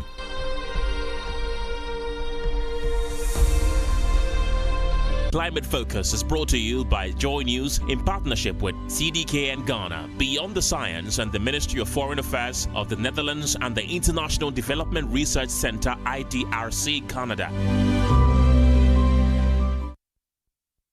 Well, to other stories now, there is more trouble for former Ashanti Regional Chairman of the New Patriotic Party, Bernard Antwi Bosiaka, probably known as Chairman Wontumi, as plea bargain negotiations in his alleged 30 million Ghana cedis Exim Bank fraud case have failed to yield any results after about a month of discussion.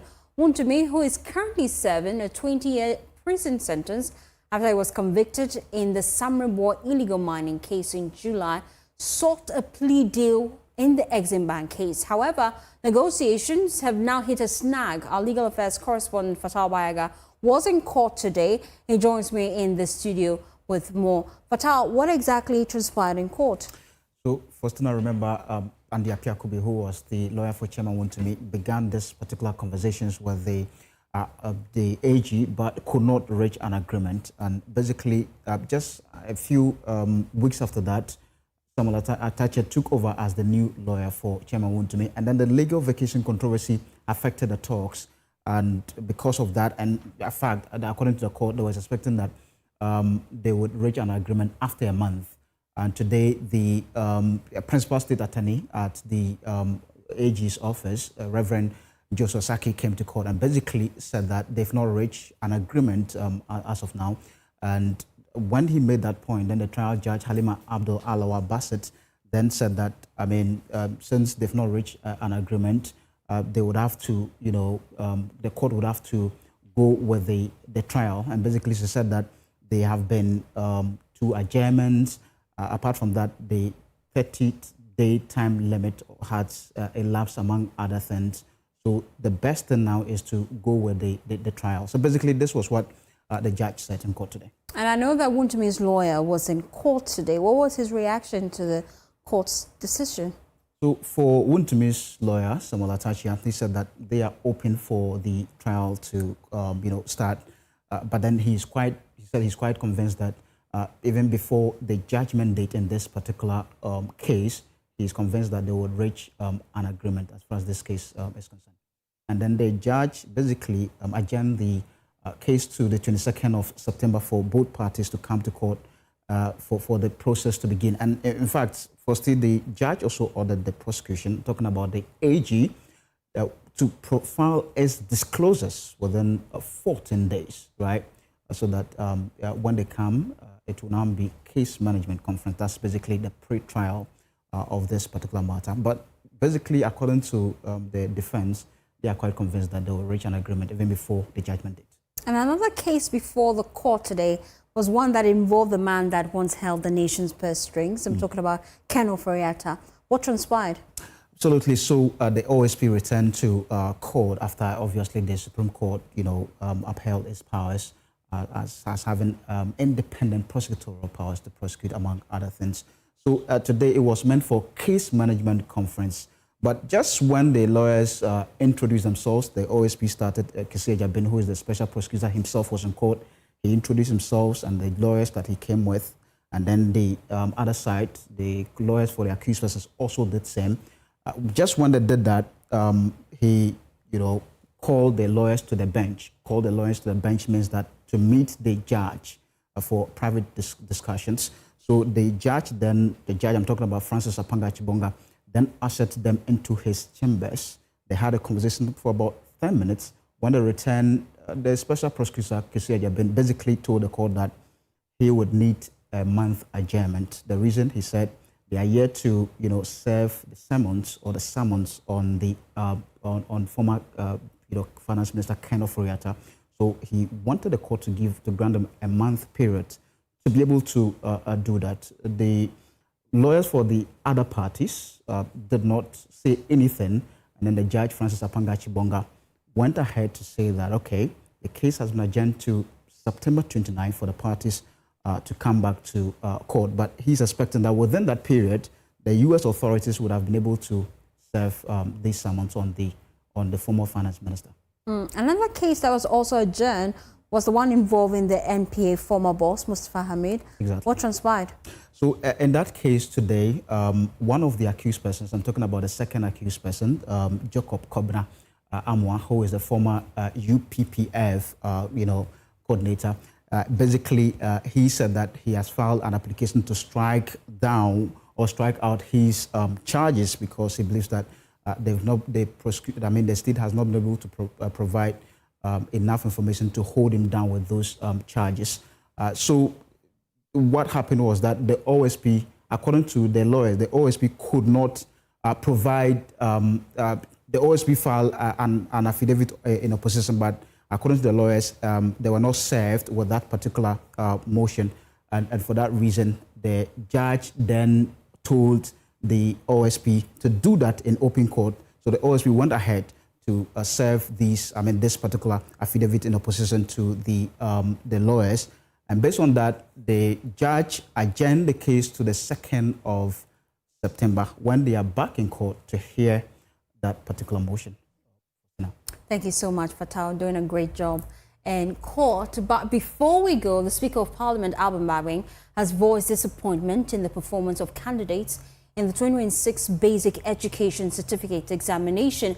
He commended stakeholders' approach to investigating the poor BC results and announced his readiness to assist in finding a lasting solution to the problem. He was addressing the 30th Annual General Conference of the Ghana National Association of Private Schools held in Ho. The 30th Annual General Conference of the Ghana National Association of Private Schools offered a platform for members to discuss ways to improve the country's education sector. The theme was Revolutionizing Education, Transforming Ghana Through Innovative and Technology. In his address to the conference, the Speaker of Parliament, Agyeman-Rawlings, highlighted the crucial role of education in the country's development. He also voiced concerns over recent issues surrounding the Basic Education Certificate examination. And I'm taking it very serious. I've been uneasy about the perennially escalating fees for candidates who sit for the Basic Education Certificate examination, BBC. And this year, I am alarmed and worried about the rather poor performance of both private and public school candidates in the BBC. For now, I do not have much facts to offer an opinion on it. Luckily, the Parliamentary Select Committee on Education is working with your leadership, GS and Y, to get to the bottom of this BBC debacle. If there is a need for us to escalate the growth, I will gladly do so. The Vice President of the Ghana National Association of Private Schools, Justice King Esale, called for fair regulation and stressed the need for proper consultation before policy implementation. We agree in principle that as we regulate, we get better for the sake of the child. But yet, the pathways. So, all of a sudden, a law is made and tells you that, oh, if you don't meet this qualification, you cannot teach. When we know very well that we didn't start on the same platform. Public absorb all its trained teachers into its schools. And there were times that even if you get any, it is when they are on retirement, when they are already a spent force. So we have to find other ways of competing. And we have found that way creatively, and it has worked for us. We found people who are committed to children, and we are able to train them on the job to deliver excellence. And so if the new regime is coming that you must learn teachers, let's look at the issue from the public sector viewpoint and see what pathways, how do you go about it so that gradually we can all be on the same page. We shouldn't use measures that will seem to disadvantage our private teachers. Fred Kwame Asari, Joy News.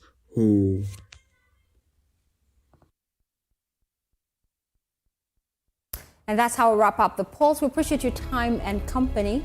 For more news, please log on to myjoyonline.com. My name is Faustina Safo. Have a pleasant evening as you enjoy the rest of our program. Bye.